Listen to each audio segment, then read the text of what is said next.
Alrighty, guys. Can I change the tab for a moment? Okay. Wait a minute, where'd the Chrome tab go? You know what? Not important. What's up, guys? It has been... Okay, for some reason, chat is duping itself on the chat box. Maybe I should reset it, but... You know what? It's not that big a deal. But alright, guys. What's up? It has been a... relatively interesting day. You know what? It's a Sunday. It's a Sunday. It's a Sunday. Happy Mexican Independence to all my fellow Mexicans out there, like me. Como yo, por ejemplo. I gotta clarify that. Frost Shooter, I've been here this whole time. What do you mean I'm back? I said I'd be back today, wouldn't I? And speaking of being back, I probably... I don't know. It really depends on my mood tomorrow, but I don't work tomorrow, so we might get another stream tomorrow afternoon. But that's the thing, though. Most of you are going to be at school or at work, so I don't know if I do want to stream tomorrow, but I don't know. Let me know if you guys are up for it. Tails, is that a beer? Yeah, you know what? I don't drink, but knock yourself out, man. As long as you don't make it my problem, like some people I know. But alright, guys. Today, I want to finish the Incredibles video, and I kind of want to give this video a revisit. I watched it in my own time a couple years ago, but I remember little to nothing about it. Like, I don't know. Something about Cartoonshi's content, it just really gets my attention. I mean, I don't exactly agree with everything he says, but you know what? He makes it entertaining, to say the least. But alright, before we get to that, though, you're off tomorrow as well? Really? Tails, where are you from? Just tell me the country. You don't have to tell me the state. You don't have to tell me the city. Just tell me what country. Really? You know what? You don't answer that, actually. Don't answer that. Just a little perplexed that you actually get the day off as well. But yeah, tomorrow I don't work. Although, ironically, I will be working on Mexican Independence Day. But you know what? That's just... That's how it works with the company I work with. Basically, they throw out a petition. And if they get enough signatures, then yeah. Instead of getting Tuesday off like everyone else, we get Monday off. And that's how it happened, even though they never stopped by my office to ask for my signature. I would have agreed anyways, but it's ridiculous. You're offering me Monday and Tuesday for the past 2 months? Huh. Interesting. But I don't know. Are most of you gonna be available tomorrow? Okay, available. Like I'm not the one like I'm not the presenter here. Seriously, guys.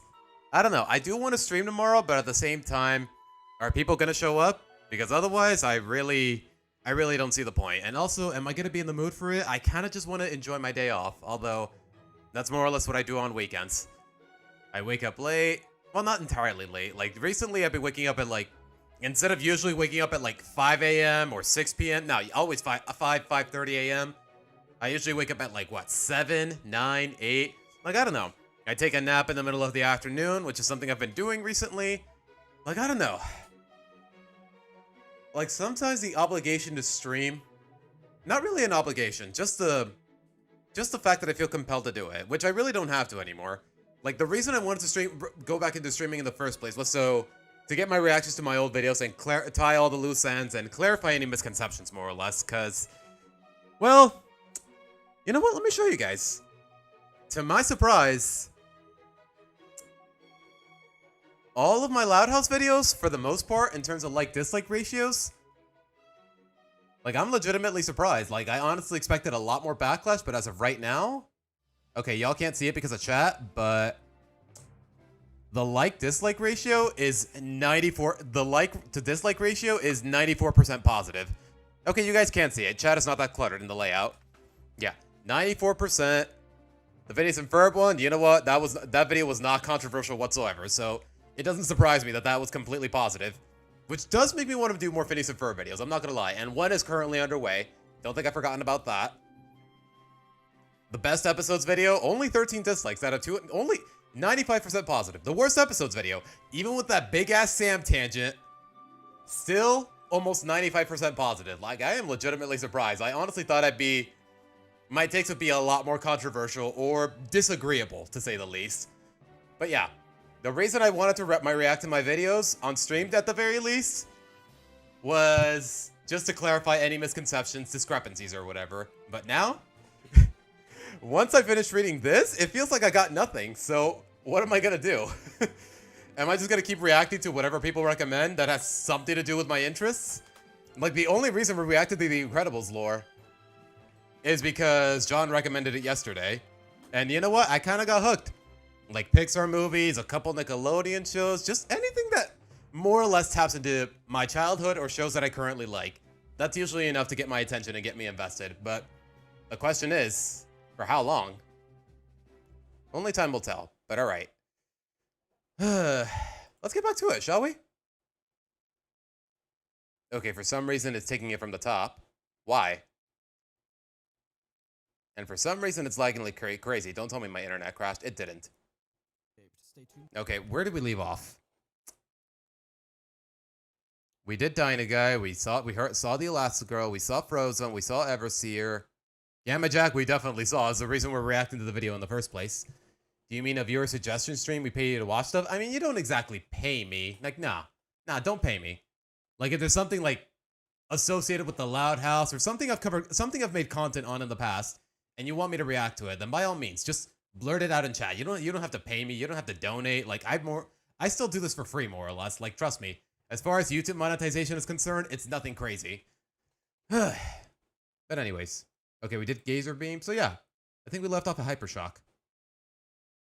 Yeah, we're already well over halfway into the video. I guess I definitely really got invested yesterday. Hey,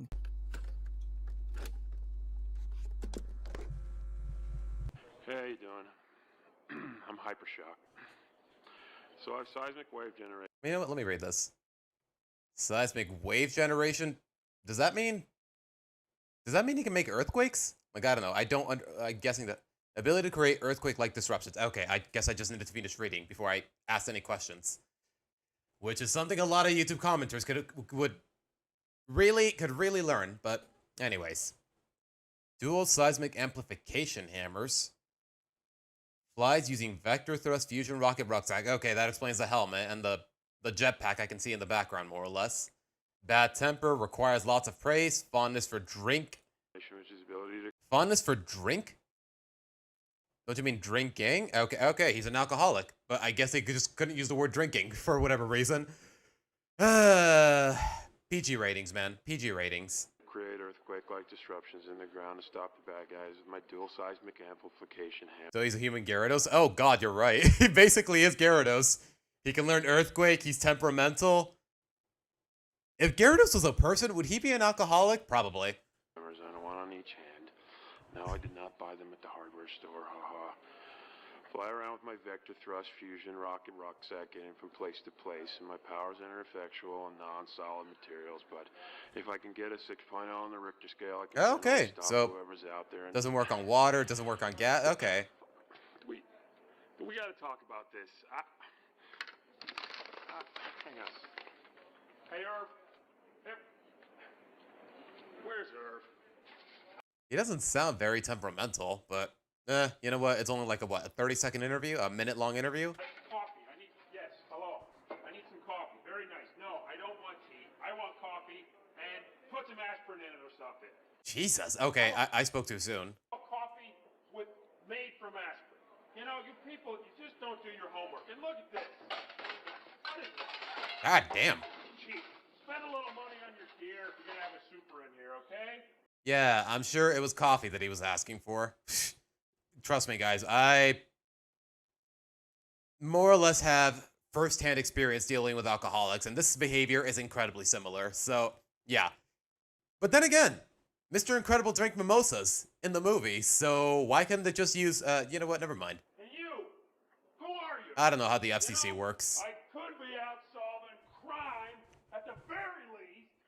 We're solving this hangover. Ow! Oh. Jesus now, Christ. obviously, it would be unrealistic to expect a movie as surprisingly grounded in reality as The Incredibles to not have a couple of sour superheroes walking around who aren't exactly the best people. And while it's very tough to top Gamma Jack in this department, Hypershock is... You know what? This is one of those guys that I'm glad Syndrome killed. Good freaking riddance. Is a bit concerning. The tape being recorded while he's suffering from a really bad hangover doesn't help, but the fellas pointing out that he has a really bad temper and likes to drink often are not exactly qualities you like to have in someone who will be attempting to save your life. Yeah. Given the number of casualties Gamma Jack is more than likely... Honestly, maybe I'm jumping the gun, but I like this guy even... I like Gamma Jack even more than... I somehow like Gamma Jack more than this guy. Caused and the number of people he's refused to save. I don't think it's out of the question to suggest that Hypershock may have been drunk on the job at many points, and I wouldn't be surprised if anyone being saved by Hypershock found themselves a little uncomfortable due to his explosive temper.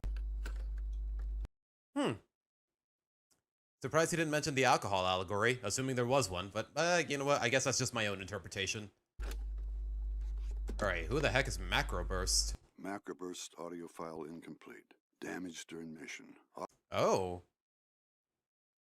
Damage during mission? How did that... Okay, never mind. You know what? I don't gotta overthink it. High velocity wind generation, airborne through wind propulsion. His weakness is that he's claustrophobic. Oh, so he's basically Aang from Avatar. Audio file for Macroburst mission recovered, but determined incomplete by NSA Division Delta. Macroburst is the first interview to be completely missing, and something about hearing all of the previous interviews in full and suddenly being hit with Macroburst audio file incomplete. Damage during mission. Makes this entire thing much eerier. I don't really know how to describe it. As for Macroburst themselves, are described as oddly androgynous. Wait, nothing? We just got nothing? Just, oh, file incomplete. Wow. Didn't even get to hear his voice. At least it's like an in-story explanation, but... Gender was rather ambiguous. Not even the NSA could determine if they were male. Oddly androgynous due to constant wind disruption, it's obsessed with maintaining his/her hairstyle. Female or NB. Hey, just because he's a guy, is it wrong for a guy to give his hair a little bit of maintenance? Not much is known about them besides the fact that they were the first hero without being mistaken as a woman or gay or anything along those lines. To destroy an Omnidroid, but would inevitably fall victim to the second version. Metaman, Express Elevator, Every time I hear Metaman, I just think of the Edna montage. The Edna saying, "No gates, Metaman, Express Elevator, Dyna guy, snag on tank." Like, bro, Edna's voice is iconic. And you mean to tell me she was just voiced by the director on a whim? Like, they didn't actually bother with professional casting? It's just a director doing an impression. Like, honestly, that's gold, man. A file from Metaman found missing. Assumed confiscated. Wait, him too? Attack by Baron von Ruthless. Metaman Baron Von Ruthless. That's a clever name. Flight, super strength, X-ray vision, sonic screaming, teleportation, magnetic. Okay, this guy is kind of OP. Holy shit. And you mean to tell me? Nah. Wait, hold on. Hold on. Play the music.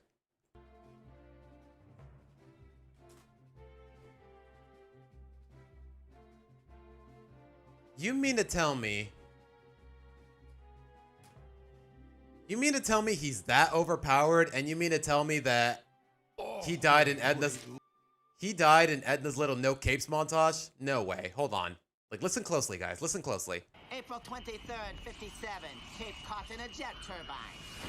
You can't generalize about this. Metaman, express elevator. Down. Okay, his cape got snagged, and just from the way Edna's talking about all these supers here, am I supposed to believe that that killed him? Like, there's no way, man. Like, read this. Read this carefully and tell me he would die to just a cape getting snagged in an elevator. Assumed confiscated during surprise. Able to communicate with aquatic animals. Indecisive, deeply committed to hero work, compassionate. Has requested to be metagroup leader, overseeing all superhero teams. Request put under NSA review. It died in action suit malfunction. Are you kidding me? He actually died to that whole cape incident? No way. Yeah, no, I call bullshit. Nah, I don't believe it. Was attacked by Baron Von Ruthless. Metaman's file is also missing, but there's actually a decent amount here. For one thing, Metaman was also shown as one of the many heroes who died due to a cape malfunction as shown in the first movie, which is like, okay, his cape got snagged, but he has super strength and he can fly. Do I have any reason to think? Do I have any reason to think he can't survive that? Did his neck get snapped? Final Destination? So, he has super strength. How does that manage to kill him? Like, I don't know the logistics of it entirely, but hold on. Play that slowly. Metaman was also shown as one of the many heroes who died due to a cape malfunction as shown in the first. Yeah, he got yoinked, and I to make of this, man. I don't know, dude. Oh gosh, did my internet crash? Yep.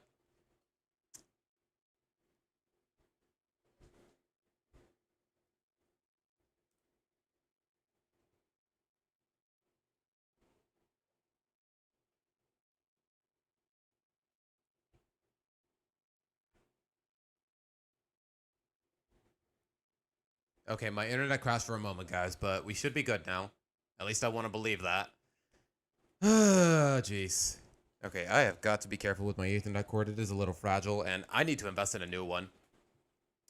And only suffering in intelligence and indestructibility. This would suggest that Metaman might have been one of the strongest heroes on the planet. Yeah, it really seemed like it. Yeah, Tails, we should be good now. We should be good now. Powers this guy had: flight, super strength, X-ray vision. Yeah, he's basically Superman. Teleportation, magnetic manipulation, partial invisibility, and could even communicate with aquatic. That's up. He can teleport. He has Magneto's powers. He has Aquaman's powers. He can go invisible. Mammals. That's a massive hodgepodge of like powers that is a repertoire and a half, my guy.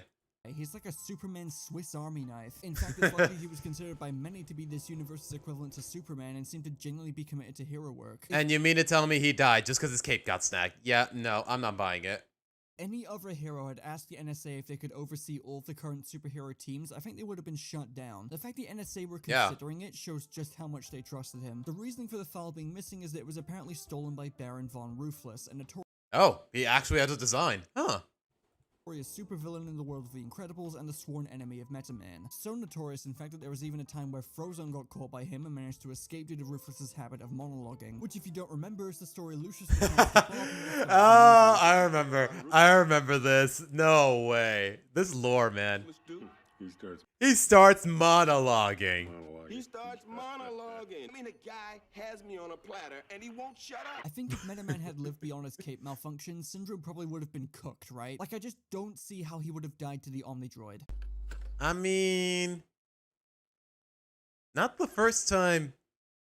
I mean, Mr. Incredible got clapped by an Omnidroid on at least one occasion, and he has super strength. Like, I don't know how much. I don't know how. You know what? It's complicated. I'm gonna shut up. You know, some superheroes, they... All right, we all know who this guy is. Mega strength, near invulnerability, ability to sense imminent danger. Okay, that I did not know. I did not know Mr. Incredible had a spidey sense. Incredible MEV car with onboard weaponry, danger finder, evasion countermeasures. Okay. Easily distracted, inability to set priorities. Okay. Wasn't this file made like before the time skip in the movie? The fact that even the NSA knew that. Extremely possessive of NSA supplied Incredible. Won legendary eating contest with Thunderhead at NSA picnic. Eating 47 boysenberry berry pies, 8 banana creams, 3 apple crumbs, and ew. Ew. Ew. Guys, okay, I am not reading that out loud. Nickname around the NSA, Mr. Inedible. Damn.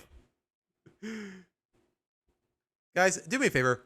It's completely unrelated to what I'm talking about, but do me a favor and just like the stream. That helps a lot. Pay attention. Ew. A liter of ew. Just the thought of it is making me want to throw up. God. They're first breaking in, but then they get a little notoriety. They get a little sloppy. I mean, I don't want to, name names, but okay, the Flange. You remember the Flange? Oh, Flange. I mean, I love that guy. Hey, Flange, I love you, and I'm not. Hi, Boots. Welcome to the stream. Good to see you again.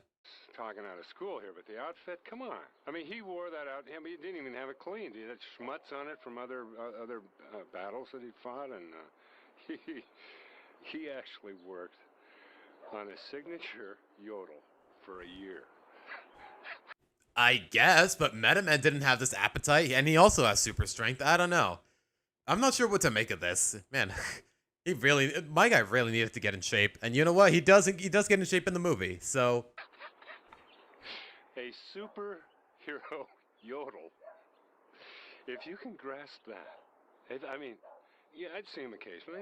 We'd be at the No, I really can't grasp that. Can you elaborate, please? same catastrophe, and he would come up to me, "Hey, Mr. I, listen, I've been working on it. What do you think?" Ooh,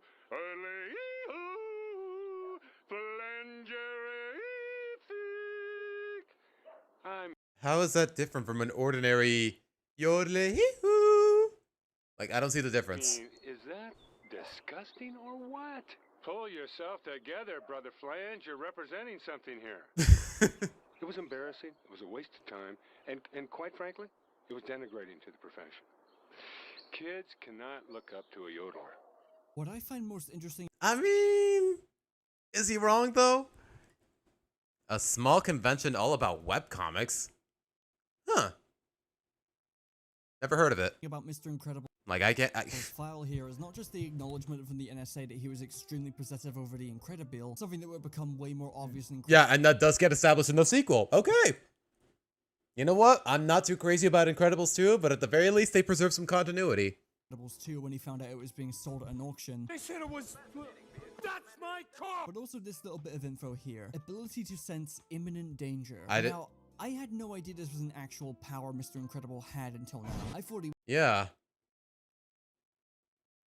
Like, it seems inconsistent, but apparently he has a spidey sense of some kind. was just super strong and hard to take down, but apparently he had an uncanny ability to sense imminent danger. You know what? The fact that he turned around right then and there. Okay, that makes sense. Okay, it kind of checks out here and there, but it's still a little inconsistent. Okay. Alone recontextualizes a lot. Like the scene with Bomb Voyage, for example. I thought he just heard the beeping of the bombs, but from the distance he was at, it had to have been almost impossible, so he probably just sensed that something was wrong before getting closer and finally being able to actually hear it. And then hearing the beep, beep, beep, beep, and then realizing it's a bomb? Okay. And then there's also what this adds to him in general when he has to go into hiding. Bob's midlife crisis will likely have been worsened because of this power. Constantly being able to sense imminent danger happening and the frustration he feels knowing he can't do anything about it. Oh gosh, you're right. With how desperate he becomes to relive his glory days, like his superhero days? Oh gosh. This does recontextualize almost everything. Oh my god, that really gives you a lot of new perspective on the movie. Wow, okay. You know what? He's right. He's onto something. Okay, Toonshi's cooking.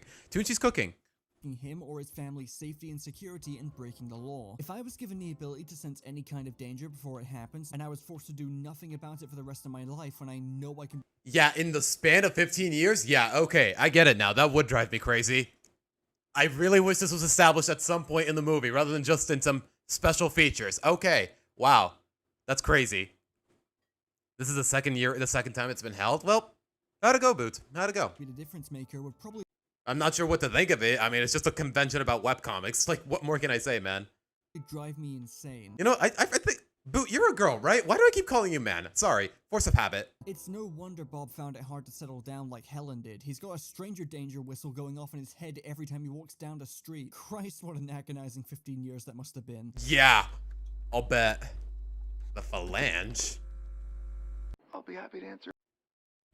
Okay, I've heard this word before, but what the heck is a phalange? Hold on.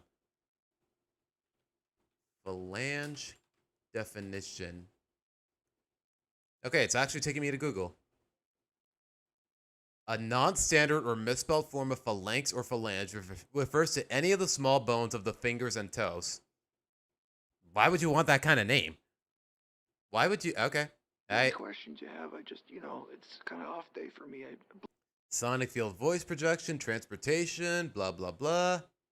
Blah, blah, blah. Sonic feedback, laryngitis. Okay, I guess the name makes a little more sense in retrospect. Blow out the pipes. I was trying to seal off this thing that came out of the Demands respect he doesn't earn. He's selfish, never embraced by the public. Quit Thrilling 3 because he saw the team as Gazer Beam's gang. Okay, he's kind of full of himself. water. The villains, they always got those bases and stuff. So the funny thing is I blow out my pipes by blowing out the pipes. You know what I'm saying? It's a little joke, the play on words. Yeah, well, the Thrilling 3. What can I say? That was a good idea. I mean, I'm not gonna lie, guys. Just from his voice, he's giving me straight up. How do I describe this in a way that isn't offensive? Just straight up beta male energy. I'm not sure I really know what happened. People blame me and they say there were these, conflicts. Excuse me. A little dry, but I don't know what they're talking about. I mean, Gazer Beam and I got along fine. Excuse me, I'm having a little trouble. Does this voice just like dry out frequently? What am I? Okay. It was a democratic situation. It was good. I don't know what people are saying. Excuse me.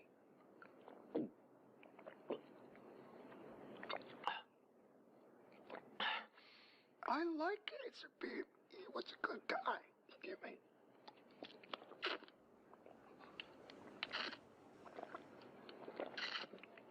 Okay, I'm not gonna lie. This is getting a little awkward. I'm gonna skip ahead a little. The fact that he was never embraced by them and desperately wanted to... Despite this, he was still a part of the... Wait. fact that he was never embraced by them and desperately wanting to... Be respected. Audiobook out here. I don't know why. Wow. Even your software doesn't want to acknowledge him. Tunchi. Despite this, he was still a part of the Thrilling 3 with Apogee and Gazer Beam, but would eventually leave thinking Gazer Beam was the only one of them actually doing anything and them all not really working well as a team. And he wasn't exactly wrong about that given Apogee was rendered useless by Nightfall, and Flange's voice was regularly getting blown out due to his powers and him being hit with laryngitis, which made him pretty much useless at every time of day. Gazer Beam was the only one of them. Like, imagine having a superpower involving, like, say, your voice or your legs or whatever, and that's broken. Like, yeah, it would just put you completely out of commission. Who could consistently... It's like being a pro football player and breaking your leg. Like, yeah, you can't do your job. Fight crime at every hour of the day, and I think Apogee and Flange both resented that in a way, unaffectionately calling the group Gazer Beam's gang before disbanding it. Flange would later die to the second version of the Omnidroid, either due to his damaged vocal cords or from Syndrome capitalizing on his weakness to sonic feedback. Plain and simple. Audio file for Plasma Bolt erased inadvertently due to Plasma Bolt's Plasma wave emission, electromagnetic energy captured by antenna, transferred through her hands. Flies using high tensile dachronic? I don't even know how to pronounce that. Dachronic fiber reinforced acrylium wings. Okay, I am hearing a lot of words I've never heard before. Team affiliation, Phantasmics, obsessed with the outdoors, secret identity as a forest ranger. Adamant about separating hero and civilian identities. You know what? That's respectable. electromagnetic aura, scheduled to re-record. Despite Plasma Bolt's file being missing and me not really... You are a girl? Okay, you know what? Yeah, I'm pretty sure you've mentioned it at some point before, Boot, so I'm glad I corrected myself there. The convention is great. Creators were awesome, super nice. The area in the place was very welcoming. Yeah, when it comes to small conventions, yeah, there's a certain humble mentality revolving around it, more or less. Having much to say about her because of that, it's worth mentioning that she is one of the only heroes featured on these tapes, heroes who died by cape malfunctions notwithstanding, to have not been confirmed dead. This is a tricky one because it's very Really? Never mentioned in Syndrome's files? Okay. possible she was also targeted and killed by Syndrome, but when Mr. Incredible is searching through the files, she never once shows up as being terminated. It's worth mentioning that there are multiple cuts in this scene, either to show Bob's I guess maybe she went into hiding successfully. Supers have been killed while the computer is still showing them off screen, or to cut back to Helen and Edna. It's very possible that Plasma Can I do another Loud House season ranking list after this? You know what? I'm kind of down. What did we do? We did season 1 last time, right? I want to at the very least do seasons 2 and season 3. Season 4 and 5, seasons 4 and beyond. Well, there's so many forgettable episodes that you can kind of like most of them are gonna be like C tier at the maximum. So yeah, Tracy 2 and 3, I'm definitely down to do. Off screen, but nothing has been confirmed. It certainly makes more sense for her to be dead in my eyes, since she would have been the only surviving member of the Fantastic. Just got here. What is this video called? The Hidden Lore of the Incredibles by the NSA tapes by Cartoon She. Like, I don't know. John mentioned it yesterday. I am a big fan of the Incredibles. It's my favorite Pixar film. And then I watched the first couple of segments of the video, and honestly, I got invested, guys. I don't know what else to tell you. Like, those of you coming in, you probably have a lot of questions, and hopefully I'd answered them with what I just said. But the possibility of her survival is still there.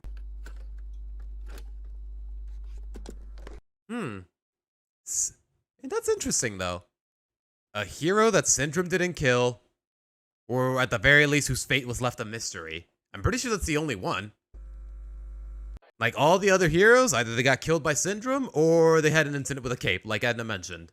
So in high school, that's when I realized I had the ability to possess other people, to send psychic waves to other people to get them to do things that I really wanted them to do. I had a crush on the quarterback of the football team, who was also my best friend's boyfriend. Wait, she can possess people? Oh gosh, that's crazy. Psychwaved him into asking me to the homecoming dance and breaking up with Shelly. Who the heck is Shelly? Why would I care about Shelly? And the more I practiced it, the shorter amount of time it took.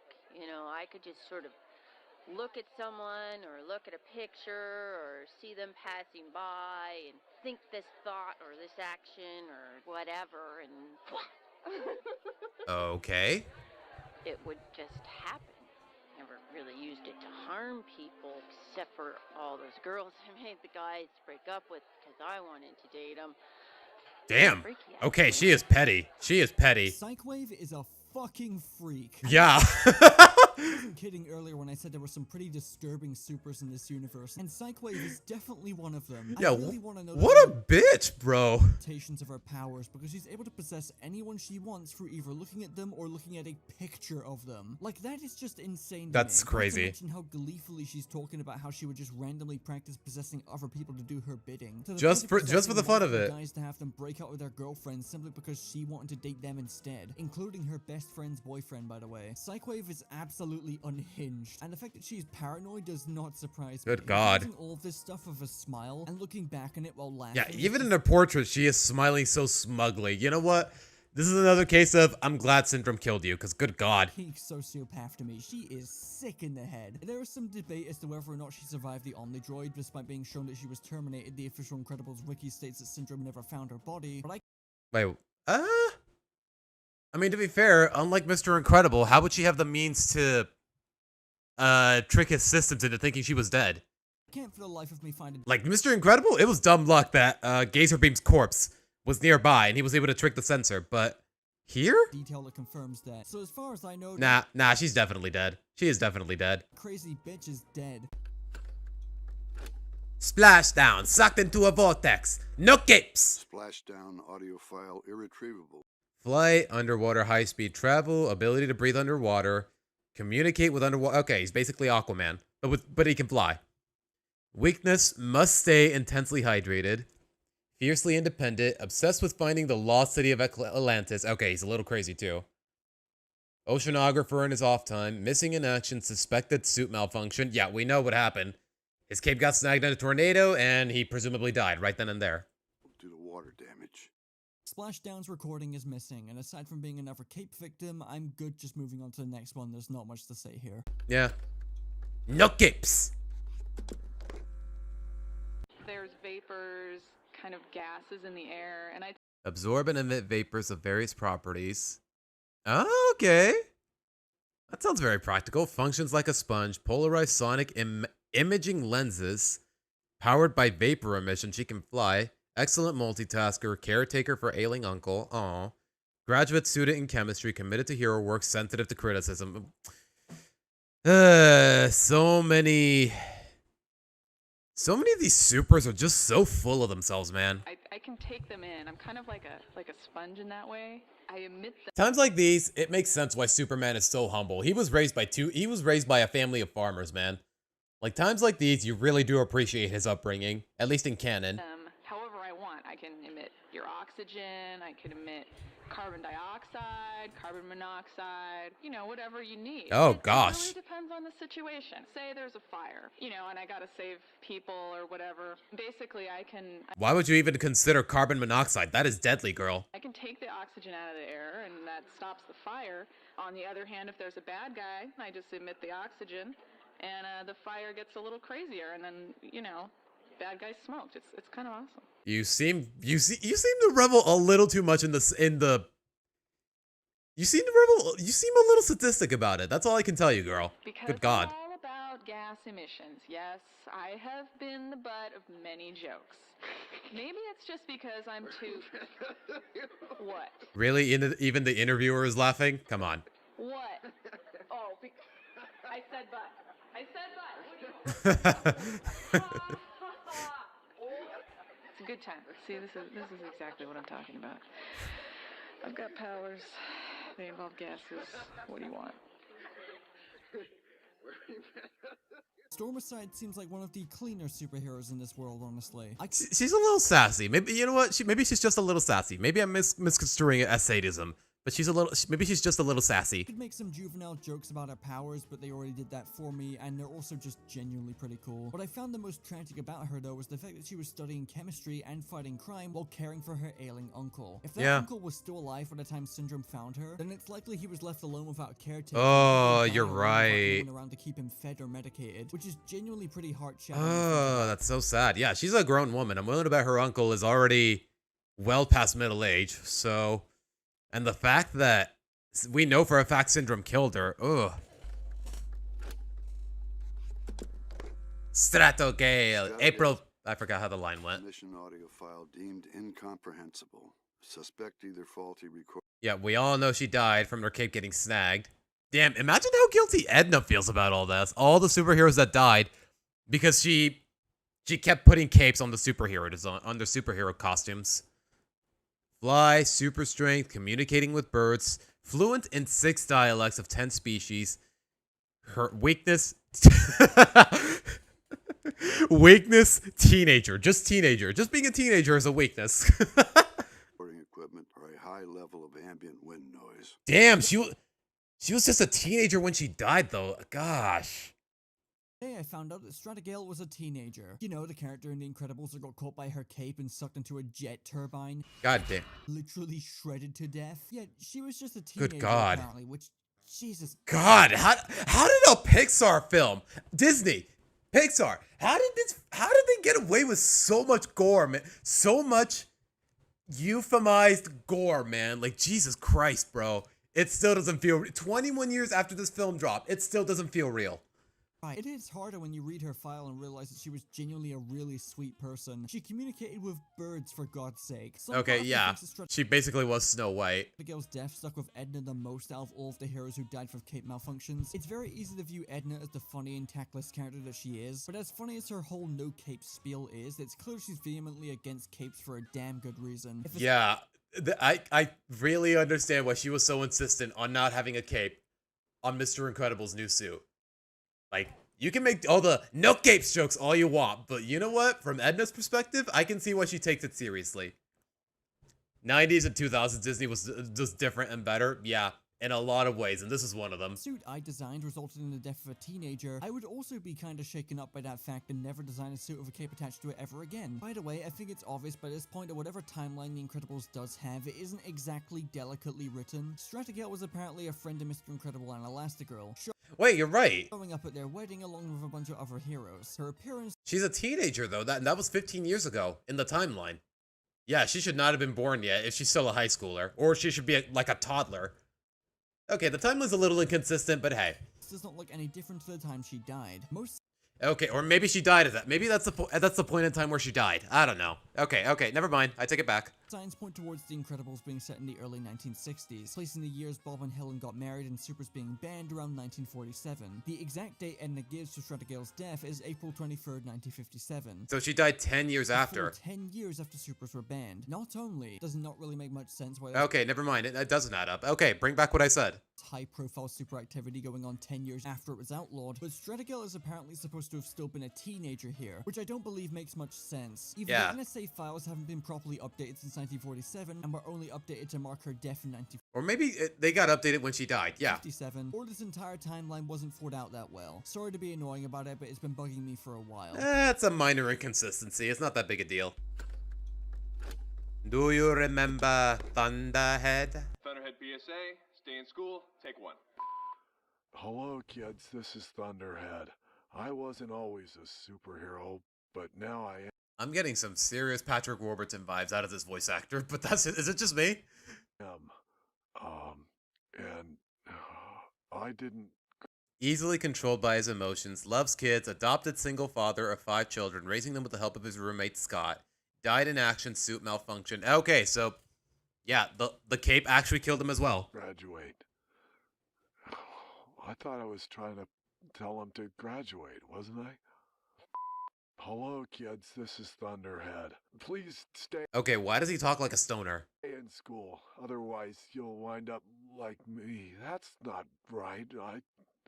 Is he drunk? I don't know where I'm going with this. You told me there was going to be a script or something. Well, I don't read. But you were gonna tell me what to say and through... Wait, is he? Is that what they mean by roommate? I guess in the 1940s you couldn't legally classify him as a husband. I don't know, it's a little too vague. It's a little too vague for me to actually believe that's the idea behind it. But you were gonna tell me what to say and through the headphones, and you're not... Okay, seriously, he sounds stoned as... You know what? I'm a little tired of swearing so frequently. Telling me anything except go again. Hello, kids. This is Thunderhead. I didn't like school much, but maybe you will. Okay, wait a minute. If this was set in the 40s, where you couldn't even legally classify, you couldn't even... gay marriage wasn't legalized. Like, how was he legally permitted to adopt 5 children? Especially considering the fact that he was raising them with another man. Keep in mind, it's set in the 1940s. I'm not arguing against it. I just have questions. Because you probably won't have the same teachers I had. That's not so good. Yeah, Nick, let me put it this way. My schedule is a little tightly air-packed, but I will. I'll get to it eventually, Nick. Let's see. You know what? I should probably write this down. Let's see. Tier list for season 2. The Painful Decline of the Loud House by Cartoonchi. Also this. And then we get to the... Okay, we're probably not going to get to the fanfiction at any point in this stream, because I want to get to every video I can. But all right. Just aim high and Thunderhead believes in you. Is he okay? Thank you. Thunderhead's interview might be the saddest of the bunch. Edna described him as a really nice guy in the movie, but this tape really sells that for me. I get the impression Thunderhead isn't just dim, but might be mentally impaired in some way. He didn't graduate high school either, and his... Wait, where does it say that? Pushover easily... How do you know he didn't graduate high school? Where does it say that? Extreme weather conditions, blah, blah, blah. Multi-environmental, blah, blah, blah. Where do you get... Isn't just dim, but might be mentally impaired in some way. He didn't graduate high school either, and his comment about his teachers gives the impression he may not have had the most respectful or accommodating upbringing. He also clearly struggles with the directions being given to him for the stay in school PSA is recording, and just makes me that's what this was. Okay. really bad for the guy. He also adopted 5 kids of his own that he raised alongside his roommates, only referred to as Scott. I'd make a comment about how it can be easily inferred from this that he's probably gay, but I can't really say for sure. Still though, Yeah, me neither. Yeah, okay, it's not just me. It's not just me. It's not just me. the fact he died in action and left 5 kids to be raised by his roommate and no one else is just really sad, Damn. honestly. Universal, man. Who dis? Most superheroes have the alter ego. Molecular density transformation alters personal density from gaseous to near black hole. Oh gosh. Flies by transforming into lighter than air density. Weakness, ultra high density transformation can create uncontrollable gravitational nexus. I'm gonna be real with you guys, I have never heard the word nexus being used in an actual scientific context. Team affiliation, low self-esteem, unsatisfied and secret identity life. Whenever possible, keep busy. Huh. I can have the so-called normal life. Me, I choose not to. Oh, John, you made it. Welcome to the stream, my dude. I don't see why I get so much flack for not having an alter ego. I mean, it's supposed to be a secret. No one's supposed to know. So What is that accent? I don't know for sure. That's why I'm asking. what's the point? So if I take a girl on a date, I'm wearing the costume, sure. They like to bask in the awe of Universal Man. But then we're alone, you know, with the candlelight music and the pericomo and the fragrant oils and things of this nature. Then Is that Russian, or am I thinking of another accent? to me, they say, oh, Universal Man, maybe you take off the mask. Maybe we can see who's underneath. There's no one underneath.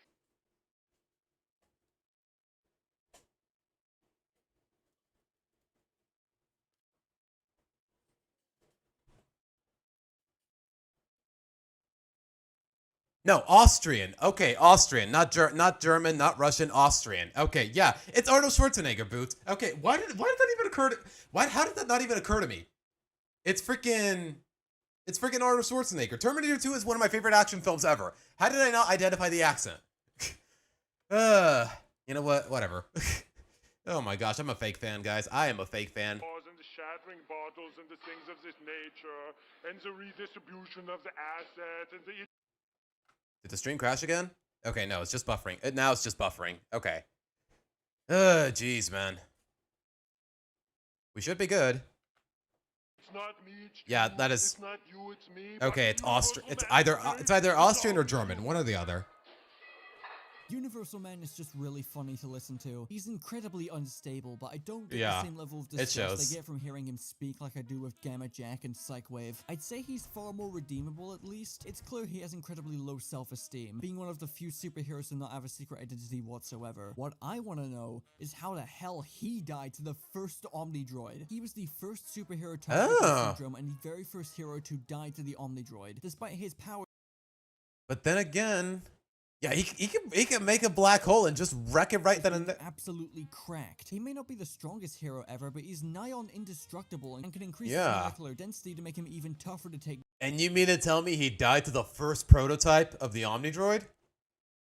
Like, that's crazy, bro. Down and even stronger to boot. Not to mention he can alter his personal density all the way to the level of a literal black hole, and if he did this, the entire world would just end. By all accounts, he should be one of the few characters in this world who is practically invincible, and yet he still died to the first Omnidroid. Fucking how? I guess he's clearly not intelligent, being like a couple points above Thunderhead in that regard. But he would have been caught off guard and killed immediately, right? I just can't imagine a scenario where he could see the very first Omnidroid coming and still die somehow. Sorry, Universal Man. Your powers are cool and your voice is funny, but you're the biggest fraud in this Damn. universe by a long shot. Yeah. Sneak attack. He's not that smart. Like, how did he? I don't know. I don't know what to make of this. And those were all the tapes available on the Incredibles DVD. I hope this was an informative and interesting watch. It really was, Tunchi. It really was, my guy. I certainly found myself in awe. You know what? I should probably link this video in the description now that I think about it. You know what? As soon as the stream is over. How much detail was put into these despite them being completely optional content. There's still a lot about the Incredibles lore I haven't fully tapped into yet, like the Elastigirl prequel book and the now non-canon comic books. You know what? If they keep up with the lore in Incredibles 3, I'm totally down to watch it whenever it drops. When does it drop? 2027, like late 2026. I know it's in development, but I don't know when it drops. So much Incredibles media out there that I just had no idea about, and I'm very eager to learn more and put some pieces together. Who knows, one day I might make the bizarre lore of the Incredibles before Chupo does. What the fuck is that thumbnail? No offense, Chupo. Cartoon sheet? I know where you live. Hey, yo. Oh. Anyway, thanks for watching. That's the end of the video. Play Yakuza or something. Oh, okay. I'm definitely getting demonetized now. Nah, not really, but still. Nick, what was that YouTuber you mentioned called? Because I kind of want to get to that first, because otherwise we're going to get to this, and it's really long. And you know what? First, let's get to the Season 2 tier list. Let's get to the Season 2 tier list, and we'll work from there. Let's see. We already did Season 1. We did a tier list of all the Loud Sisters. We did a tier list of all the side characters. Please tell me there's actually one for Season 2. I don't want to make it from scratch. I'm not going to lie, guys. Karate Kid SMW. All right. Let's go through them first, just for the sake of not doing 2 Toon Sheet videos in a row.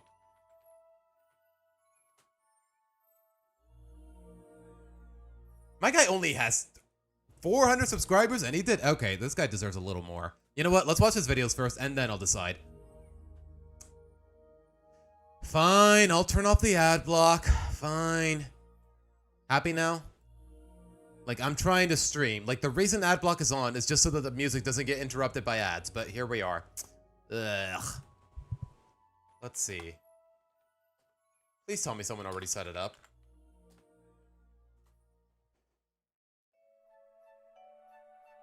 Have I thought about view suggestions for streams? I mean, more or less, the channel is small enough to the point where I think I can keep up with all the suggestions if people just say them in chat. Like, I'm not gonna make like a... what do you call it? Like a donate to view kind of stream? Like, nah, that just seems... It seems a little too entitled on my end. Like, my channel is really not that big. But alright, guys. Secondary characters tier list. Loud House Detour music. Season 1, Season 3. Wait, what does it mean by Season 3 episode? Okay, it is just Season 3 in general. Okay, you know what? If I don't find a Season 2 list, then we'll get to Season 3. And I'll make a Season 2 tier list. I'll make the bracket. I'll make the base for the Season 2 tier list. Whenever I can throughout the week. You know what? I could probably make it between this stream and stream tomorrow. Because keep in mind, guys, I don't work tomorrow, so very likely I'll be able to stream at the usual time tomorrow. If you guys are down for that. But alright, let's see if there's a Season 2 tier list. Because I kind of want to do them I kind of want to do the seasons in order if I can. But only Seasons 1 through 3. Because Seasons 4 and beyond, well, like I said, pretty much all of the... pretty much most of the episodes from Season 4 through 9, they're probably going to rank at like a C or a really low B at best, for the most part. There's a couple episodes that I actually really like, but most of them are pretty forgettable. Oh, here we go. Season 2.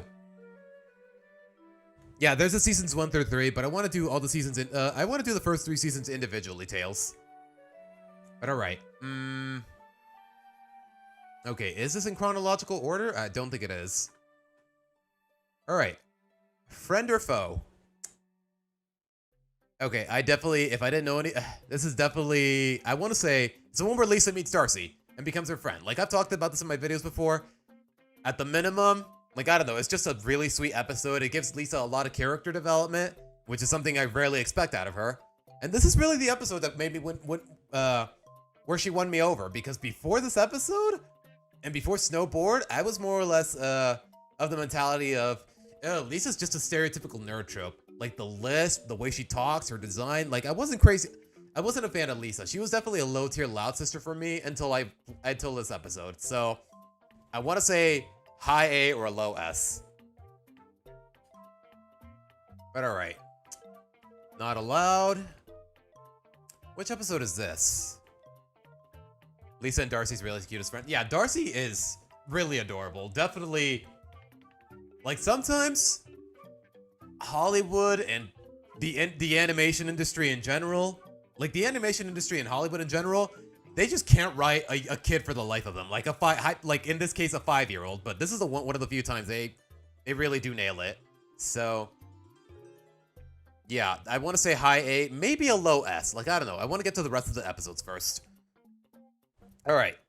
Not allowed. And yeah, they are using Darcy a little more frequently in Season 8 and also in Season 9 from what I've heard. But the whole summer camp arc, it has not aired in Mexico. I have not seen any of it. I've gotten spoiled here and there, but I have not seen any of it. So, but I do know Darcy makes an appearance.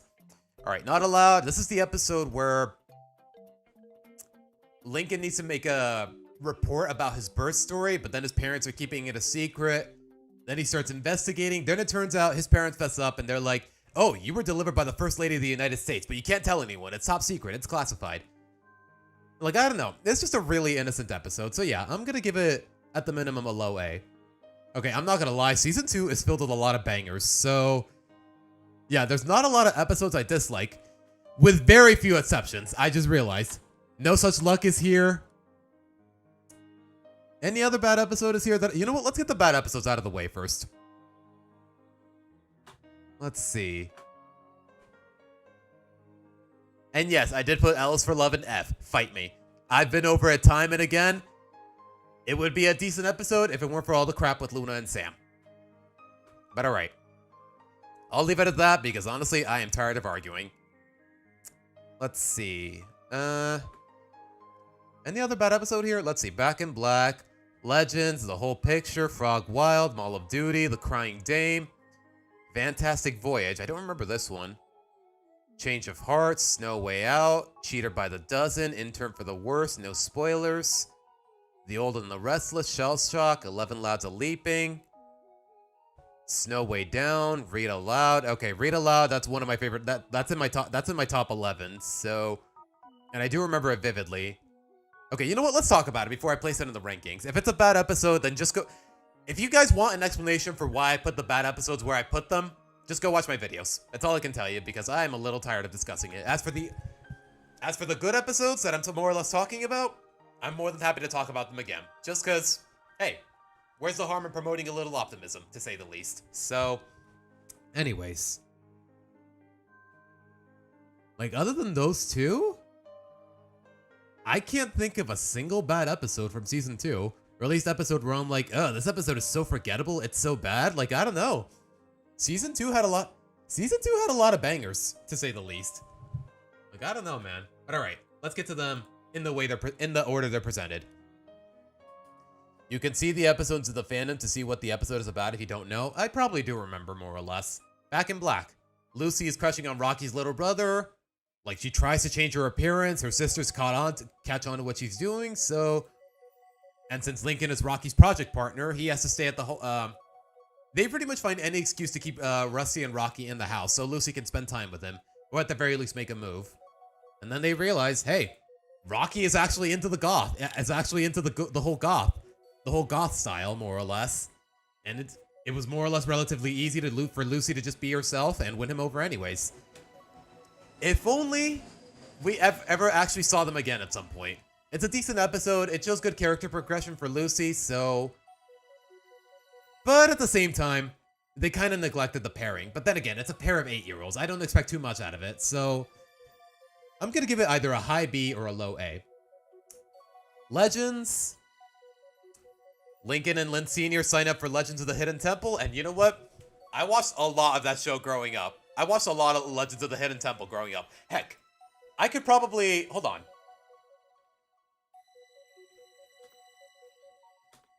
If I type in Legends of the Hidden Temple episodes on the YouTube search bar, will I get like a full-blown episode? Yeah, I probably would get a bunch of full-blown episodes, and you know what? Like, I don't know, it's a really old Nickelodeon show, but from what I remember, it's a lot of fun. And you know what? I really wish the Loud House actually did this more often, where they just put the characters in the setting of a classic Nickelodeon game show. They did it with Legends of the Hidden Temple, they did it with Double Dare. I really wish at some point they ever did it with Nickelodeon Guts, but hey, that's just a nostalgia talking. But you know what? This is nostalgia pandering done right. Like, say, like the Lego movie. It's just nostalgia pandering and shameless marketing done right. And you know what? It's not really shameless marketing because how long ago did the show end? I'm gonna give it a B. I'm gonna give it a B. All right. The whole picture. This is the episode where Lincoln accidentally deletes all of those pictures of his childhood memories, so he's trying to remake them with Clyde, and then he realizes he forgot to put the roll on the camera, so he completely wasted his whole afternoon. But then his sisters actually remember all of those memories, so he realizes, hey, as long as he has his sisters, as long as he's close with them, he's got nothing to worry about. The pictures may be gone, but the memories are still there. And honestly, you know what? Good messaging. The episode is memorable. So yeah, I'm gonna give it a low A at the minimum. If you watch Henry Danger, the two main stars from that are in this one. In what? In Legends? What do you mean? What do you mean, Nick? Alright, Frog Wild. Lincoln's gonna dissect a frog in class. Lana's protest. She convinces Lincoln to actually rescue the frogs. Like, I don't know. It's a very simple plot, but at the same time, it's nothing too crazy. So, you know what? Just for being paired with no such luck, I'm gonna give it a low B. That's really all the criteria I can think of because, like I said, guys, a lot of Season 2 is actually really good. Most, if not all of Season 2 is actually really good. So, actually, no, most, because we got a couple of sinkers. All right, read aloud. Favorite Lola episode. One of my favorite episodes in the whole series, just because it's a reflection of Lincoln's character growth. It's a time of Lola's character development. It brings the whole family together. Like, the message is really heartfelt. Like, I don't know. Rather than focusing on, like, an overarching message, it just... Somebody just subscribed. Tails, thank you for subscribing. Were you not already subscribed, my guy? Like, you've been to how many streams, my dude? And you just... Tails, I'm a little hurt, man. You've been around this channel for how long, and you mean to tell me you barely subscribed, my dude? I'm not gonna lie, man. I'm a little hurt. In Legends, the actors for Henry and Captain Man played Lynn Sr. and Lincoln's opponents. Oh! Deadass? No. Okay, that's actually really clever. What were their names? Jace Norman and I forgot the name of the actor who played Captain Man, but oh, that is so... One step at a time. That is a really subtle but clever reference. Okay, wow. Okay, somebody just subscribed, and I can't see it for some reason. Thank you for subscribing, whoever you are. That's crazy. That is a really... Okay, that is a really clever appearance. I'm guessing at the time, Henry Danger was Nickelodeon's most prominent show. Okay, you know what? That's really clever. That's really subtle and really clever casting, more or less. Okay, you know what? I can respect that. I don't give a fuck about Henry Danger, but... I can respect that. But alright, anyways. Read aloud. Best Lola episode. One of my favorite episodes in the whole series. So, yeah, I'm gonna give it an easy S. Easy S. One of Lola's best episodes. Lola's my favorite Loud sister. Best character development. Best dynamic with... Like, this girl just got... She's got a lot of good stuff going for her, to say the least. But alright.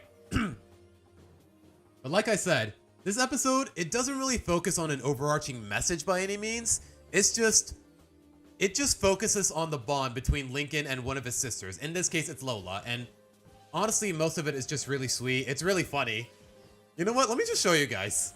Just a little tidbit of why this episode just... You know what? Never mind. You guys can just take my word for it. This episode is actually really funny. Especially Lola. Like when Lincoln is trying to get her to read a book and she's like, I've seen the movie. There's goes a half hour. There's 90 minutes I'll never get back. They ever solved the mystery of who gave him those hideous... Like, I don't know. Lola's just really funny in this episode. On top of everything it has going for it. But alright. Mall of Duty. I think this is the one where Lincoln has to take care of all of his younger sisters. He takes them to the mall because he wants to go to a book signing. Then all of the sisters get lost and he has to rescue them. Like, I don't know. It's a fun episode. Like, it shows the lengths Lincoln will go to protect his sisters out of love for them. So, but at the same time, it's a relatively memorable episode. Like, I do remember the fact that he gave a banana milkshake to a random guy, and then it turns out he's allergic to bananas. He gives up the book in order to rescue Lily from the train. Like, I don't know. It's a very memorable episode. Like, I definitely like the energy. I definitely like the fact that Lincoln actually knows his sisters well enough to where he knows where they are at the mall. He knows how to deal with them. Like, I don't know. Like, it shows a lot of, it reflects a lot of character in Lincoln. So I want to say a low A or a high B. I'm going to give it a low A for now. All right. Lenny is my favorite. I like how she developed before relationship stuff. Yeah, honestly, nowadays, it feels like they don't know what to do with Lenny. Like in the early seasons, like, yeah, she's a little ditzy, but ultimately, despite being a fashionista, she is ultimately very kind-hearted. She's a little ditzy, but ultimately kind-hearted. But in the later seasons, it feels like all of her character development just revolves around her relationships with other her romantic relationships, more or less. Either with Gavin, either with River, either with Scott in the movie. Like, I don't know. Like, at the very least, to season 5 and beyond's very little credit, to the credit of all the show's runtime after the time skip, Lenny did get there were a few occasions where Lenny got some decent character development. Like her babysitting everyone now that Lori's off to college, or her getting her driver's license, but other than that, it feels like they don't know what to do with Lenny anymore. All the more reason why the show going on for as long as it has is a little problematic, but anyways. The Crying Dame. I think this is the one where Lily starts crying for no reason, and then Lori introduces her to a childhood toy of hers. She won't stop playing it. It starts annoying the whole house, and they get rid of it only for Lily to come out depressed. So as a result, Lincoln dresses up as the toy. Luna performs the music. So I don't know what to make of this. Like, it's really sweet to see all the Loud siblings care about their youngest. But at the same time, the resolution is a little awkward. Like, they never really explain how Lily got over the toy after the episode. Like, after this episode, like, the resolution is, okay, we might have to dance and perform for Lily forever, but hey, as long as she's happy. But after this episode, we never see the toy ever again. So the continuity is a little inconsistent, but at the same time, it's not a bad episode. So I'm going to give it a low B. Yeah, Fenton, the Feel Better. Is that actually what he's called? I remember he was called Fenton. But the fact that he's called the Feel Better Fox, okay, that's actually really cute. I also appreciate the Super Mario Galaxy music. Yeah, speaking of Galaxy, did y'all see that Nintendo Direct? Like, I'm not gonna lie, guys. Galaxy is my favorite Mario platformer ever. Like, it's one of my favorite games of all time. So, the fact that the next movie is gonna revolve around Super Mario Galaxy, like, I just got a lot of questions and a lot of hype. Like, who's gonna play Rosalina? Like, who's gonna... I'm really looking forward to the next Mario movie. I'll tell you guys that much. But alright.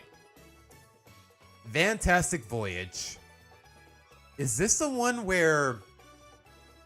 I think this is the one where Lynn Sr. replaces Vanzilla, and then he gets so obsessed with the replacement that he neglects the whole family? I think that's how it went. Like, I don't know how I feel about it. It's a relatively forgettable episode, and honestly, it's a little predictable. Like, I don't know, the idea of Lynn Sr. becoming so obsessed with a car that he just disregards the whole family? Like, I don't know. It just feels a little too dickish for my liking, so, you know what? This is gonna be the first C of Season 2. What's the Galaxy movie going to be called? I love Mario. It's called, it's straight up just called the Super Mario Galaxy movie. You know what? Let me show you guys the trailer. Assuming I don't get copyrighted. They dropped a teaser in the Nintendo Direct, and apparently it's dropping in, like, what? April of next year? And apparently they're also re-releasing Super Mario Galaxy on the Switch. And also Galaxy 2. For, like, $70. I mean, if I had my own copy of Galaxy nowadays, I would definitely be condoning...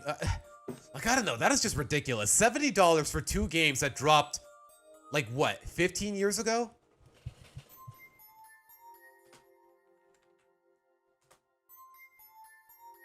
Like, yeah, the Super Mario Galaxy movie. Okay. Can I show this without getting copyright claimed? Probably not. So, you know what? I'm just going to skip over it where I can. Like, it's a really small teaser. And yes, Chris Pratt is still playing Mario, by the way. Get over it, haters. I'm not crazy about Chris Pratt myself, but apparently a lot of people are.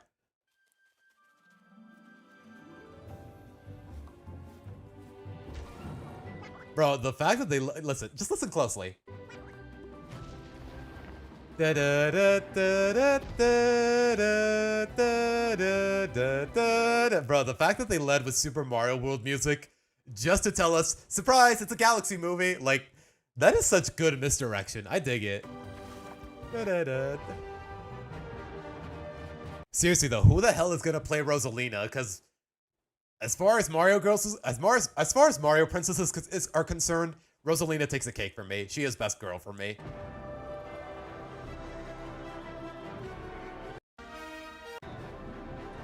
Bro. As soon as I heard the trumpets, I was like, no fucking way. Like, I don't know, man. I was definitely excited, to say the least. Like, I don't know. This movie, I mean, ultimately, it's an Illumination film. I don't expect anything extraordinary. Hell, the first Mario movie wasn't anything crazy, but I really do want to watch it. Just for the nostalgia's sake. But alright. Like, I don't know. I'm really excited for the Galaxy movie, to say the least, from a personal standpoint. Do you think the show should end after the movie when Chris left? My opinion, I don't think the show... Okay, Tails... Okay, you know what? Let me read this slowly before I say anything. Do you think the show should end after the movie when Chris left? My opinion is... I don't think the show should have stayed as an assistant... Okay, Tails, you're gonna have to reword that, because I can barely understand what you're saying. But if you're saying... Do I think the latter should have ended after the movie? Maybe. I don't know. I don't know how they would have wrapped things up for the show, to be honest. Rosalina is best princess? Yes, boot. Thank you. Based. I think he did well in the Mario movie, and I like that they leaned in with the Super Mario Super Show reference. Yeah. Yeah, that is true. Apparently that commercial they did at the beginning of the movie, like the background music was like the theme song for the Super Mario show. Like, I don't know. That cartoon was before my time, so I don't know anything about it, but I can respect the reference more or less. But alright, back to the Loud House. Exchange of heart. Clyde needs help getting over Lori because apparently his nose bleeding is actually being a detriment to her, more or less.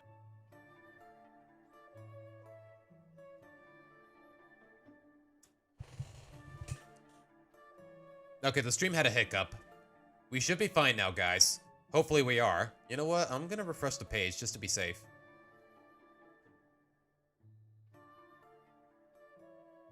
Oh, gosh. Okay, we should be good. We should be good. Stream had a little hiccup, but we should be fine, guys. Hopefully you don't have to refresh. At least, from my perspective, you don't have to. But alright. Clyde getting over Lori. Lori realizing that she kind of misses Clyde's appreciation, admiration, more or less. Hopefully in a completely platonic context, because like I said, Lori is way too old for him, and also she has a boyfriend. So I want to interpret this platonically, but I can see why people might misinterpret this in the wrong way. And I guess, like, I don't know. It still doesn't make any sense that how Clyde got over his crush on Lori, because by the end of the episode, like, he sees Lenny disguised as Lori and Lori herself at the same time. And he still has the nosebleeds. He still has his moment. He still has his unstable episodes, for lack of a better term. So, sorry, Slice of Life show should not last 5 seasons. Yeah, like, this show definitely could have ended. This show definitely could have been wrapped up properly, but hey, it made too much money for Nickelodeon, so they decided, hey, let's drag this shit on. Like, I don't know, this episode, it definitely has some ideas I can definitely appreciate, but at the same time, they don't really preserve the continuity behind them. Like Clyde getting over Lori. Lori realizing that, hey, Clyde's not really annoying. Like, the fact that, think about it from Lori's perspective. She's 17 years old. Like any ordinary borderline adult teenage girl. Like, she's definitely full of herself in some capacity. So the fact that such an innocent boy can have such a high opinion of her, an innocent boy can have, as far as the show is concerned, maybe that's not a good thing. It definitely leaves it in a bad light, to say the least. I don't trust elimination. Tails, did you spell it that way on purpose? I bet you there's going to be at least 3 worlds in that movie. Like, that's the thing about Illumination movies, and they definitely screwed the pooch a little bit with the first Mario movie here and there. Like, for some reason, they threw in a couple of pop songs here and there rather than just letting the orchestral soundtrack do the work. Like, for some reason, as Mario, Peach, and Toad were in the Kong Kingdom and they were riding that cart, for some reason Take On Me is playing in the background. Like, why? You did not need this. Like, I don't know. Like, Illumination. Like, you can definitely see the Western influence in the first Mario movie here and there. But alright. Snow Way Out. Is this the one where... Okay, it's either the one where Lincoln and Clyde go to the cabin in the mountains with Clyde's dads, or it's the one where Lana gets her siblings trapped in the Burpin Burger. She's trying to win a ticket for a raffle to, like, hang out with a NASCAR racer or something like that. Then they get trapped in the restaurant, and the only way out is for Lana to give up the wrapper. Like, I don't know, it's good character development for Lana, but at the same time, this is the episode that really made me dislike Flip as a character. Hey, I can get you out of the snow, but you gotta give me the wrapper. Otherwise, I'm gonna let all these children freeze to death. Like, I don't know. Like, this is definitely the starting point of why I really dislike Flip as a character. So, I'm gonna give it a low B, to say the least. Like, a minor but decent character development for Lana, but at the same time, it contributed to the reasons why I don't like Flip. So, I'm gonna give it a low B. How would you fit all the galaxies from Galaxy 1 into a movie without it feeling rushed? I don't think they're gonna focus on the variety of the galaxies, to be honest. I think they're just gonna... I don't know how it's gonna go down, but I'm legitimately curious. I mean, they got all Miyamoto, all Koizumi, all the guys who had all of the executives in the development of Mario Galaxy, from what I know, are involved in the development of this movie. So I want to believe they can't screw this up, more or less. But alright. Cheater by the dozen. Lincoln suspects Bobby of cheating on Lori. He gets evidence, he gets all the sisters in on it, but turns out it's just a whole misunderstanding. You know what? Again, one of those episodes where not a lot of character development, but a lot of charming ideas are presented. The fact that Lincoln and all of his sisters except for Lori, are going out of the way to make sure Bobby isn't cheating on her. And they go out of the way to look out for her in this kind of context. Like, it definitely sells me on the love between the Loud siblings. So, I'm gonna give it a low A, to say the least. Alright. I want to see Bro, the moment I hear the Comet Observatory theme in the movie, I might cry a little. I'm not gonna lie. Like, the Comet Observatory, like that track in particular, like, move over Delfino Plaza, move over Peach's Castle. When it comes to the hub areas in Mario platformers, the Comet Observatory is where it's at. Like, the music is just so charming. And for all I know, I might just hear it at some point in this playlist, but you know what? We'll get to that eventually. Alright. You know what, guys? My throat is starting to hurt a little. I'm gonna go get some water. I'll be right back.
Oh gosh, I needed that. Ugh. Water is based, guys. Water is so based. But alright. I would cry too. Rosalina in the Observatory is an amazing waltz. Yeah. Deadass. If I ever get married, can my first dance be to the Comet Observatory theme? Like, it would make such a... Like, it would be a great waltz, to say the least. Like, I don't know. We'll see how things go. Any game with an amazing orchestral soundtrack is a win in my book. Yeah. Mario Galaxy, probably the best soundtrack Nintendo's ever released. One of the best soundtracks ever, if I'm being honest. Like, I'm talking on par with Kingdom Hearts, to say the least. Like, it's crazy how well this soundtrack has aged. It's just way too good, man. But alright. Intern for the worst. I think this is the one where Lincoln and Clyde are interning at the convenience store, at Flip's. Then they start turning against each other. Then it turns out Flip is screwing them both over. I don't know. Nothing crazy, so... I'm gonna give it like a low B or a high C. You know what? I take it back. Low B. Snow Way Out. Actually, no. Snow Way Out can also be a low B because at least it has decent character development for Lana. But in turn for the worst, I don't know. It's nice to see that Lincoln and Clyde aren't always on good terms. Like, it's nice to see them be at odds with each other more or less, but at the same time, I just can't stand Flip. So, yeah, that's definitely... you know what? You definitely deserve that C. Alright. I get emotional every time I listen to Rosalina in the Observatory. Yeah. Yeah, the third version with all the instruments, once you get enough power stars, like, yeah. I definitely felt that when I played Galaxy 1 as a kid. I'm not gonna lie, guys. They're gonna re-release Galaxy 1 and 2 on the Switch, and I kind of want to play them on Switch 2. And I kind of want to play them on stream. They're overpriced as hell, but then again, I don't have my own copy of Galaxy 1, so I kind of do want to buy it anyways. Like, I don't know. If there's one thing that definitely... Then again, I was going to say I want to play Galaxy without motion controls, but then again, the motion controls are actually done really well in Galaxy 1 and 2. Like, pointing at the screen and picking up star bits, shaking to use the spin attack. Like, I don't know. Like, I got a lot of gripes with motion controls, but Galaxy is one of those games where they definitely don't bother me. If anything, they enhance the game. But anyways. No spoilers. I think this is the one where, yeah, this is definitely the one where it's Mom's birthday. They want to stop Lenny from spoiling the surprise, so they try to keep her distracted. But then it turns out only Lenny is thoughtful enough to throw a decent party for Mom. But I don't know. Like, I appreciate the idea of Lenny being so kind-hearted and thoughtful despite her ditziness, but at the same time, they're portraying it as if it comes at the expense of the rest of the siblings' competence. Like, I don't know. Like, I appreciate this reflection of Lenny's character, but at the same time, it comes at the expense of the rest of the siblings. Like, why would Lisa think... Like, I don't know, collectively, it just makes the rest of the siblings seem like idiots who don't know how to throw a simple party for their mom. Like, I don't know. Like, I don't know. The ideas are just a little inconsistent, so I'm gonna give it like a mid-B. Like, how do I word this in a way that makes sense?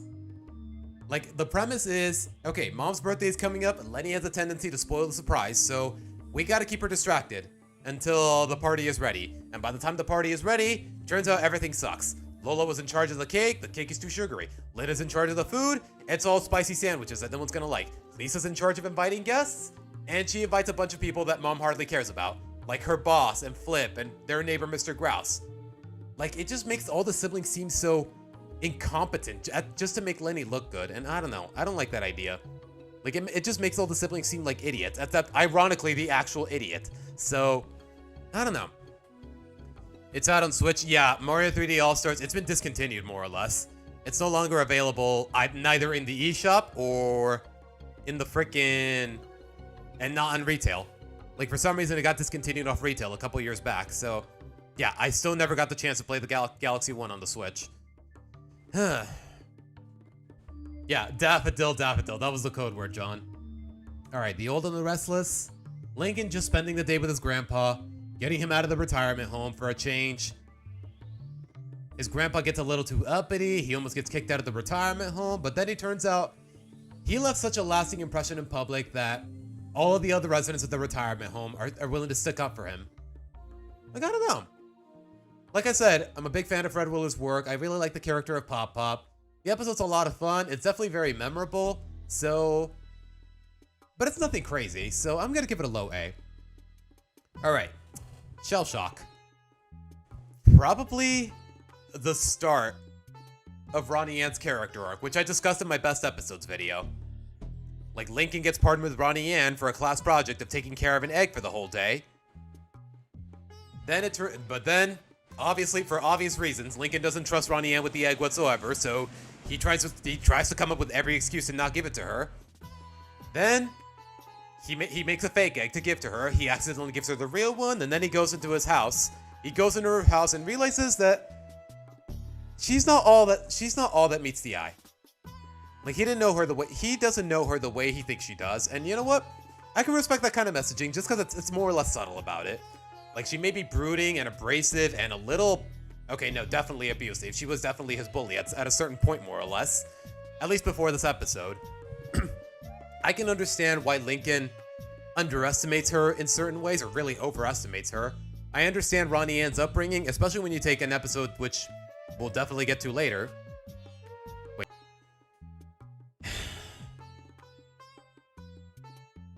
Okay, we had a small hiccup, but we should be fine now, guys. Just refresh.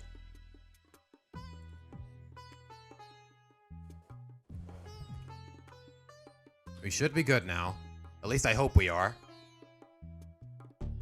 Yeah, our first look into Ronnie Anne's life outside of school and away from Lincoln. Like, her mom is an overworked nurse, Bobby has like 10 different jobs, and Ronnie Anne, despite her isolation, Ronnie Anne does whatever she can to help them. And it's all in good faith, more or less. So, you know what? It's a good, you know what? And then it turns out Lincoln was wrong. Then he gets discovered for what he was trying to do to her. Ronnie Anne gets mad. Then it turns out, like, I don't know. Like, the episode is really pleasant, more or less.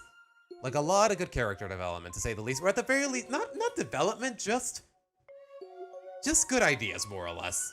Put into one episode, for lack of a better way to word it. All right.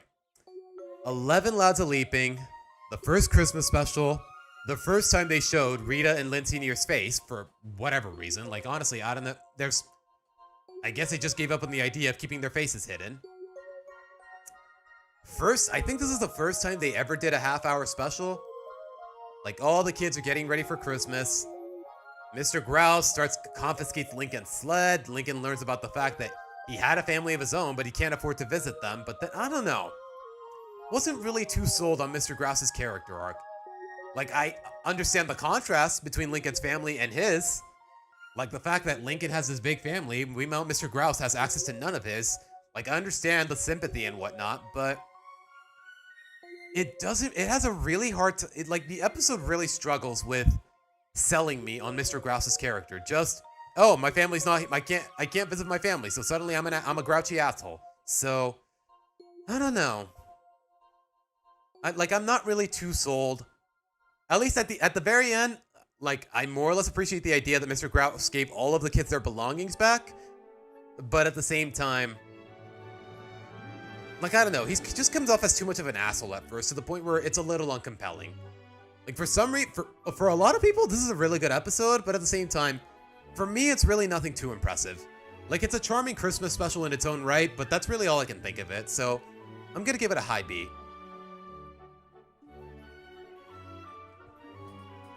It was the Loud House's Christmas gift to the viewers to show the parents' faces.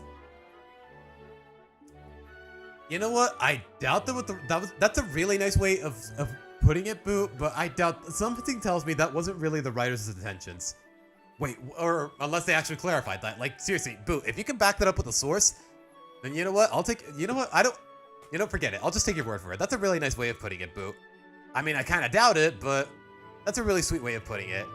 As a Christmas present to the viewers, just showing their faces? Okay, that's actually really sweet, the more I think about it. So, huh. That might just put it in an A-. I don't know. You know what? For now, it's going to stay at a high B. I want to say that's good enough. Alright. Snow Way Down. Lincoln and Clyde staying at a snowy cabin in the mountains with his dads. And then Clyde realizes his dads are being overprotective. He does something stupid. Like, I don't know. The plot is a little predictable, but at the same time, it more or less convinced me that Clyde's parents aren't entirely one-dimensional, for lack of a better term, stereotypical gay dads. Like, at the very least, it fleshed them out a little more than what they already have, because they more or less already did that in season 1 in the episode called Attention Deficit. So, you know what? A low A is acceptable. It's just a headcanon that I like to think. Thanks for liking it. Like, honestly, it's a really sweet headcanon.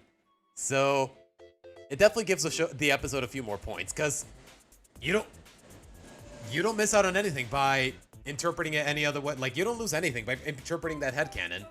Like, you don't lose anything in the narrative or in the character development. Like, it's just really cute. But alright. Back out there. Ronnie Ann moved away. Lincoln's friends are under the impression that he's longing for her, even though they were never officially dating, more or less.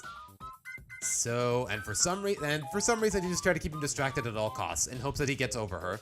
Even though he was never really over her, he was never really missing her more in the first place, more or less. Like, Lincoln encouraged her to move away because her family was just that. The family just left him with a really good first impression, more or less.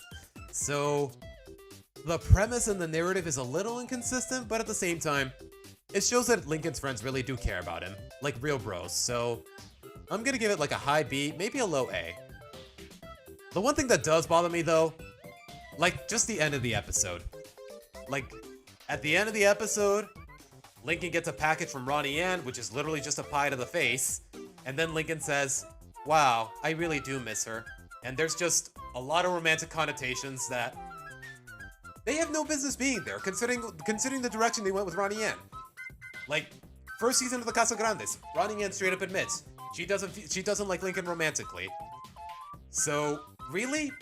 When you take all the context into consideration, he shouldn't either. So, the ending does bother me a little bit, just because it's a little inconsistent with the character development. So, I think a mid-B is the best place to put this episode. Alright, Tricked. The first ever Halloween special. Actually, I think this was their first ever... No, wait, it's season 2. It's their second ever half-hour special, from what I remember. Okay, keep in mind, guys. As far as cable television is concerned, like, when you remove Paramount Plus out of the formula, I only get to watch this episode around Halloween time, around October. So, please forgive me if I don't remember much about it. All the kids are going out trick-or-treating. Lincoln and Clyde disguise themselves as these British kids from, like, a private neighborhood to get better candy. Then, a pair of bullies. They accidentally lead a pair of bullies to their neighborhood where they pretty much steal everyone's candy. And then they get back at him. There's a whole corn maze that the family set up. Like, I don't know. A lot of ideas to work with, and it's a relative...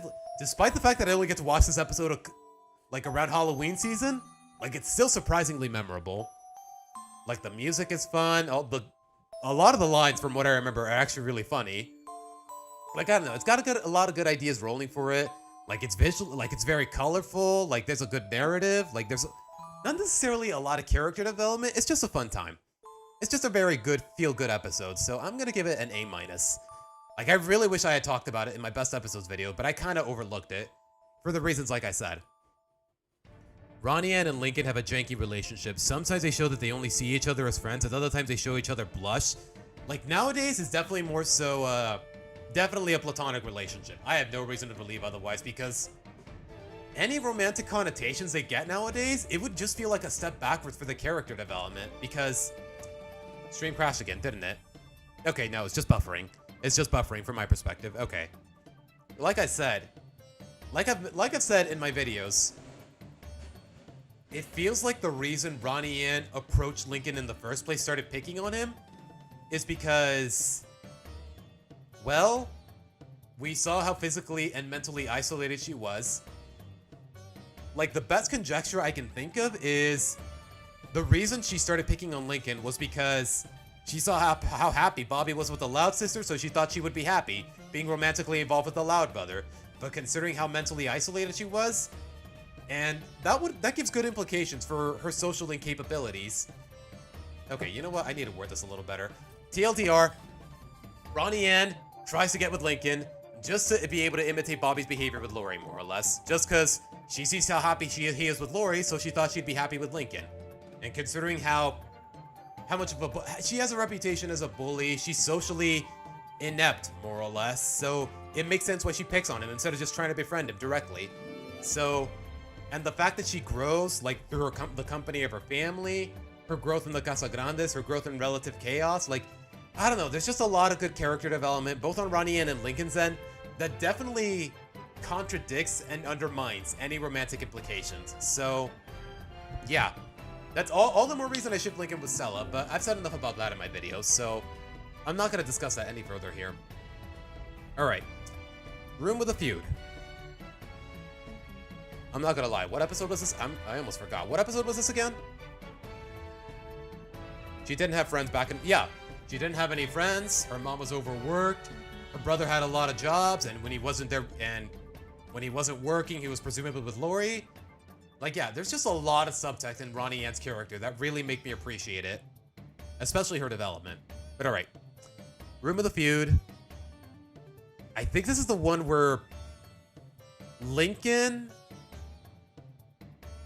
makes all the sisters switch rooms with each other, and hopefully they'll have better chemistry than they did before, and I don't know. I forgot how a lot of this episode went down, so I'm gonna look into it. The Loud House, room with a feud. How did this go down exactly? Lincoln is in the living room watching a baking show. Oh gosh. Move!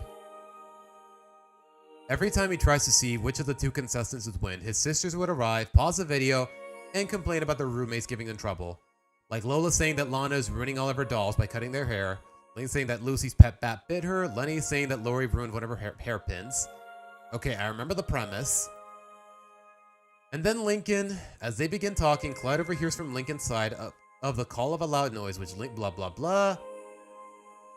Yeah, he pairs all the sisters in different rooms with different roommates. Lana with Lynn, Luna with Lisa, Lola with Lucy, Luann with Lenny, Lori with Lily. It all goes wrong. Lisa makes up her own system for roommate pairing, and then Lincoln, for some reason, is paired with Lily, and then Lisa's left by herself.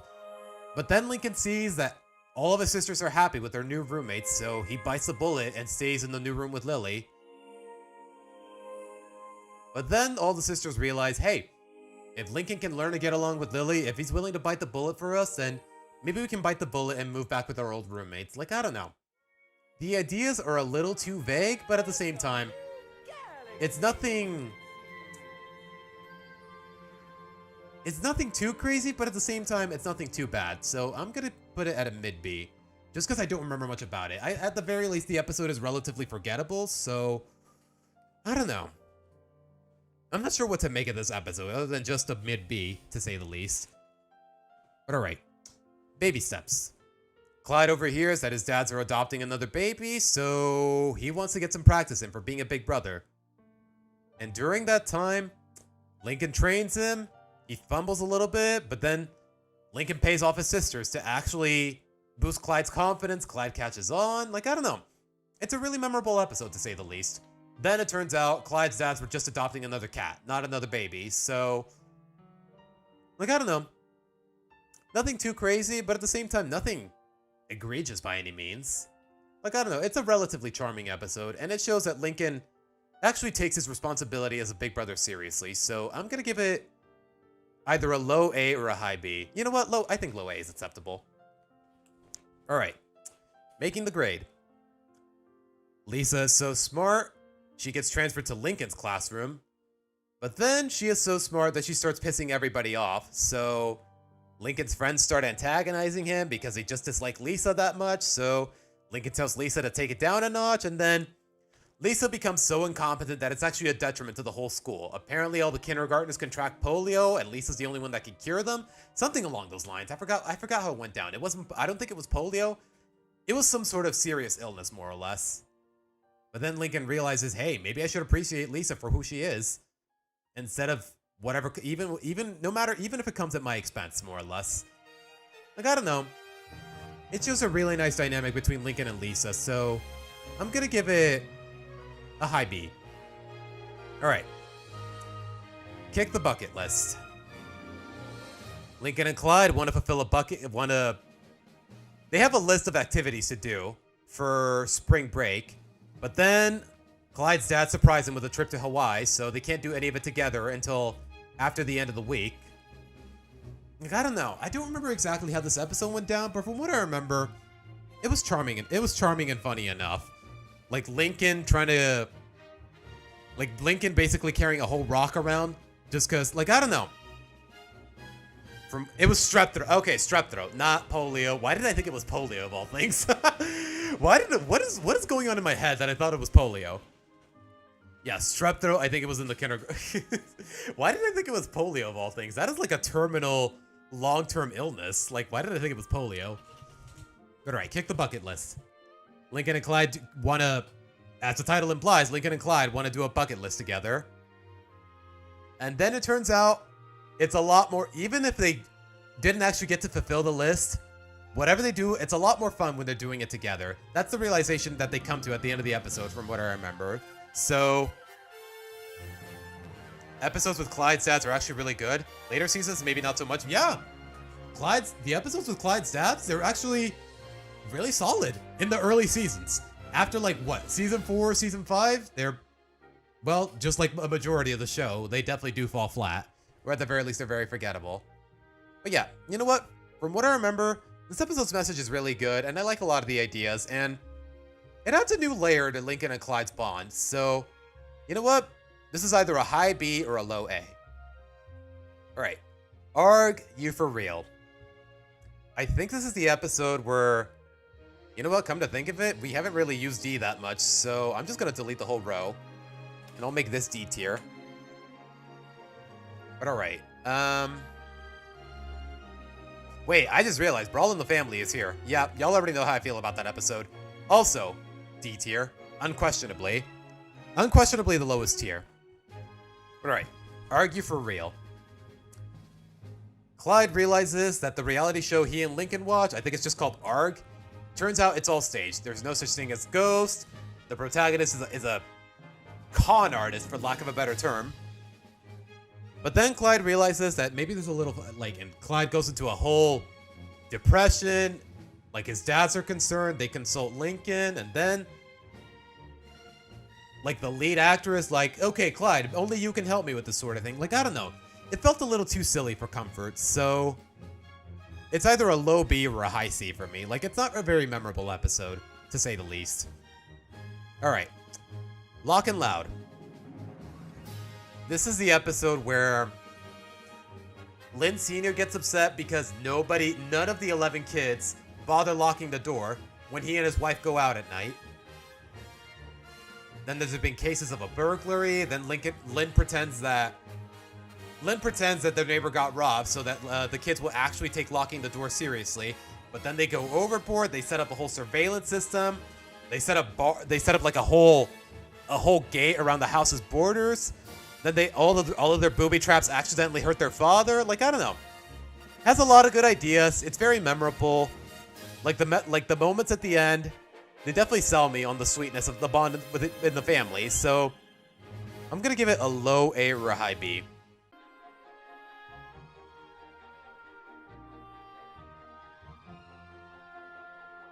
Okay, we had a hiccup for like what, 2 seconds? Like 10 seconds? We had a 10-second hiccup. Okay, that could have been a lot worse. Yeah, Lock and Loud was surprisingly really memorable and really funny, to say the least. So yeah, I think the low A is warranted. I don't remember a lot about it, but for what I do remember, it was actually really sweet. Like, especially Lynn Sr.'s line at the end, where he's like, I just want to protect my greatest treasure, my family. Like, it's a little sappy, but at the same time, I understand where he's coming from when you take the whole episode into account. Like, the whole running gag of Lana trying to get the dog to actually bite the burglar's butt. Like, I don't know. I thought it was really cute. Like, there's a lot of things I definitely remember about it. Alright. Patching things up. Lola and Lana become Girl Scouts. Lincoln and Clyde trying to get some of those Girl Scout cookies. Like, I don't know. Not a very memorable episode from what I remember. Then Lola starts being successful at all these things and Lana isn't, and then it's the other way around. But then Lola and Lana remember that no matter what happens, they wanted to be Bluebell Scouts together, or whatever they were called. Like, I don't know.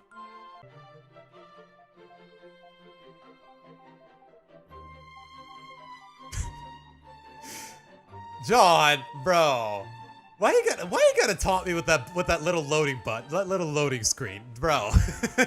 Okay, we should be back now, guys. Hopefully, that'll be the last of it when it comes to the hiccups. At the very least, they're not lasting very long, to say the least. But all right, guys. All right, Fool's Paradise. Y'all already know how I feel about pretty much all of the April Fool's episodes with Luann's. Like, they really just paint her as this callous and unapologetic sociopath, psychopath. I don't know what kind of path, but it's not nice. So I'm gonna put this at a low C. Like, I don't know, all the April Fool's episodes, they just make Luann seem so dickish in comparison. So the Loud House pets are extremely underutilized, and they could have had some fun episode dynamics. Yeah, they've only had like what, 3 episodes in total revolving on just the Loud House pets, where they don't even show the family's faces, more or less, for the most part. Yeah, they definitely feel underutilized to the point where I honestly forget the pets even existed.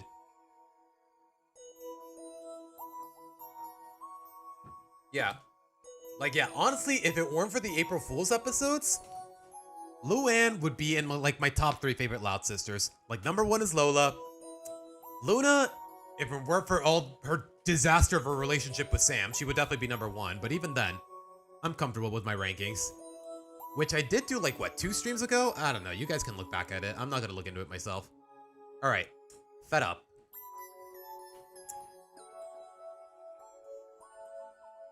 How did this go down again? I think it was... The kids are pretty much, as the title implies, they're fed up with the fact that their dad pretty much cooks the exact same 7 meals every day of the week. So they sabotage his cooking, his recipes and whatnot, in hopes that he'll just order pizza and call it a day.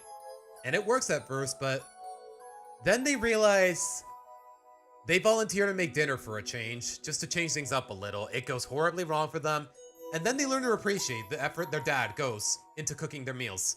On a budget. Like, honestly, for a family of 11 kids, like, I can understand how expensive it can be to be able to make dinner.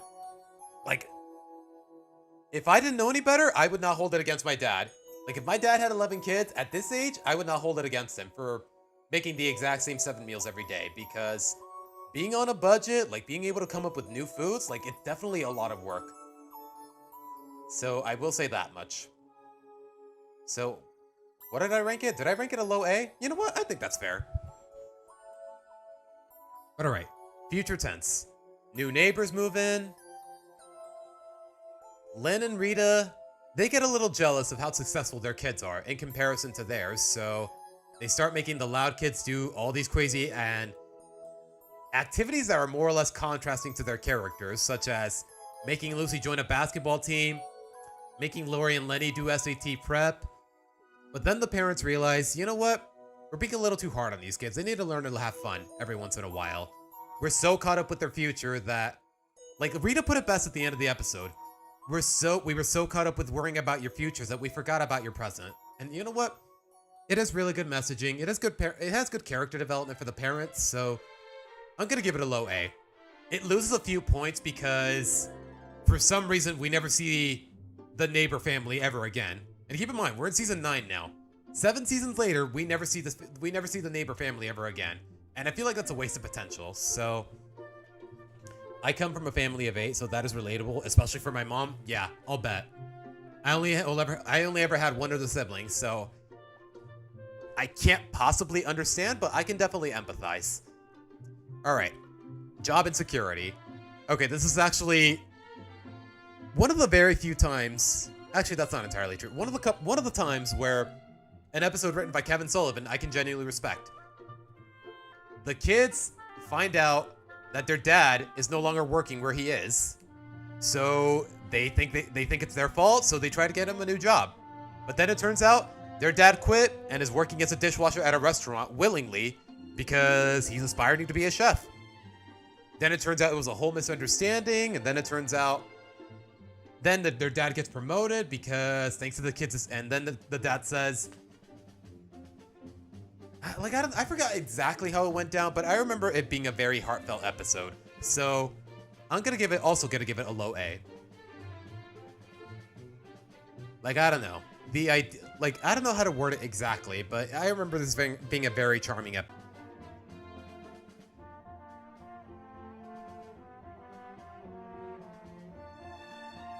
Okay, we good now? We good? Just another hiccup.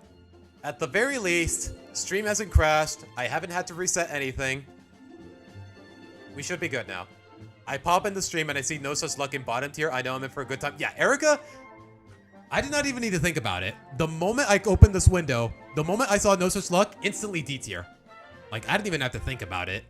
Same goes for the other 2 episodes. But alright, as far as job insecurity is concerned, it was a really sweet episode. The kids blame themselves for their dad losing their job, but then it turns out their dad quit on purpose and he wants to be a dishwasher on purpose. And when they find out, they accidentally injure the head chef. Their dad fills in for them, he leaves a lasting impression, he gets promoted. The dad says, hey, kids, don't never blame yourselves. Like, even if Lin had lost his job because of his kids, he would never hold it against him. And honestly, that says a lot about his character and his role as a father. And honestly, mad respect. Mad respect. Easy A. Alright, no laughing matter.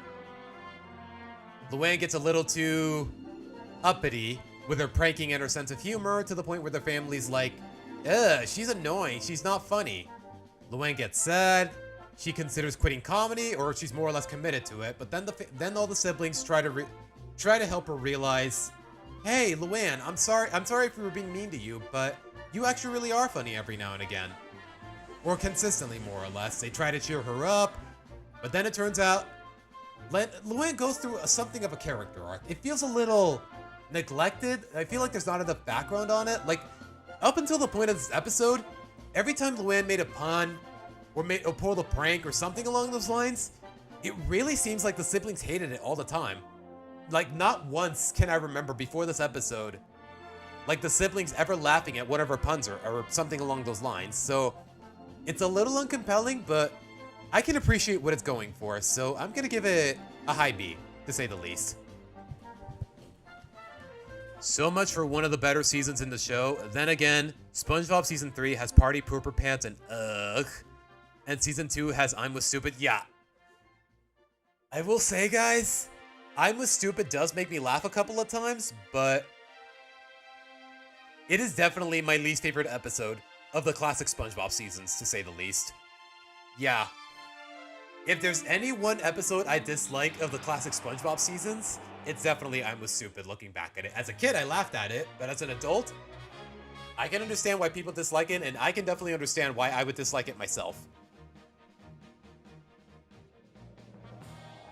Alright. Alright. Relative chaos. There it is. I was looking for you earlier. Alright.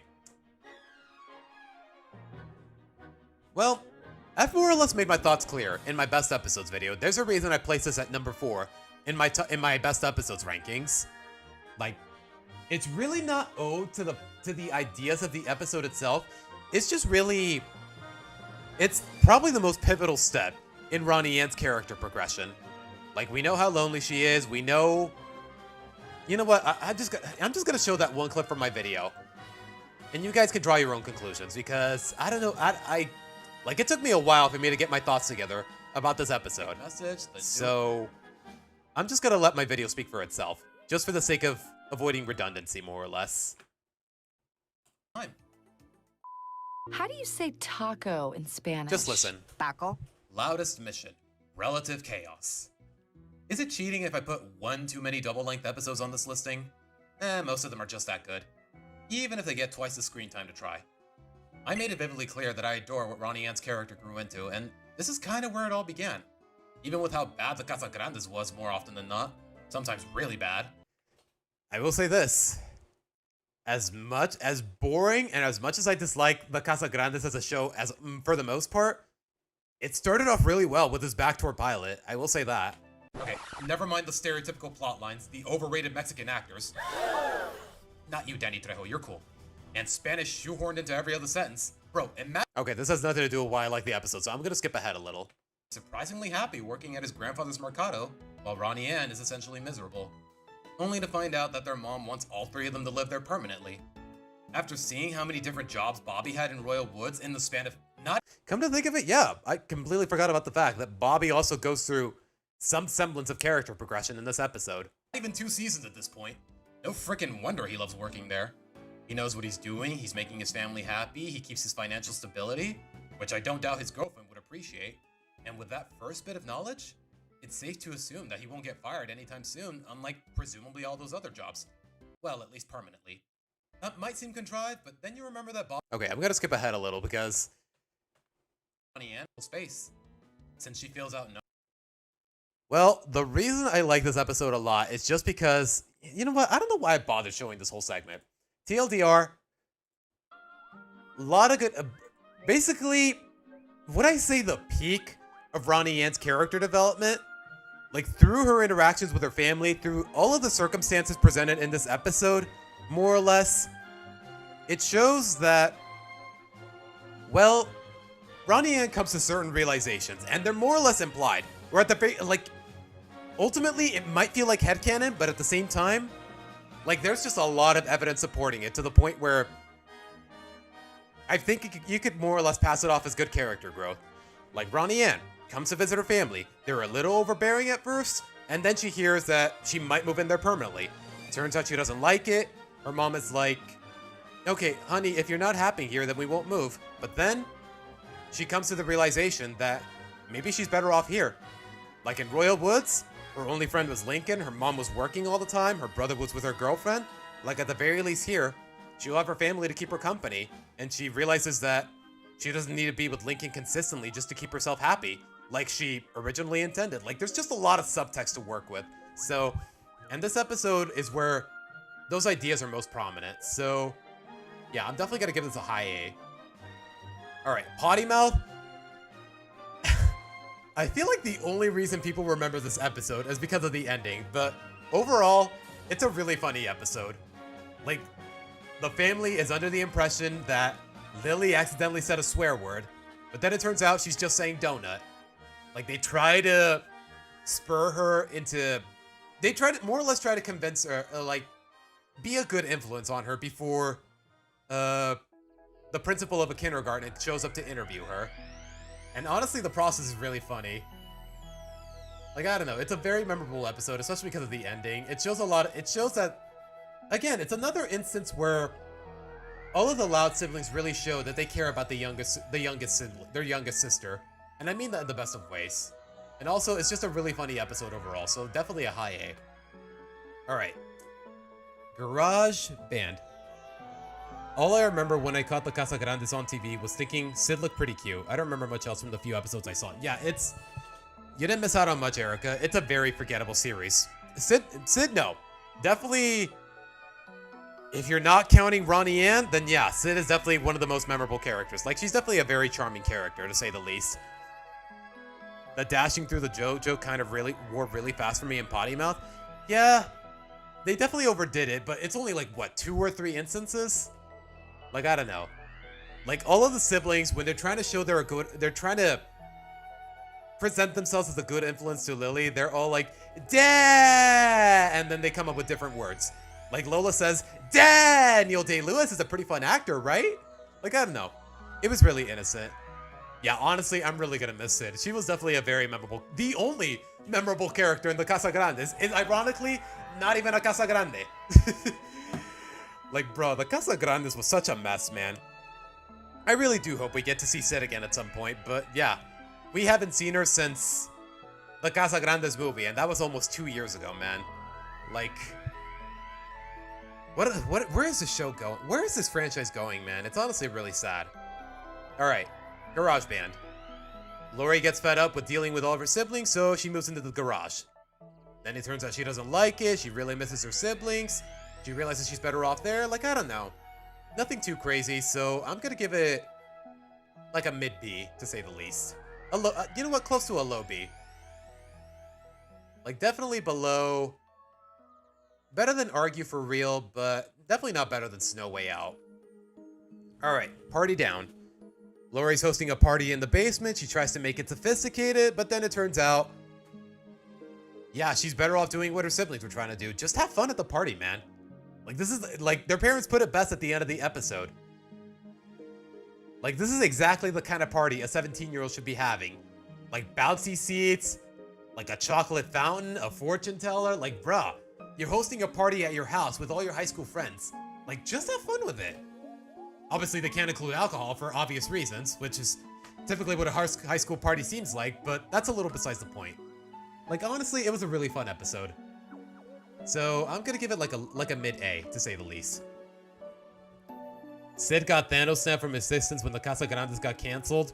Ronnie and Bobby and Sid were good characters. Bobby had a cool bro friendship with Lincoln also. Yeah. Like, just wasted potential at every corner. And that's part of the reason I'm really not a fan of the Casa Grandes, because honestly, they treated that show as if the biggest selling point was just, oh my gosh, Mexican family, please go watch our show. Like, the amount of times where the Louds are like, oh, we're so close with the Casa Grandes. We're so buddy-buddy with the Casa Grandes. Please go watch our failings. Like, it just gives me, please go watch our failing spin-off vibes. Like, honestly, that show as a whole was just riding way too hard on the idea of representation. It's part of the reason I really dislike it overall. And internet crash again. All right, we had a bit of a hiccup, but we should be back now. I'm glad that didn't last. Yeah, the Casa Grandes was trying way too hard to get brownie points. Like, it was ridiculous. Like, how many episodes were just really forgettable overall? There was no character development, no character progression. And how many episodes do we have where they're just hinging on Mexican traditions and or stereotypes? Like, it's just, ugh. Just a mishmash of a bunch of forgettable crap that I've seen time and again. Nick should rerun El Tigre. Like, honestly, there's a lot of shows that Nick should just rerun in general. El Tigre is definitely at the top of the list there. All right, Sweet and Sour. Lynn Senior and Rita are going to a hotel. The kids want to tag along. They screw them over. They make up for it. But then it turns out it wasn't the kids' fault that they got kicked out of the hotel in the first place. I'm not sure what to make of it. It was a relatively fun episode, but at the same time, it's nothing too memorable. So I'm going to give it a mid-B.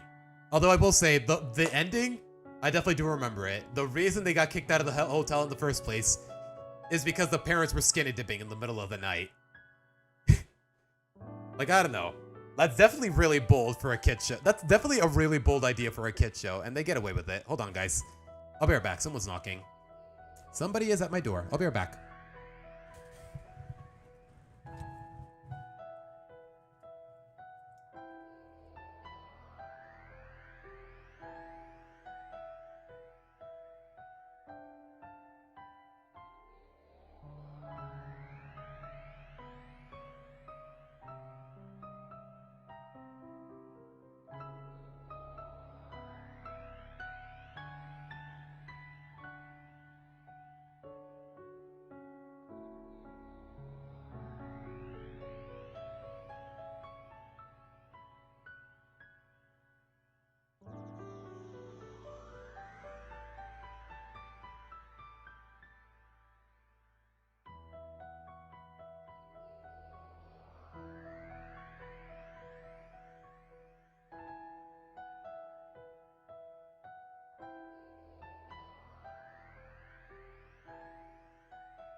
Kevin Sullivan is at the door. Pixel, bro, don't. It's just.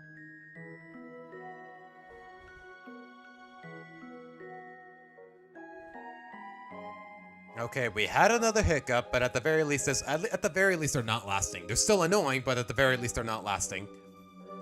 Funny how they allowed skinny dipping, but they don't allow the panty raid in SpongeBob. Yeah, that whole episode got banned because of you're allowed to go naked in a swimming pool, but you're not allowed to steal panties?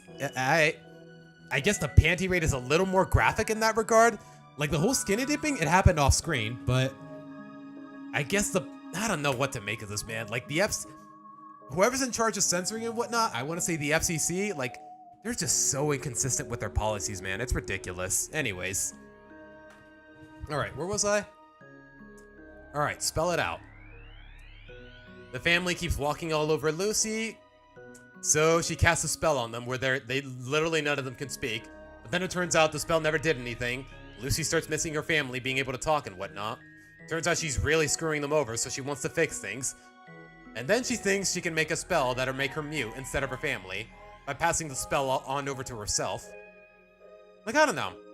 It's a little silly, but in all the right ways, so I'm gonna give it an A-. Turns out the whole reason the family couldn't talk was Because they screamed a little too loud at their grandpa shuffleboard game, something along those lines. It was a little weird, but at the same time, the writing, let me put it this way, it had its heart in the right place, to say the least. The joke in Midlife Crustacean was that they were raiding the drawer of Mr. Krause's mother. Yeah, and it still got banned. They were literally stealing granny panties, and it still got banned. Like, is it really that inappropriate? Like, I don't know what to make of it, man. It was bold, but maybe I can understand why it got banned. Alright. Is that Out of the Picture? Is that what it's called? I think this is the one where Lincoln and Clyde are trying to get themselves in the school yearbook just so they don't stay forgotten or something like that. Like, I don't know. Ironically, in their attempts to trying to avoid being forgotten, I kind of forgot about this episode. So, like, I don't know. It has a few funny jokes. Like Lincoln and Clyde just doing that little dance at the end after getting into the yearbook. Like, I don't know. I definitely remember it in some capacity, but it's nothing too crazy. So I'm going to give it like a low B. Pets peeved? Okay. I do remember this one. All the pets get jealous that Lana took in a little stray, basically a marshmallow of a dog. You know what? What was his name? What was the name of that dog? I need to see. I just remember the design being really adorable. Like, where is he? I need an image of him. I think his name was I think his actual name was Watterson? Hold on.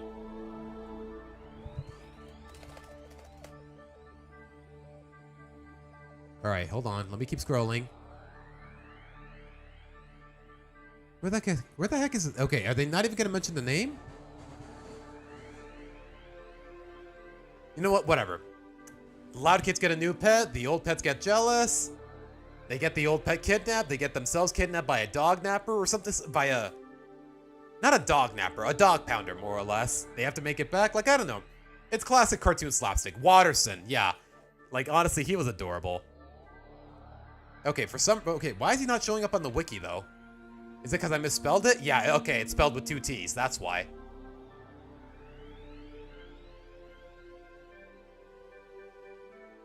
There he is. Look at him.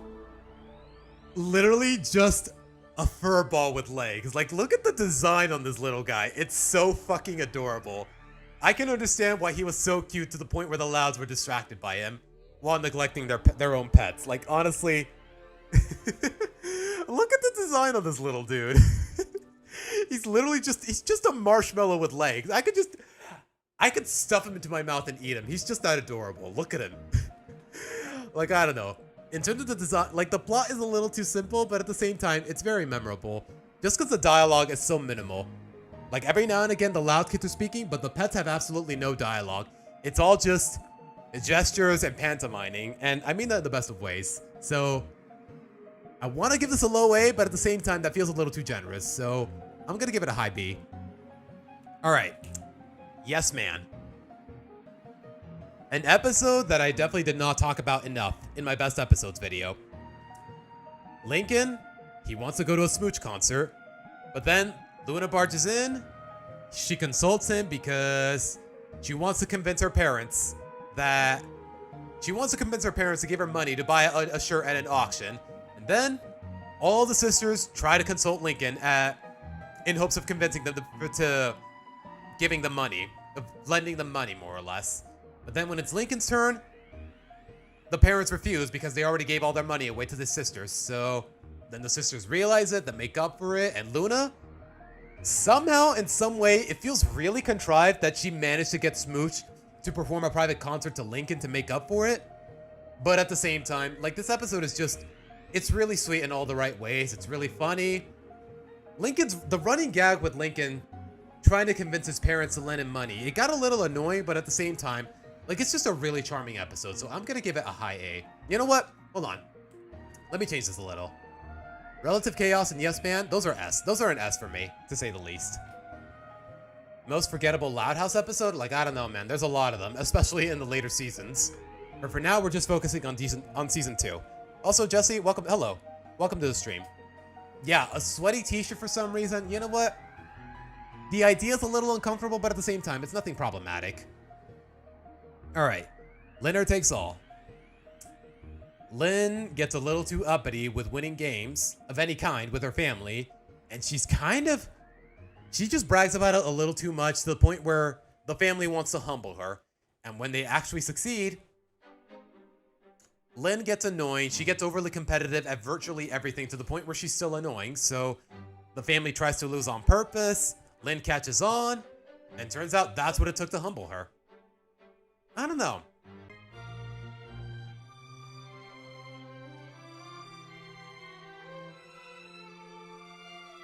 Okay. Another hiccup, but we should be good now. We should be good now. I hate playing with overcompetitive people, sore losers. Yeah, we've all been there. We've all been there more or less. So the fact that Lynn, even though the reason she realized that she was too overcompetitive was because Lenny blurted it out, at the same time, it's done in a believable manner. So I'm gonna give it like a mid-B, to say the least.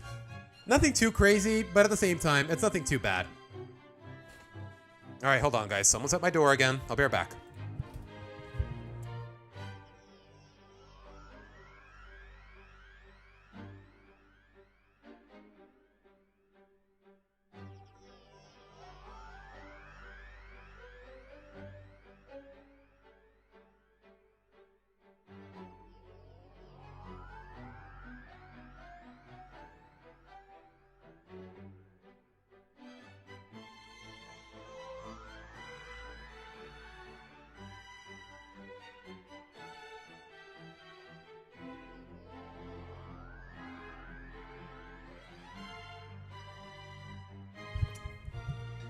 That was my landlord, apparently complaining that I'm being too loud, so I gotta tone it down a little, guys.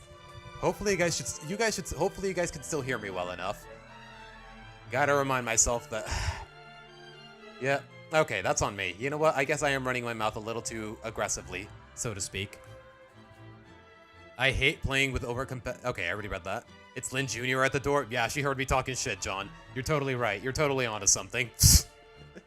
Calm down, bro. Alright. Pulp Friction. Lincoln and Clyde want to submit a fan comic for a contest. Their principal gives them detention because it turns out he is entering the contest as well, and he wants to use the comic that they used, that they were gonna submit.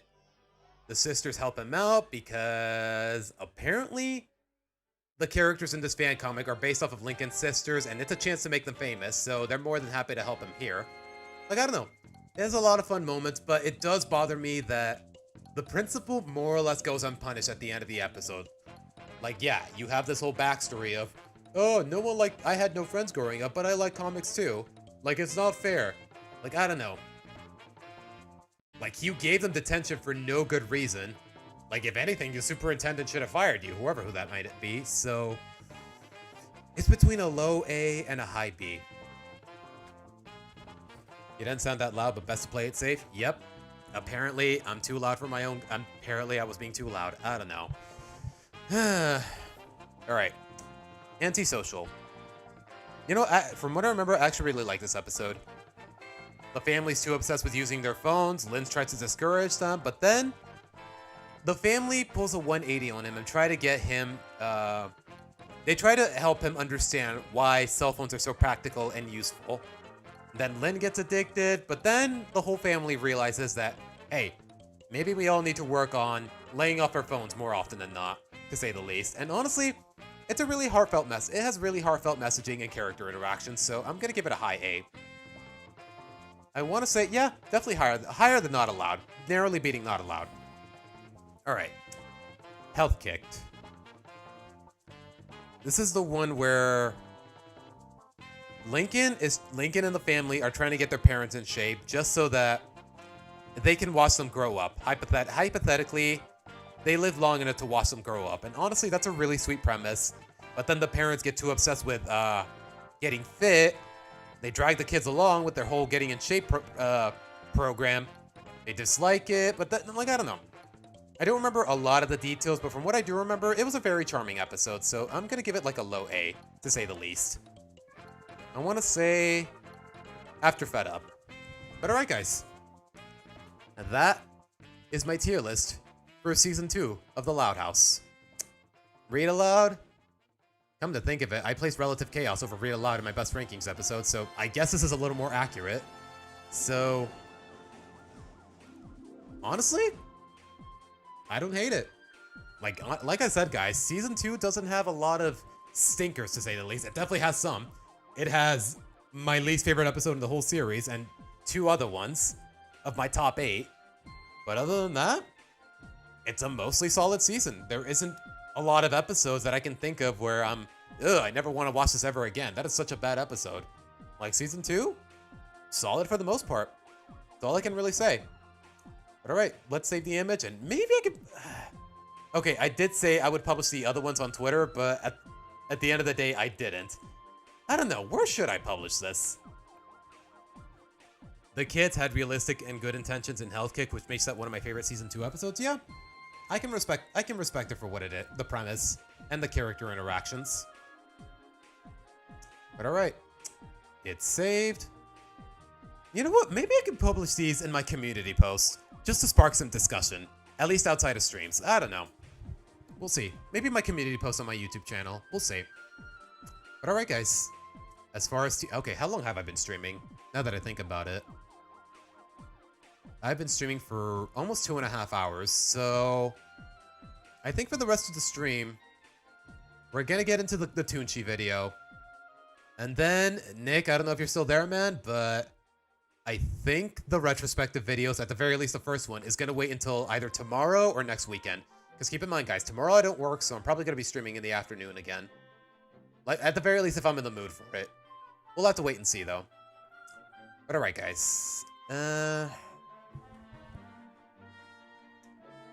Cartoonshi, the Loud House. I've seen this video before a couple years ago, but I want to look at it again and see if there's anything I can say about it that didn't occur to me before. And I did get a bit of a preview edit in the morning, but I didn't listen to much of it. But alright, guys. Have I ever thought about co-host? What do you mean, Tails? What's co-host? Okay, Lynn Jr. was competitive and she really gave up. She really gave up of all the workout? John, what do you mean? You're going to have to phrase that a little better, my guy. I have to tell my sisters when we play cards that it's just a game, but they still can't tone themselves back. Yeah, I've been there. The last time I played Uno, it was with a bunch of kids, so like it was my younger cousins, and I don't know. Nothing too crazy, but at the same time, I can see why the competitive spirit definitely gets to you. But alright, guys. I have to get going. Have a good night. Alright, Boo. Aww. Aww. Makes me sad when people gotta go, but then again, it's getting kind of late. Alright, guys. Thank you for stopping by, Boo. Like I said, I'll be back tomorrow, and as usual, I'll be back next weekend. At the usual times, hopefully. But other than that, as far as this video is concerned, we're gonna get to like maybe the first 15 minutes or so, maybe halfway through the video, and then I'll leave it at that. But alright, guys. Wait, what did it say?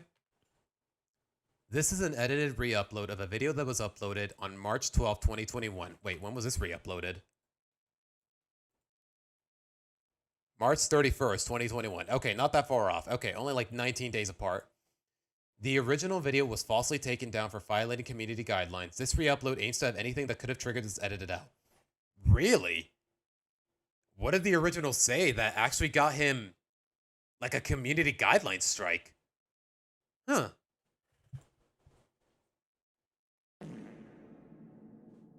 Disclaimer, if you browse Twitter regularly or are sensitive to certain issues, then you may take offense to some of the okay, I don't remember anything being too offensive in this video, so what is he getting at? There is no underlying intent behind them, and they are simply made for shock humor. My criticism is the only thing taken seriously in the video. Please send all death threats to my Twitter, @Cartoonshi, will you be cordially invited to... Jesus Christ, man. I know this video is like 4 years old, but damn. Young Toonshi was a little relentless, good God.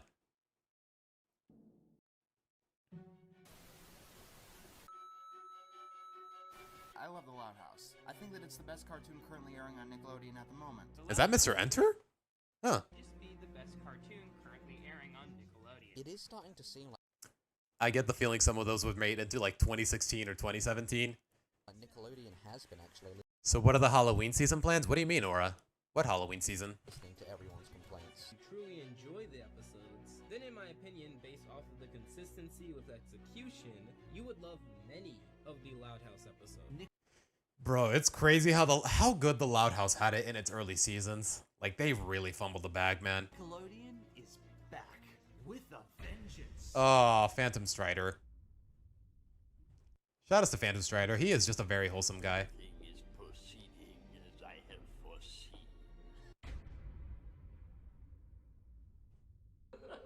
Okay.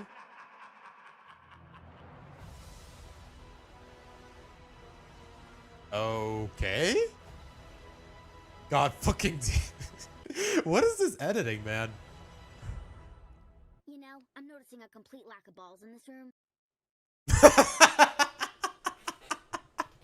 Damn.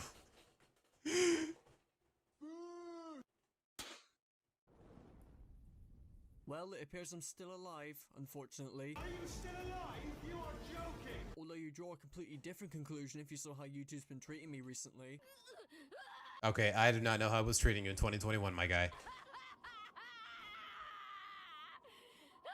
Hey, have you ever been wrong about Co-host, someone to bounce off of? You okay. something? I know I have, and no, as much as it would please you so much, I'm not talking about my stances on Steven Universe and the Owl House, because you guys can eat shit. What did he say about the Owl House? Okay, I'm kind of curious now, but we'll have to get to that later. Hey, y'all, come look at this. Cartoon Shy's 2 videos. I don't know about Saberspark, but Cartoon Cheese 2 videos were made in bad faith, and I'm more concerned with creating outrage towards the Owl House fans and stirring up Twitter drama than actually critiquing the show. Also calling the Owl House a liberal power fantasy. Is that what he called it?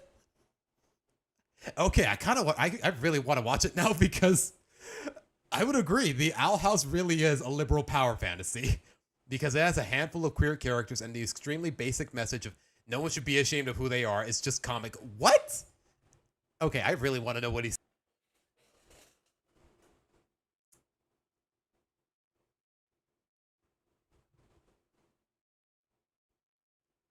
Like, usually YouTubers flavor their next series of uploads with Halloween flavored stuff during the fall month. I guess I could change the background in my videos a little bit, Aura, but chances are, you know what? I do have a couple videos in mind. Bro, I'm having another hiccup.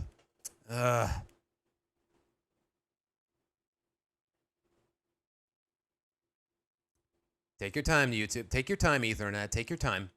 Okay, we should be good now. No more buffering, right?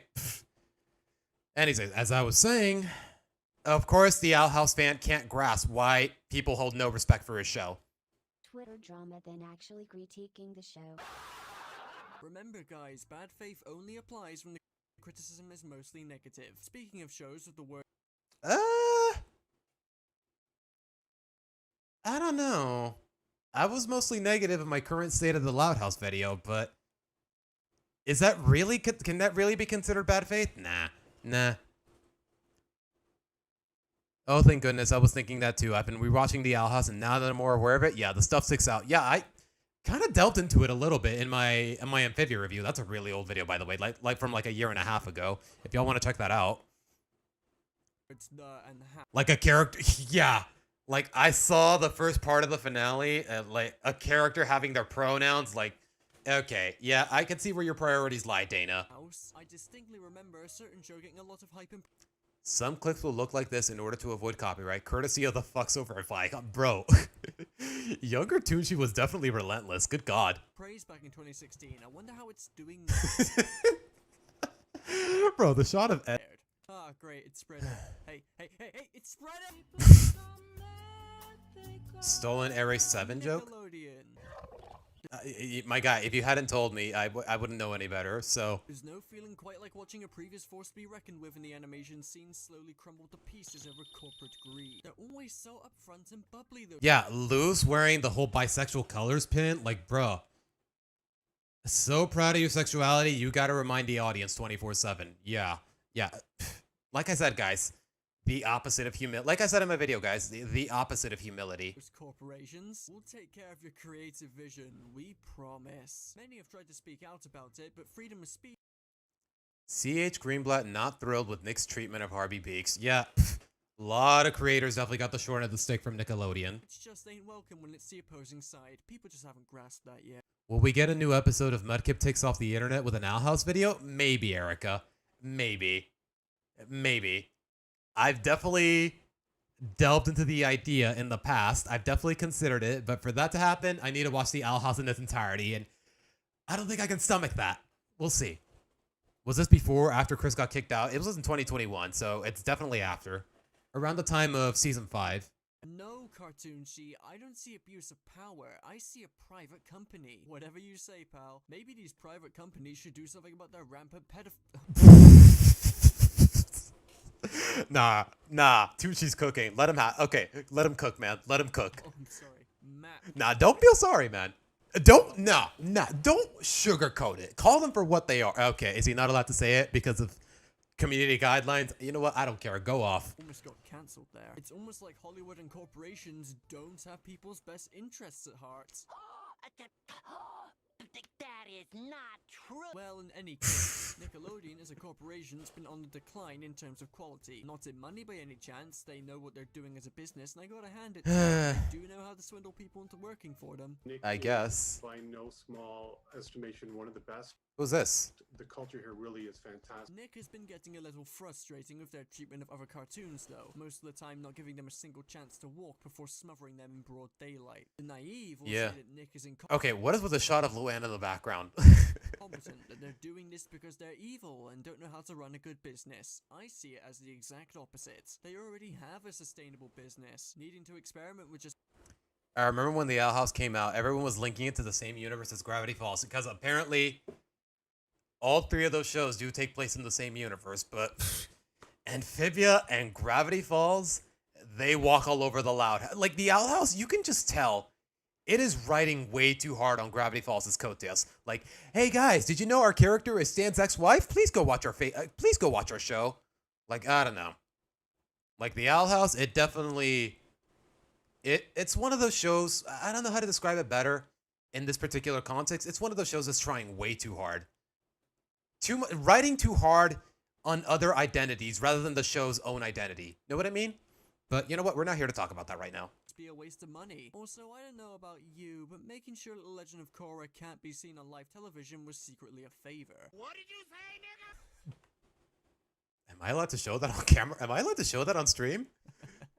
You want me to go? Hold on. Play that again. Play that again. I'm feeling a little chaotic. Secretly a favor. What did you say, nigga? You want me to go further? However, some misguided but optimistic people who think optimism is about denying reality because they don't like it specifically came together to praise and hype up this brand new show coming to Nickelodeon very soon. The Loud House is a Nickelodeon cartoon created by Chris Misconduct in 2016. I'm sorry, that caught me off guard. Chris Misconduct, that definitely caught me off guard. 16 for sex pests on DeviantArt. Lead us not into temptation. Wait, say that again? Wait, say that again? Conduct in 2016 for sex pests on DeviantArt. Yeah. To this day, that still applies. Not into temptation, but deliver us. That follows the adventures of the Loud family, a group of underage children that share a close and loving familial bond with each other. Oh gosh, Stevie. What can I say that hasn't already been said? We know how this fandom is, unfortunately. Now, when the show was first revealed, it initially had a lot of hype. For some reason. At first. People were mainly happy that Nickelodeon had made a cartoon that looked to rival the iconic shows they made back in the 90s and early 2000s, and in all fairness, it certainly had that vibe going for it. Interesting premise, decent theme song, and created by an industry veteran who couldn't keep it in his pants. Yet... Okay, I'm not gonna lie, Tucci, he speaks a little too quickly for comfort, but if you pay enough attention, like, the humor is, his sense of humor, it can definitely be appreciated. It's a little edgy, but in all the right ways. That sounds like classic Nickelodeon, alright. Coupled with unfortunately, nice art style, there was certainly a lot to get excited about. If you were one of the few people in the cartoon community that cared about animation outside of the 70% that only give a shit about the next big story focused show for them to obsess over, since most of them are still teen. Okay, I'm definitely gonna need the captions for that. Hold on. Play that again. If you were one of the few people in the cartoon community that cared about animation outside of the 70% that only gave a shit about the next big story focusing show for them to... Bro, why you gotta call out Veil Skip him like that, man?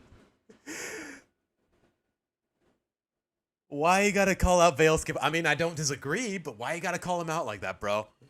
Realistically, this show should have failed.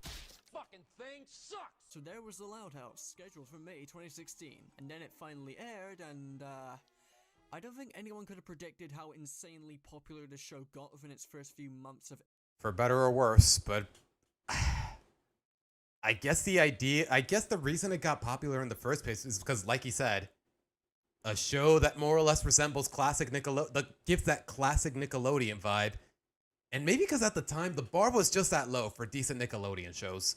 Airing. Within a month, The Loud House had managed to somehow defeat SpongeBob in ratings. Like I've said in my videos, at some point, it managed to keep up with SpongeBob in terms of popularity. You know, the show that killed basically all of its competition for over a decade. I'm still upset about that, by the way. And beyond the success of the show on TV, I don't know anything about Harvey Beaks, but I know a lot of people liked it. it also amassed a pretty large fandom in what appears to be a record amount of time. I've never seen a fandom for a Nickelodeon show that's as big as The Loud House, and I've never seen a fandom for a show grow quite as quickly. And they didn't even need a gay character yet. They got one anyways.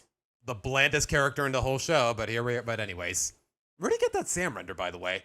It's a lot cleaner than the ones I've ever found. Anyways. Not to mention all of the free press it was getting from the fucking mindless people in the cartoon community who parrot the exact same shit with no critical thinking to their fan base. I mean, okay, I can understand why he feels a little remorseful about this video. Yeah, you're definitely being a little more rude than you need to be, man. You couldn't go anywhere in the cartoon community in summer 2016 without someone saying, Nickelodeon is back. The best cartoon currently airing on Nickelodeon. Like, I understand his grievances with the repetition, but at the same time, he was a little disrespectful about it. Not too much, though, if you ask me. At the moment, Nickelodeon has been actually listening to everyone's complaints. The Loud House has a bigger penis than me. All of this. What the? Where did that come from? Okay, I'm gonna turn off this. Listen, no, I'm not playing that again. Moving on. Into people's minds by many influential YouTubers in the cartoon community, and I am genuinely shocked that not enough people took a step back and said, "Hang on, is this one Nicktoon really going to change anything?" Well, it kind of did. I don't necessarily mean that in a good way, though. Short answer is no, it clearly didn't. If you think one successful cartoon that starts out not being as bad as the others on the network would melt Nickelodeon's corporate heart, then you're barking up the wrong tree. Well, like I said, maybe the bar was just that low at the time. I missed the hype era when I was checking out Loud House. It was around when Saved by the Spell was coming out, and that's like season 5, Aura. Huh, interesting. Like trying to convince your schizophrenic. Yeah, Tracy, once we're done with this video, I think I'm going to end the stream because we've been at it for about... Yeah, in 20 minutes, it's going to be 3 hours. That's usually... Like, I don't want to stream more than what I need to, guys. Grandfather to actually take his pill. Maybe tomorrow, Tracy. Maybe tomorrow. Because like I said, I don't work tomorrow, guys, so I'm probably going to try to stream again. If I'm in the mood for it. So we can see what life is like without the cartoon sponge that dances around his deathbed. Sure, it was similar to Nick's iconic shows from the 90s, but think realistically here, people. Now, with all this hype and given what I've said so far, you've probably come to the conclusion that the show was bad and not worth anyone's time. But surprisingly, no. At least not yet. Loud House's first season was actually enjoyable for the most part. Contrary to what some people in its fandom say, the first season of the show was undoubtedly its best. It knew what it was, it had a simple but well-executed premise.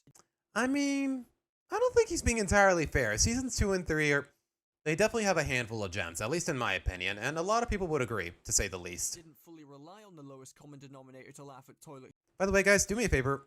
Hit that like button on the stream. It helps a lot. Humor and had genuinely amusing merits of its own, topped off with mostly likable characters. Yeah, fuck Lynn.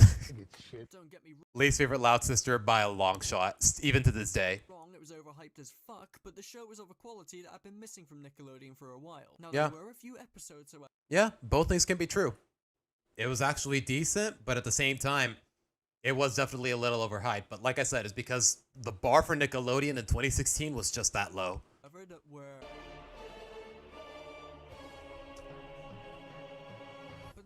Not my least favorite from season 1, but I can definitely understand why people hate it. A given for a Nickelodeon show anyway. The Loud House was certainly a respectable Nicktoon for its first season. However, eventually... Really, Aura? I kind of disliked her more. I kind of disliked her just as much. Like that whole, you're not allowed to date my best friend. You gotta do all this if you want to date my best friend. That whole character arc, I kind of hated it. I'm not gonna lie. This would all come tumbling down pretty damn quickly. When the second season of the show first aired, it was clear that there were going to be quite a few problems. But while season 2 wasn't the worst thing I've ever seen, although at times it got pretty fucking... close. It wasn't Yeah. until the show's third and fourth seasons where people began to notice that something was irrefutably wrong. I will say though, the start of season 3 has what I consider the best episode in the whole series. So that's not entirely true, if you ask me. Can you guess what it was? Oh gosh. I'll give you some time. Time's All of the above. up. Did you guess correctly? No, we're not going there. You take me for some kind of deviant? No, as much I see what you did there. as the unfortunate positions the show's child characters are put into, that's Yeah, live action Luna pretty much has all the same problems as Sam. It's basically just Luna, but without any of the depth, charm, relatability, charisma, or energy. the problem that mainly stems from the show's fan base. If you picked answer C, then you'd be half right. A shocking surprise, I know. In true 2010s fashion, each season managed to undo the goodwill the show had built up in its short existence and quickly turn what was once a promising return to form into Nickelodeon's next cash cow, revealing the problems with the show on the writing level and also what its mere existence and current treatment means for the future of the network. You think I'm exaggerating? They gave the show a spin-off! Yeah. A really unwarranted spin-off, mind you, because like I said, guys, Ronnie Ann, originally she wasn't even Mexican. They just made her Mexican at the last second because they forgot. Oh, right, Bobby's Mexican. The plan was always to make them siblings. Like, the fact that a whole spin-off spawned as a result of a last-minute decision, like, it says a lot about where the creator's priorities lie. Wait a minute, 2010, Nick, wasn't that when we had TMNT reboot? 12? That was in 2012. Didn't it? I don't know when it ended, but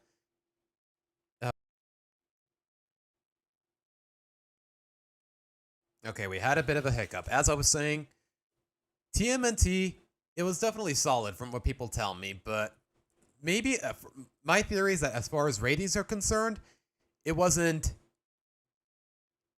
anything crazy for Nickelodeon, to say the least, for the network, to say the least. So what you're saying is Ronnie Ann pulled a season 1 Smithers? I don't know what that means, Aura, but probably. And I'm not trying to be funny here. It is absolutely fucking abysmal. For the most part, yeah. Exactly. It basically is the Cleveland show. You want to know why exactly the Loud House came tumbling down? It's a story of greed. A story of The fandom where some people could write wholesome stories and others create crimes against nature. Yeah. There's definitely an in-between, more or less. purely playing it safe. All parts of a master plan. Okay, I'm guessing he's gonna go all conspiracy mode. Okay, guys, for those of you coming in, if you're wondering why I'm speaking so softly, is because my landlord just knocked at the door and told me I'm being too loud. So please excuse me if I'm not being as vocal as usual. Or, you know, maybe because this show is shit. A few reasons are actually at play here, and we'll get It's definitely gone to shit, to say the least. into them in a second. But I first want to get some stuff Really? People think the Cleveland show is good? I don't know, man. out of the way that some of you may be wondering about. Cartoon She, you said you loved the Loud House and it was one of your favorite Nicktoons. Was. 2 years ago. Yes, I am aware I've A lot can change in 2 years, guys. Hell, 2 years ago, I did not care about the Loud House whatsoever. given the show a tad too much credit, as 2019 was the year I began to view media a lot more critically, and my thoughts on the Loud House had not changed at that point. Also, I think you can tell from that video's quality that I was kind of a dipshit. I would like to preface this video. Yeah, she was redhead. She was a redhead with freckles. She was a ginger. But Savino admitted in a Q&A that was her original design. That's how it was meant to go. But then they remembered, oh wait, we made Bobby Mexican. And apparently the plan was always to make them siblings. So, oh, we got to race swap her as well. Freckles on a Mexican girl are extremely uncommon. The design is a little awkward, but hey, whatever it takes for the representation, I guess. Of the following for those who are unfamiliar with this channel or me personally. God, I hate my old videos. My thoughts on how I can. Wait. Following for those who are unfamiliar with this channel or me personally. God, I hate my old videos. His voice at the time. Oh, Toonchi. You know what? We all grow as people.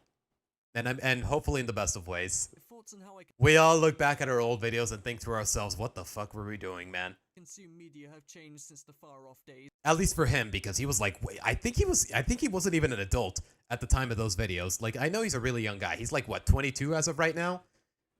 Of 2019, so spare me some mercy, please. I am also aware that there are some people who defend this show rather religiously, and that some people may. I am not one of. Hopefully I have not given the impression that I'm one of those people, guys.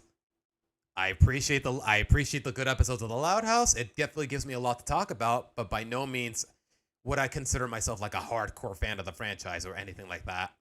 Be upset by this video, so I'd like to take this chance to say that you are not I just like to look at it analytically, more or less, for the most part. special, and I do not give a single fuck about you or your feelings. Enjoy Jesus the content, Christ, man. Acknowledge the flaws if you want an understanding. Challenge them if you feel they're inaccurate. By all means. I mean, he's not wrong, but the fact that his character is staring into my soul like that, I don't know, I am a little uncomfortable, dude. But if you wish to tell me that in your opinion the show is flawless and that you wish I was dead or that I would stop reviewing things, I would not say any of that, my dude. I will simply laugh at you. You have been a worthless, unspecial child since the day your mother shit you out in a Jesus Christ! public restroom. Let's get on with the show. Okay. I definitely understand where this comment was coming from earlier. What did he say exactly? The following video is a product for when I was... Oh, he was 16 when he made this? Yeah, he's only 20 right now. Oh my gosh. And made a bunch of offensive jokes for shock value. I do not recommend you watch this video as it does not represent my honest thoughts on the show and has never ever represented me as a person. If you have ever felt offended by the content of my old videos, that is 100% valid and I... Okay, my guy, you're apologizing a little too much, to say the least.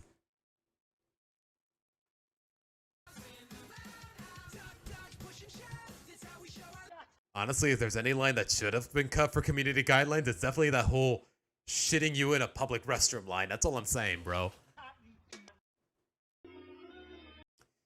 Because Viacom are absolute snakes when it comes to copyright, many parts of this video will have stills of the show as opposed to clips, and the clips that are used will be heavily edited to avoid their bullcrap. Apologies in advance. Fair. That's fair.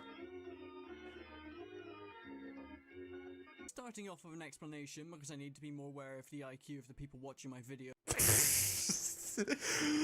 My guy, that's just Owl House that's just Owl House fans for the most part. It's not your viewership in general, bro.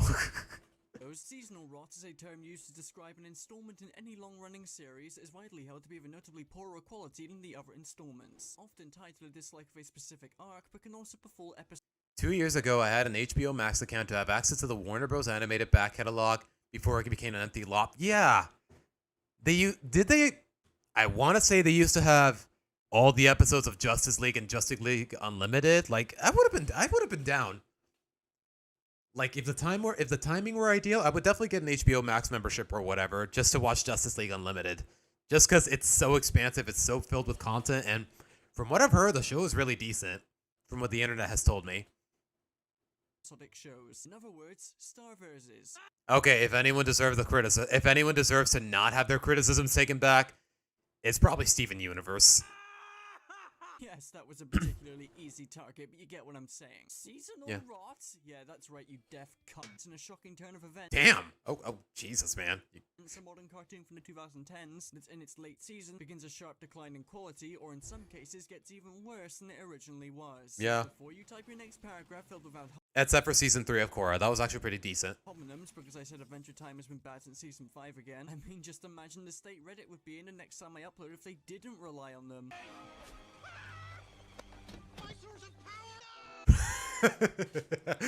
Okay, that's a really fun edit. Should be worth noting that this is a Nickelodeon show. There isn't a single Nickelodeon show that hasn't in some way suffered from seasonal rot. With very few exceptions. Yeah, of course. Okay, fine. There are only 2 shows from Nickelodeon that have... I don't know a lot about Invader Zim, but Avatar definitely never got bad. It definitely ended when it needed to. ...haven't suffered from seasonal rot. So the fact that Loud House has encountered this problem... Really? Even all those movies that they made, like in the late 2010s, Aura? Wow. It isn't exactly surprising. I mean, getting your artistic vision milked by Nickelodeon anyway is equivalent to a monkey paw. The problem is that for the Loud House, it seemed to happen far too quickly compared to any other show in the network's history. I mean, to be fair, it wouldn't be the first show that got bad, like, after season 3. Actually, in his opinion, it's after season 1. So, okay, maybe... From his perspective, things are a little different than what I've been thinking. Why is this exactly? Well... Yeah, there's that whole debacle with Savino that we've discussed time and again. That was the first step. What is this background music? Wait, what's that? You thought the creator of a Nickelodeon show wasn't a piece of shit? But no. Yeah, Dan Schneider, him. Who was that? Who was that third guy? What's that? You thought the creator of a Nickelodeon show wasn't a... John Kricfalusi. I have no idea who that is. You know what? Let me look into it.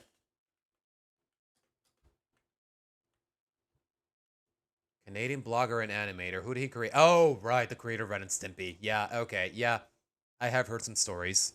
Piece of shit. But in all seriousness, it wasn't just the show's creator getting fired for being too base that ruined the show's quality, although that definitely most likely played a part in it. It's also the quality of the scripts from the current writers. Also, even when Chris Weinstein was on the show... Okay, dude, you're definitely milking the sex offender jokes. It still didn't stop season 2 from being a gigantic crock of shit. Let's get a few things about the Loud House out of the way. It's not a big, continuity-driven show of continuing plot thread. It is a purely episodic... And yet when it tries, it still fails. show, and thus I should absolutely criticize it as such. Really? He mentored Savino? You have to wonder what he picked off from him. Except for when it isn't, but... Wait, what'd he say? Show, and thus I should absolutely criticize it as such. Except for when it isn't. Look at that. The one time where it tries with continuity, we get one of the best episodes in the whole series. For sure isn't... You pubic what? Whatever. You know what? I'm not. Do I even need to ask? Although on a related note, it does take a page from the Ryan Johnson school of squirting anal fluid on a decent IP. But ouch. Okay, you are way too graphic with your insults, my guy. You gotta chill. But then again, this video's like 4 years old. What Loud House does do, however, is add little pieces of its own charm, humor, and character chemistry that makes an otherwise done-to-death concept a welcome and enjoyable surprise, like eating a Kinder Egg in the UK and not being labeled a terrorist. What the fuck? That's a thing? The Federal Food, Drug, and Cosmetic Act prohibits confectionery products that contain a non-nutritive object unless the non-nutritive object has functional value. Kinder Surprise eggs are legal in Canada and Mexico, but are... That is true. Kinder Sorpresas, Kinder Surprise, they're still sold in Mexico, but they're completely banned in the US. America. The show being about a chaotic family of the one boy in the middle of it, Lincoln Loud, going about mostly mundane activities in a large family and trying to make sure his sister... Oh, the ending of Roughing It. I actually really liked it. Definitely my favorite episode of season 1. Don't fuck anything up. And you know, given the fact that this show was created to show Chris grabbing... Satan himself? Okay, bro, calm down. Butch Hartman's a little cringe, but calm down. He is not the devil in any capacity. Like, calm down, bro. ...view of living in a big chaotic family, it's not unreasonable to see a bit of him in Lincoln. Yeah, well, why aren't the parents supervising them or telling them, hey, inside the chocolate egg, there's a toy in it. You're not supposed to eat that. Like, at what point can we hold the parents accountable for this bullshit instead of making the government step in? That's all I'm saying. Lincoln is based. Women aren't funny. Why would you use that shot from the Harley Quinn show? Oh my god. I don't know. Lincoln is a very charming character, but yeah, you gotta learn to disassociate him with Savino because he's clearly based off of him. But at the same time, his individuality definitely sticks out to the point where I can disassociate, or at least I can. Lincoln is based. Women aren't funny. This led to many episodes feeling very relatable, and it was also a possible goldmine for some decent comedy. As you can probably tell, though, this didn't carry over too well to the later seasons. I'm funny. We'll get into the comedy in a second. Now, as you can probably guess from that setup, the structure for a typical Loud House episode is like this. Mundane activity or a relatable family activity presents itself, the Loud family causes chaos leading to some sort of conflict. Conflict is resolved in some way. Simple 3-act structure of an easily replicated... Like, the part of the charm is just the simplicity of it. Like, it doesn't try to be too subversive most of the time. Formula. Just scour through your memories to the day you got your shit kicked in at school for playing Yu-Gi-Oh! On your own because your weak-ass posture was asking for it, and then turn it into a Okay, a lot of these comments are just uncalled for, but I guess that was his attempt at comedy, more or less. Friendly episode of a Nickelodeon. Alright, Jorge, thank you for sticking around. We're just about done here anyways. Yeah, we'll be done in about 10 minutes, so thank you for sticking around. Show, or alternatively make an episode of the kid version of you kissing the little sister of your older sister's boyfriend, because that's not fucked up at all. Maybe. Yeah. Also, he got forced into going on a date with her, which makes it even more problematic. There's a reason for the incest obsession after all. So this... us already talked about these kinds of ideas in my last Loud House video, so what can I say that hasn't already been said? Structure and formula worked well enough throughout Season 1, so what went wrong for it to suddenly turn so sour? Well, don't worry your pretty little heads, it's only everything. For starters, the show eventually ran out of mundane family activities that were familiar to most people. Yeah, all the more reason it should have ended after, what, 4 seasons, 5 seasons? But here we are in Season 9. Substituting them for small... Would wrap it up at the end of the vid, or at least would end on a complete note. I'll try, Aura, but that's the thing. Yeah, I don't want to stream for 2... You know what? What time is it? 8:51. Maybe we can push the stream until 7:30. We'll see. Scale episodes focused on specific characters, not to flesh them out, although those happen more frequently too, but just for the characters to have self-contained adventures. That's the thing, though. If the story is supposed to be something like, say, a romantic setup, a romantic relationship, like Luann and Benny, like the setup with Lincoln and Stella and white hair, like it's kind of insulting when you treat that as like that's an idea that straight up cannot be self-contained, because otherwise it feels like you're just taunting the fans, to say the least. And these kinda varied, I guess. I mean, most of them were shit. The show went from being about what it's like to grow up in a big family to now being an even more generic slice of life show about Lincoln going to school to hang out with his nobody friends and the token black guy that cartoons put into their shows of representation. Okay, come on. Give Clyde a little more credit than that. He's actually a very memorable character. But subsequently do nothing with them because they just don't care. I use the racism to destroy the racism is a lot more than a meme now. Write a good POC, for fuck's sake. Damn. Did not know he feels that strongly about Clyde. But then again, that's how I feel about Sam, so... Well, maybe that's not fair. Clyde gets some attention every now and then, but I want someone to tell me what the fuck his personality is, aside from the lovable character trait of being a butt monkey twink. A character in a television show, manga, anime, who constantly gets abused and never gets ahead in life? That's a bit of an exaggeration. Like, Clyde definitely has its moments. He's serene, he's understanding, he's kind, he's optimistic. Like, I don't know. I feel like you're not being entirely fair here. Who has a bloody-nosed orgasm when he sees Lori for half a second. Okay, did you have to word it that way when it comes to an 11-year-old?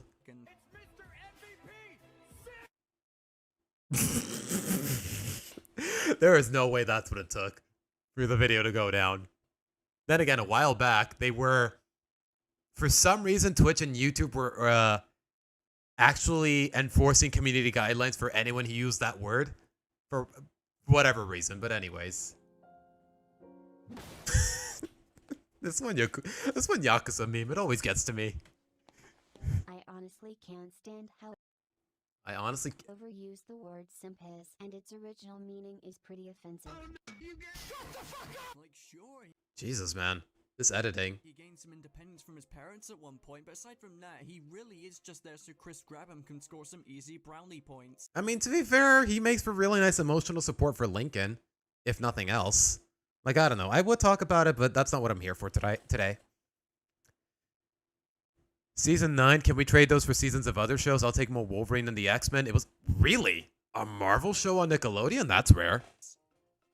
Was it not on Fox Kids or like Disney XD? But then again, I don't remember how old the show is exactly. Without putting effort into his character, glad I clarified that last part. Don't know why I did to at one point. Wait.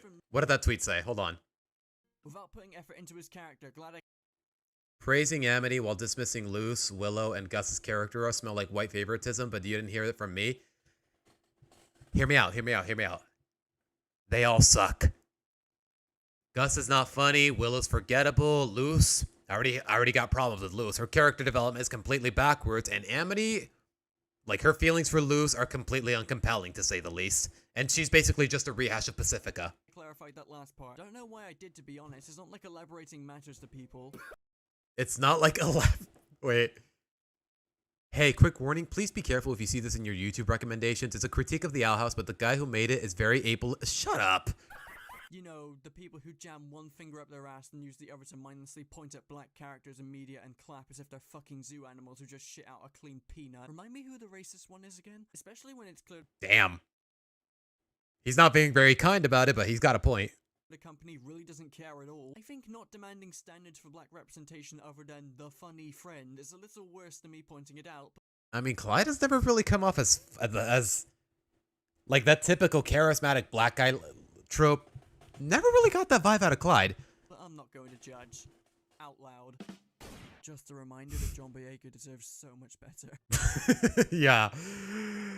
Whatever it takes with that China money, right, Disney? Like, bro, the fact... Out loud. Just a Also, yeah, Finn got done dirty in the Star Wars sequel trilogy. Like, a story arc of a stormtrooper going full Jedi? Like, that would have been gas, but of course not. Reminder that John Boyega deserves so much better. Lose had character development? No, that's the problem. That's the problem. It's completely backwards, if you ask me.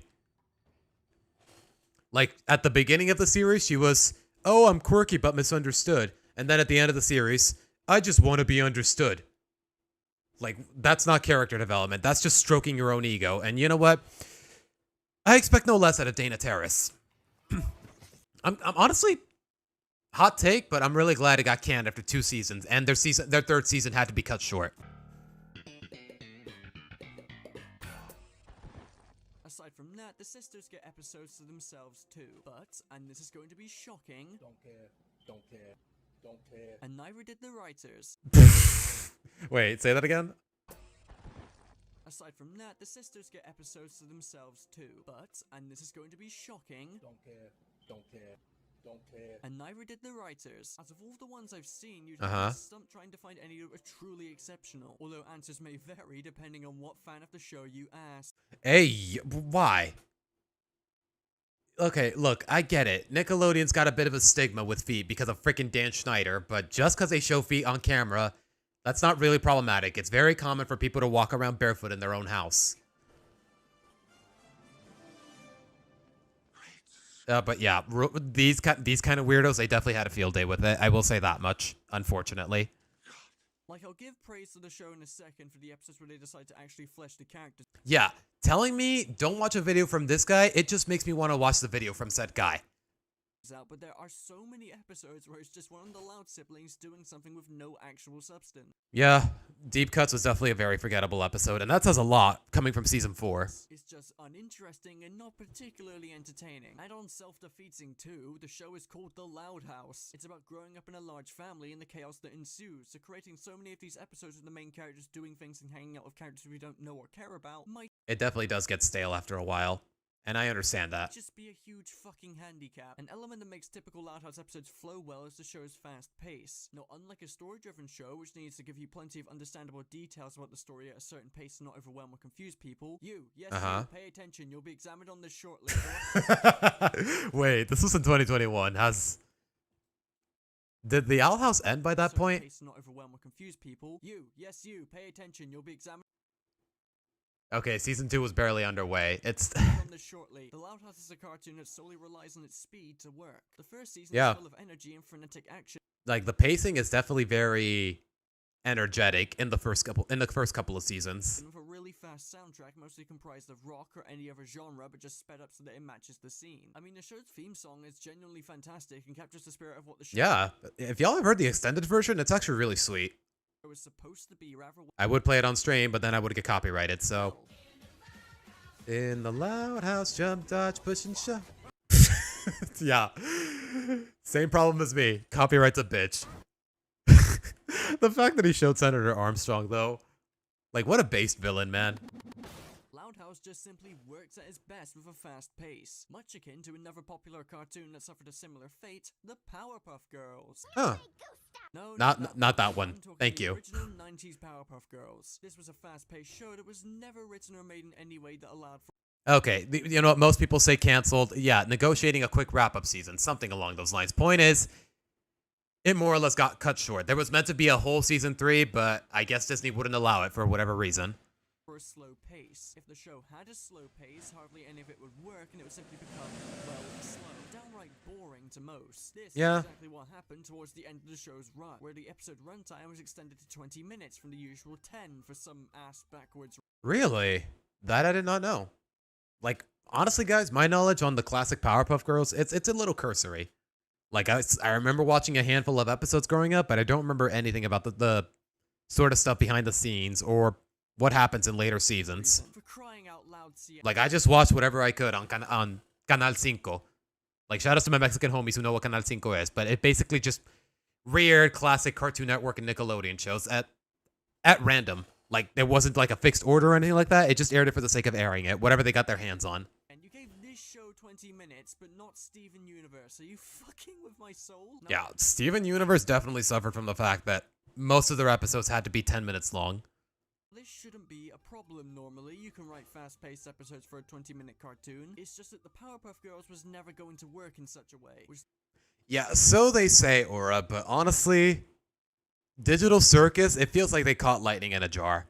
And honestly, I'm not holding my hopes up for whatever her new show is called. Yeah, apparently is she the director? Is she spearheading it? Is she in charge of the illustrations? Like, honestly, she's a talented Dana Terrace.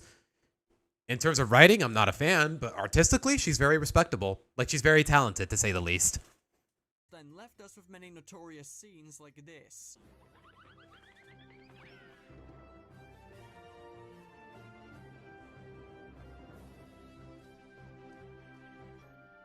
What the fuck is with that makeup on Buttercup?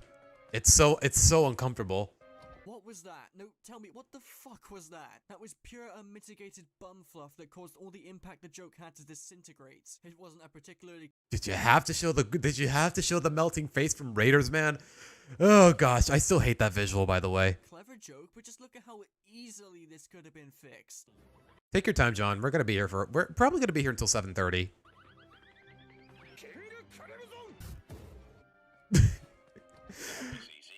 Yeah, why did you have to drag it? Like, sometimes you could just tell when a show is just dragging things out for the sake of capping the 20-minute screen time, the 20-minute time window they have. Agonizing to watch. Now, what was the point of me talking about the Powerpuff Girls? Well, it's because it's repeated history. The Loud House, as it progressed, lost a lot of its edge. With less focus being put on the family escapades, the show's pacing had to be adjusted to the smaller scale episodes. So the show that was originally the manifestation of corporately disguised cocaine turned into an absolute fucking... Corporately disguised cocaine. That, you know what? That's a really good way to word it. Bore. This isn't to say every episode had a slope. Pulp Friction is a genuinely good episode? Oh, you know what?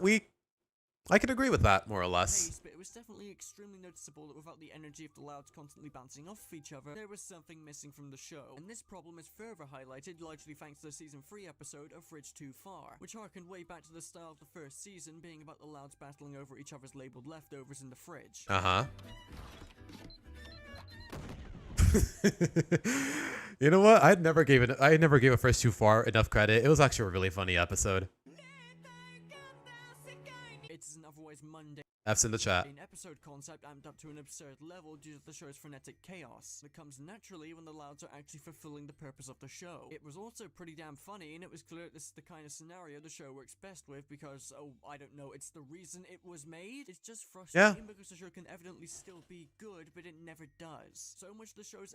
She pitched, greenlit, and was giving full reign for about 10 episodes. Well, only time will tell how that works out, but if her magnum opus is any indication, then I'm not getting my hopes up, Aura. Advertising is just center of chaos. There will be chaos, chaos, chaos, chaos. Everything about... Yeah, it does overuse the word chaos, come to think of it. This fucking show screams, I'm an agent of chaos. Fuck off. You wanna know what you... Like, yeah, you can only write off of that premise so many times before it really gets stale.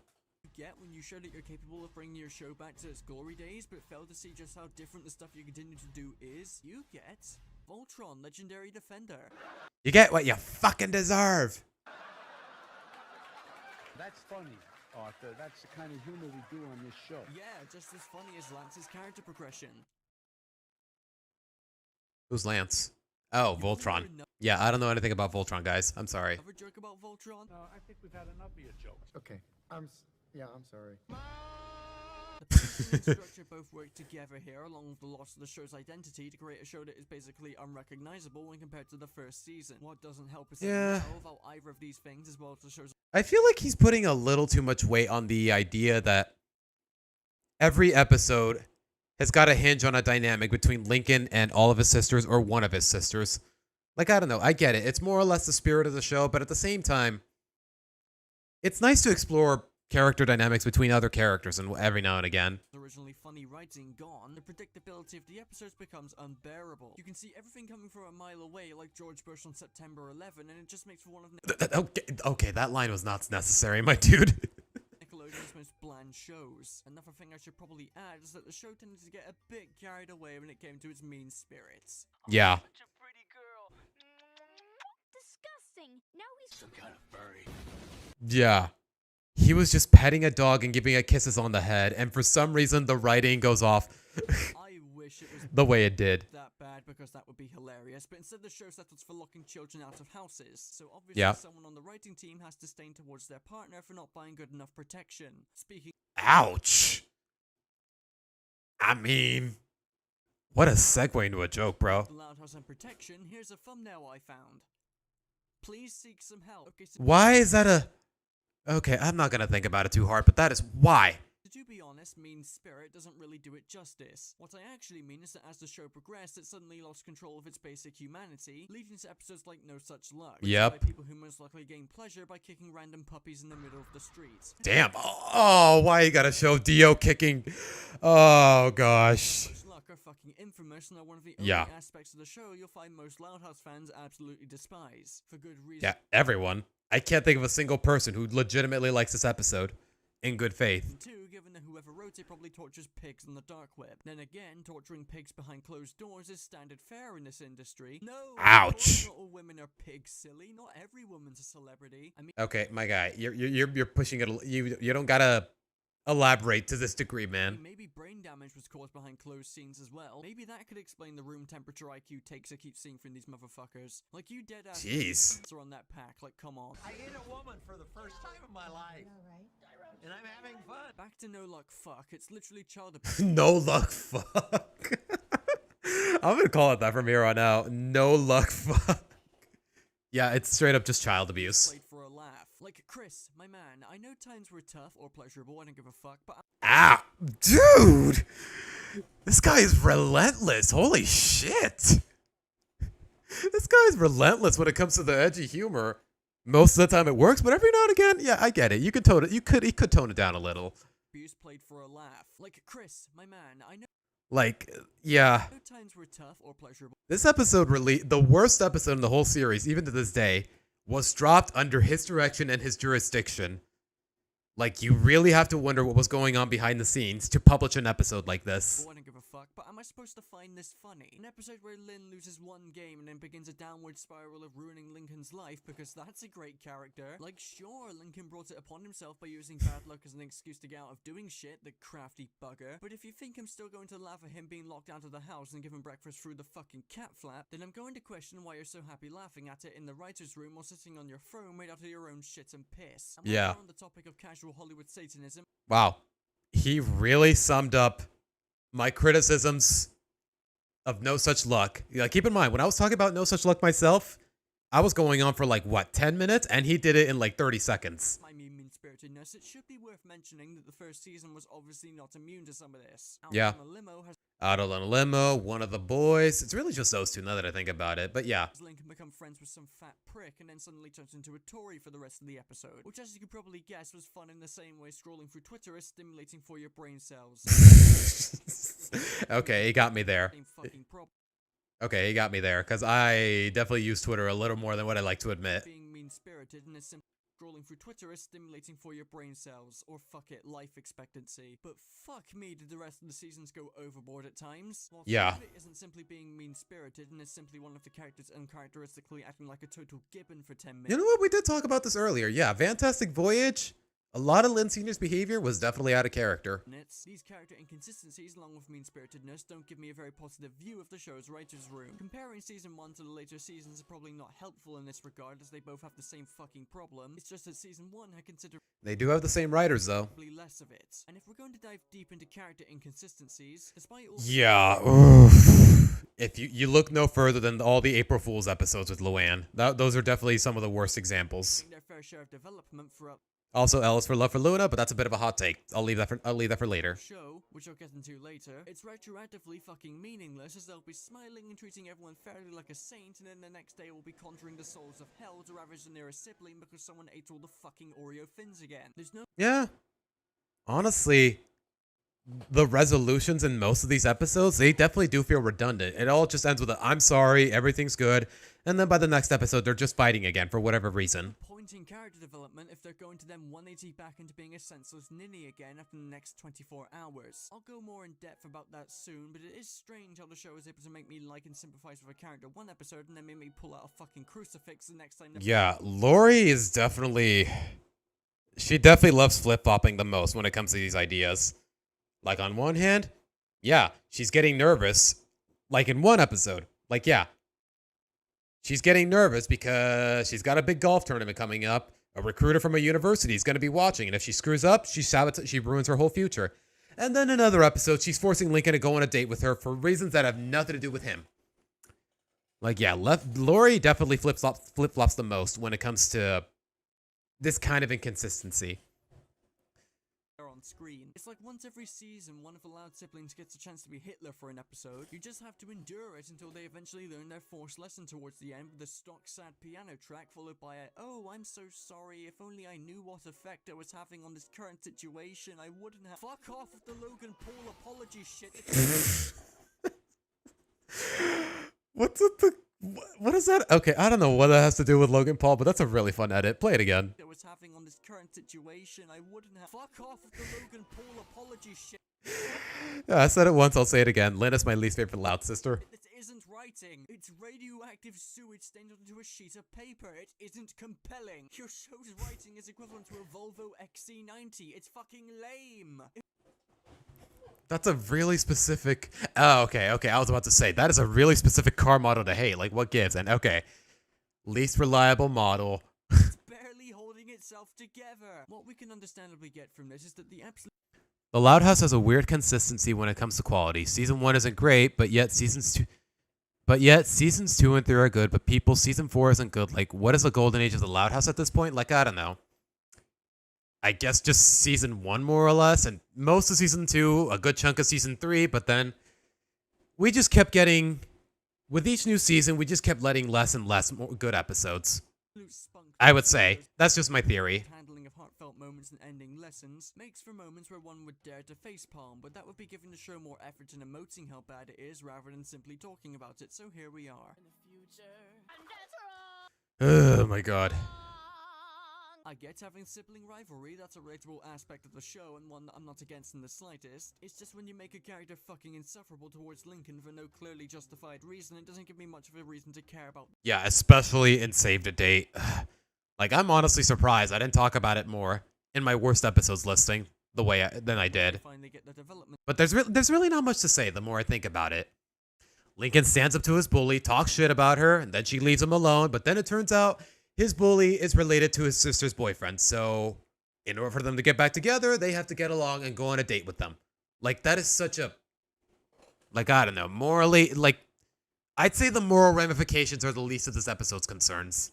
Because I'm not sure about you, but it's not particularly fun watching a character who's already proven himself to being annoying, parasitic little cunt.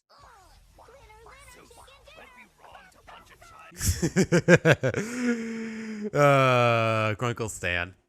Only character who I can think of that works with this is Lola. Not just because she's bratty, but because because she's bratty. She's a brat. Actually funny most of the time. She can be overbearing and sometimes annoying, but I was surprised. Sometimes it's theatrical, and other times, well, keep in mind she's a pageant star. She has to more or less stay in character for the sake of her sense of presentation, more or less. The one part of the show that remained consistent throughout the newer seasons was Lola. Unfortunately, despite her working excellently as an antagonist, they still insist on tainting the other characters. So... Oh my gosh, Luann. Something you'll notice when it comes to the show's messages and morals is that they're either executed in a way that's heartfelt, this is a good thing, or they're randomly dumped at the end of the episode with a final 30 seconds dedicated to a random fucking apology scene, or have morals that are so fucking twisted, the second they try and pass it off as a genuine thing to be teaching children, I end up nearly rolling my eyes hard enough to permanently blind myself. And the worst part is they somehow think, they try to pass it off as if it's funny. It's not. It really isn't.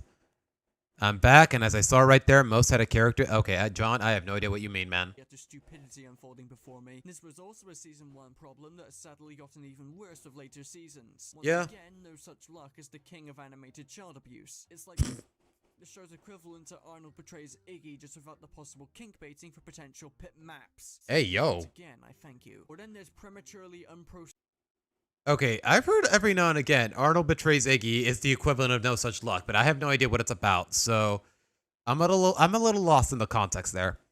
Excrement like Brawl in the Family that badly executes his message of leaving your siblings to fix their problems and undercuts it at the end. Oh my gosh, Brawl in the Family. Having everyone kick the shit out of each other in a scene uncannily similar to an Irish happy hour.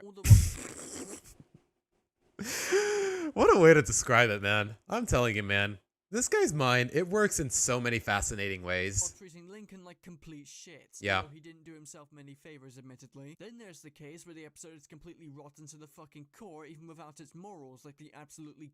The funny thing is, this shot of Luann, it's from what I consider one of the best episodes in the whole series, Head Poet's Anxiety.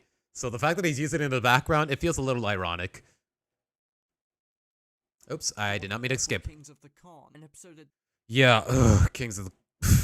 Funnily enough, I remember little to nothing about the first time I watched this video back in the day. And yet, ironically, he's referencing so many episodes that I put in my worst episodes ranking. Like, I'm glad that I wasn't talking out of my ass when it comes to the bad episodes, what I consider bad episodes, and I'm glad most people agree with it. I think the series left its golden age when it started adding Loutillian side characters. Okay, my guy, it would make a lot more sense if you didn't try going for the pun. A lot of the friend groups for each Loud siblings are mostly one-note characters. Yeah, Lucy with the Morticians Club is definitely the blandest friend group out of all of them. Lori's, it's not really much to work with. Luna, it's just her band. We already know how bland as shit Sam is, and her other two bandmates are equally, if not more bland. Demonstrates exactly why the show's lack of... There's Lenny's co-workers, there's... Okay, to be fair, Lisa only has Darcy, for the most part, and you know what? Darcy's perfectly acceptable. Lynn has a roller derby team. They're all pretty forgettable. Except for Margot. Continuity at points is so detrimental, with the sisters taking no interest in the comic book Lincoln likes at all. Despite a previous episode, Pulp Friction, literally ending with them meeting the creator of the comic who's looking to make all the siblings characters in the upcoming... I mean, to be fair, they said it themselves. They're just in it for the fame. It's still a little dickish, but it makes sense. Issue. That episode was good, surprisingly. It actually had a decent and satisfying ending as opposed... I don't know about that one, Chief. Like I said earlier in the stream, Huggins, he goes a little too unpunished. Like, he forces them into detention and then he wants to submit their comic to win the contest.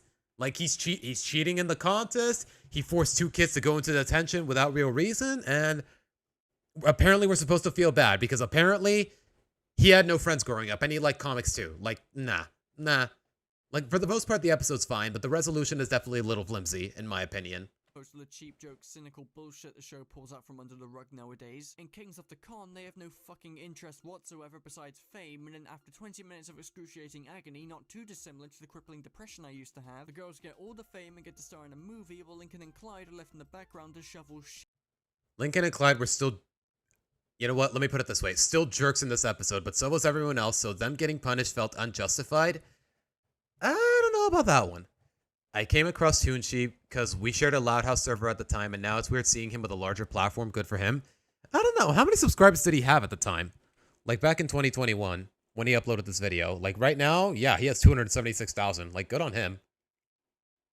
Shit, in a not so subtle metaphor of what writing for the Loud House is actually like. I'm Ouch. not going to rag on the episodes where morals aren't a focus, but for the episodes that have morals as corrupt as the Brazilian police force or...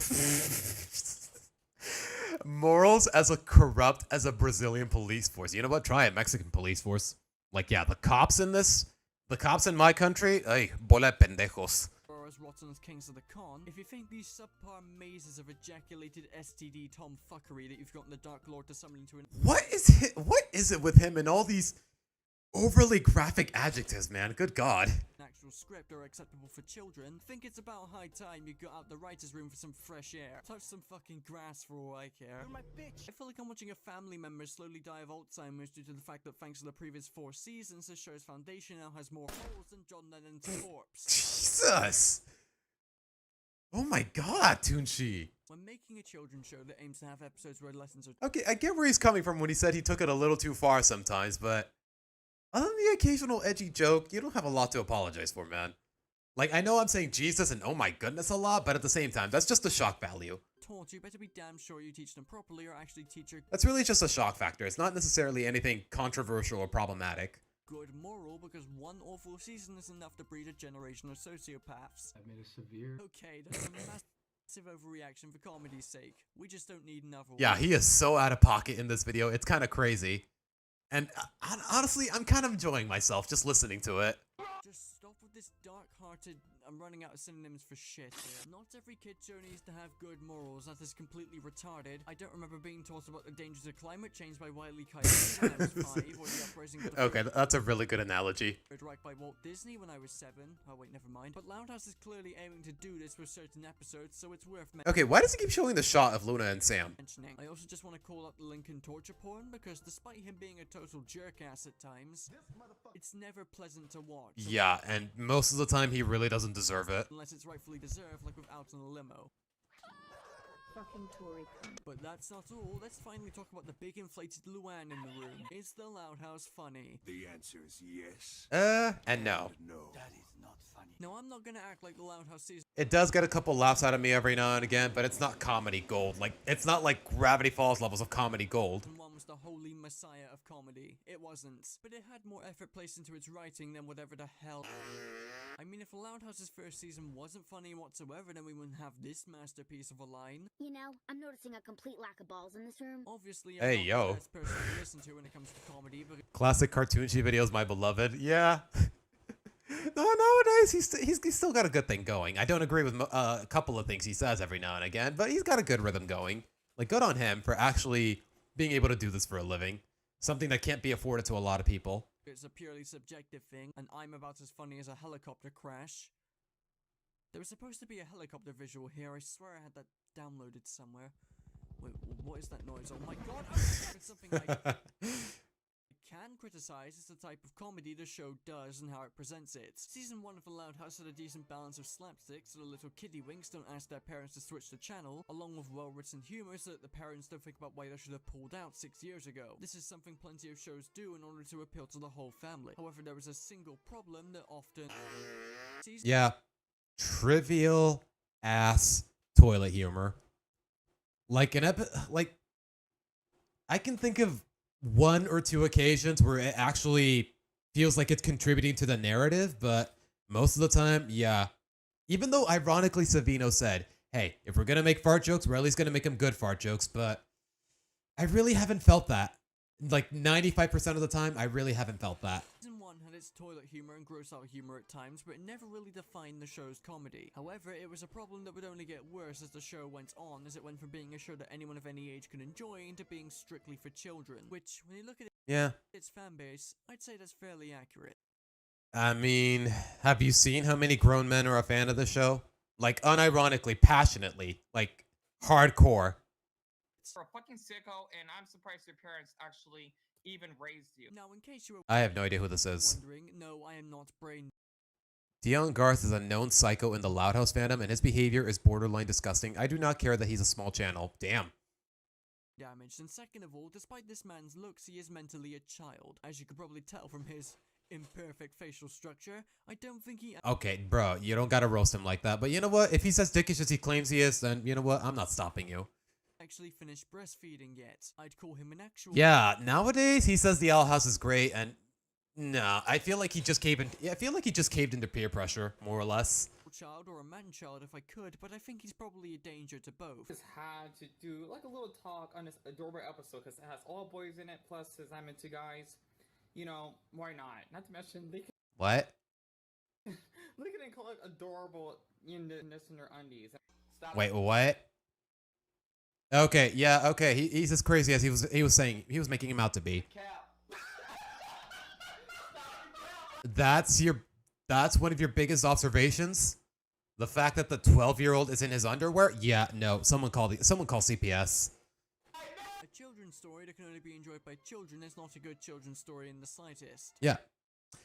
Who said that line? A children's story that can only be enjoyed by... Was it C.S. Lewis? You know what? Let me see. I may as well turn on the music.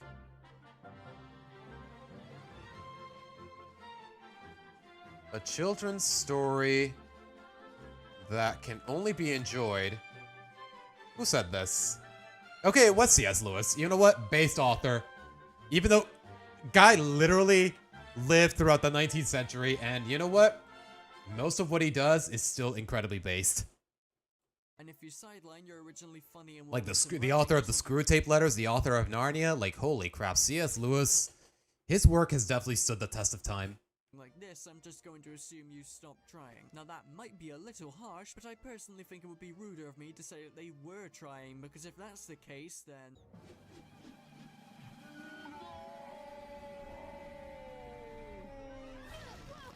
That's embarrassing. You get nothing. Yeah. Yes, I'm aware this is a clip from season 1. It is used to demonstrate exactly what problem is persisting in later seasons, so it's worth using. Yeah. That's a prime example of the toilet humor done wrong. Like, if it had just cut, instead of having that whole shot with all the fart noises and whatnot, if it had just cut to the hosing, that would be decent toilet humor. But we all know these writers definitely do falter more often than not. I totally think he did cave because his old criticisms were really valid, and it seems like he did really mean what he was saying. I feel like he switched up on the show so fast. Yeah. Okay, you know what? At some point, maybe tomorrow, maybe at some point on stream, I do want to see what he had to say about the Loud House back then. Because I am genuinely curious. More and more on toilet and gross out humor is going to alienate a lot of people, to say the least. It is perhaps the lowest form of humor. Wouldn't have a problem if this was how the show... Yep. Least favorite episode of season 1 for me, so I want to hear what he has to say. Started out, but... Well, okay, you don't gotta keep milking this one shot, man. You don't gotta keep milking this one shot, man. I guess money truly does change people. Or in this case, no one was changed. It just took them a while to catch on. It's about money.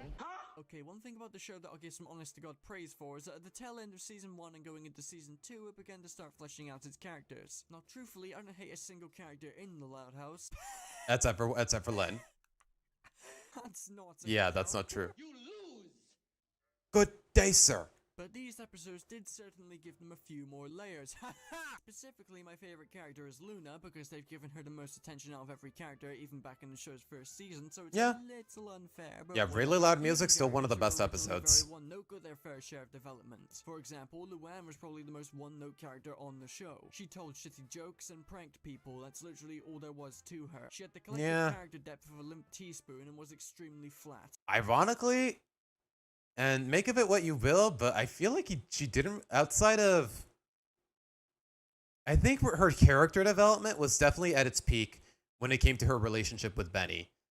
Because it definitely showed her that she definitely has a vulnerable side. Like, she definitely... Like, she has a hard time finding people who actually enjoy her sense of humor, or at the very least tolerate it in a playful capacity. And Benny is definitely at the top. Like, if there was a list of people who tolerate Luann's tendencies... Like, I'd say Benny would definitely be number 1. So not just because she's 14, you sick fucks. This lasted for a while until we eventually got a few episodes to show a few more sides to her that made lots of people that were originally quite harsh towards how she was written warm up to her. Like, honestly, it wasn't until her dynamic with Benny that I grew my soft spot for Luann, more or less. Her insecurities when it comes to criticism, her jealousy when other people achieve success in a shorter time span than she has. These are things a lot of... And also head poet's anxiety. That too. People can genuinely relate to, and it's why even though... To be fair, like, full disclaimer, guys, I did not watch this series in order, so yeah, off the top of my head, I remember seeing stage play before I saw Head Poet's Anxiety. This development doesn't actually carry much of an impact in later episodes. Luann remains one of my favorite characters on the show, but that's just it, you see. The development is, in retrospect, kinda fucking pointless. Like, don't get me wrong, I'm happy it's there. It's something many episodic shows don't bother with. My problem stems from the fact that even though we understand the characters a bit more, the development is pretty much completely fucking forgotten about until the next random episode in which the character is explored. Like, I'm not the only one who was kind of pissed that Luann has an episode at the end of season 2 where she learns to respect her siblings' limits when it comes to her shenanigans, and then at the start of the next bloody season we get the 3rd April Fool's Another April Fool's video. I'm sorry, episode.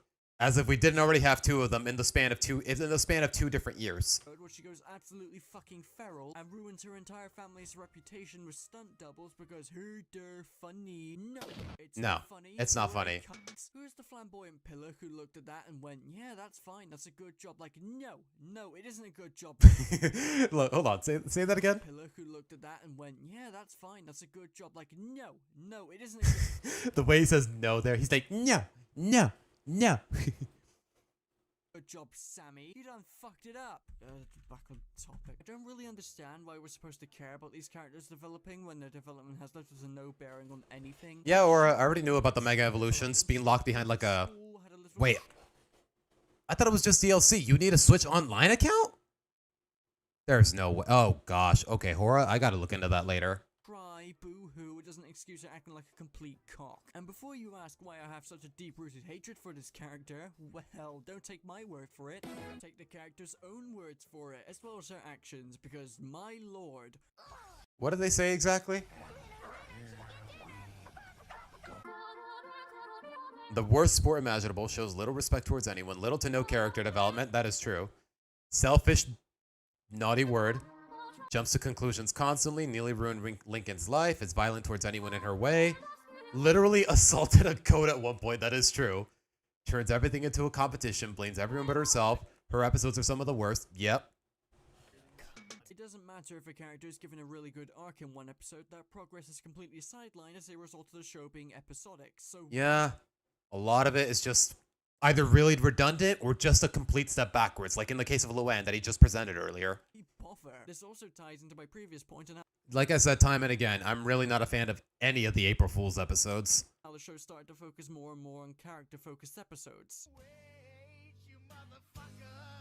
Now don't piss and shit and call your moms yet, this is not me contradicting myself, because a lot of people seem to think that just having an episode of one character that isn't Lincoln being the main focus means the episode contains character development, and it's a point used by plenty of people who defend the show to overhype how good it is. Contains character. Wait, say that again? I think that just having an episode of one character that isn't Lincoln being the main focus means the episode contains character development, and it's a point used by plenty of people who defend the show to overhype how good it is. Is he implying what I've said before? Just because an episode revolves around Luna and Sam does... Yeah, okay. I don't know what he's implying here by showing the shot of Luna and Sam, but alright. In Season 2, the number of episodes not focused on Lincoln began to increase. We started getting adventures from all of the Loud siblings' perspectives. Seriously? The Mega Kalos starters need to... Oh my gosh. Now, believe it or not, I'm not fully against this idea, so long as it doesn't overtake the number of episodes about, you know, the Loud House, then I'm fine with them taking a break every once in a while. But I'm pretty sure we all know right now they decided to take the show in a new direction. Yeah, how'd that play out? Well, it couldn't be that bad. I'm sure there are plenty of people who liked and wanted these to happen, who asked for an episode where Luann, Luna, and Laurie campaigned to get their school clubs back. Nobody. Yeah, it was a really boring episode. These episodes just aren't... The kind of episode where as soon as I see it on my screen, if I'm scrolling through Nickelodeon on cable, I click away. Interesting or remotely compelling enough to be worth watching. They just take up space. And given how many... Yeah, just... like, people like to say, oh, Luna and Sam's relationship definitely gets fleshed out. Have you seen episodes like Raising Heart or Perfect Gig? Like, just because the episode is about them, it doesn't mean the character development is good or thorough or compelling. And I've explained why it isn't in my worst episodes video. At least in the case of Luna and Sam. Of these there are, it's a wonder why the fuck... Wait, it's 7:33? Okay, okay, we're gonna finish the video, John, and then, we're gonna finish the video. They haven't gone back to doing episodes I mean, there's only 13 minutes left. I may as well, right? in the Loud House because that worked and flowed infinitely better than the 600th episode. Thank you for reminding me, though, John. There are so many episodes where the premise is just, oh, what a wacky misunderstanding. Okay, to be fair, in the case of job insecurity, we do not know what went wrong until the end. We don't know what the misunderstanding was until the end of the episode. So to say it's the premise, it's a little inaccurate. And honestly, it's a really charming idea. They try to get him a new job because they thought they got him fired from the old one, but then it turns out he quit on purpose. A retarded misunderstanding that at one point involves an unfunny, morbidly obese curmudgeon whose mere presence in the plot synopsis killed 75% of my total happiness for the day. Thank you. Okay, it's not just me who hates Flip as a character. Okay. And whose mannerisms combined with his voice make me want to massacre a herd of And the gorillas. visuals too. This character is so disgusting, man. Exactly. Oh, come on, Bender. They got such a talent. They got Bender himself to voice this character. And he somehow, unlike Bender, he's a piece of, okay, like Bender, he's a piece of shit, but at the very least, Bender is a funny piece of shit. Flip, he's just shit. You see, Bender is actually funny, Flip is just on a whole nother level. Yeah, at the very least, Bender is funny. Regurgitated stomach acid. Every time he's on screen, I feel another part of my empty soul leave my body. And unfortunately, he represents the worst traits of any side character on the show. Oh yeah, there are other side characters besides Flip. Yeah, one too many. Can you remember them? All of these problems combined. I mean, I try, man. I try. Was once a Yeah, Flip definitely gets way too much screen time for his own good. Like, I get it, he's voiced by a talented actor, but what more than that?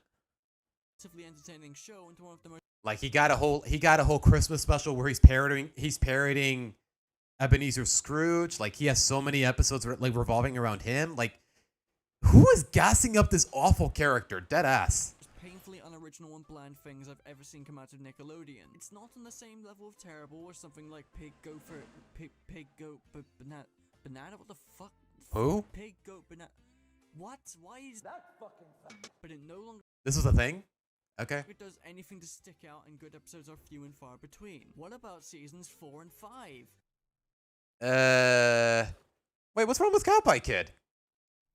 No. What's wrong with Cowpie Kid? Okay, a Pimple Plant, I don't hate it either.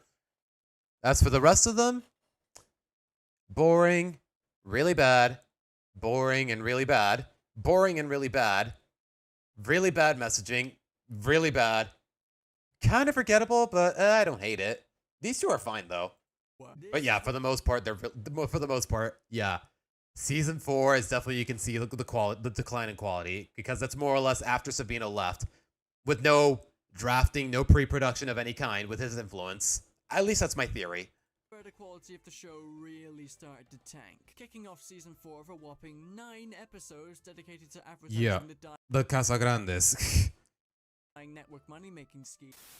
Tells you everything you need to know. Like, the fact that they had to overwrite Loud House episodes to be able to promote the Casagrandes instead of just having faith in the actual show and the characters, which they sure as hell still don't, it tells you everything, man. The creatively saturated and highly anticipated spin-off to The Loud House. The Loud House escaped.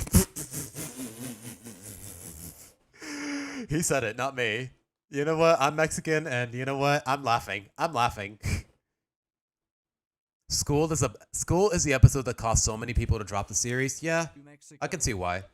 Seems I was right. Obama was the avatar of animation. Then again, we didn't What? get any Muslim representation whilst Barry was drone striking defenseless children.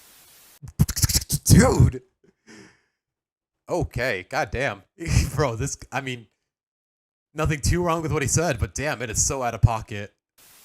Whilst Barack was doing his best to stop the rampant terrorism going on in the Middle East, these 9 episodes were then followed by more brainless bullshit. And because IMDb has little to no quality control, you'd almost be tricked into thinking each episode of this season was some kind of Hitchcock-level or tier theory masterpiece.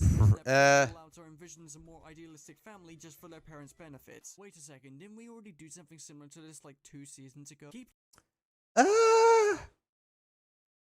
That's saying they're very similar in that regard. That's a bit of a stretch. That flung up your ass, Johnson. We're coming in hot for fucking 9.7. Okay, wait.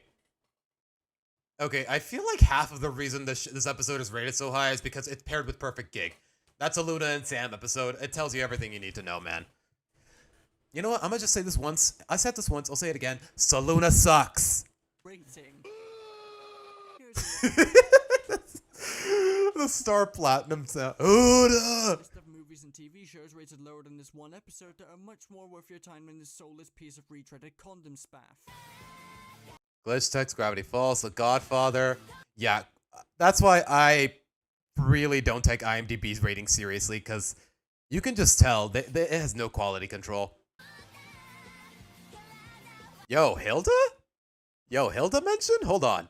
Okay, you know what? Let's go through this whole list. Shows rated lower than this one episode that are much more worth your time than this soulless piece of retreaded condom spaff. The Shawshank Redemption, Glitch Text. Okay, I've heard nothing but good things about Glitch Text. I gotta watch it someday. Although I am aware that it did get canceled, so it's probably gonna end on a cliffhanger or something. Gravity Falls, of course. The Godfather, Lord of the Rings, Death Note, The Incredibles, Joker. Really? Yeah, okay. IMDb, not the go-to source when it comes to credibility.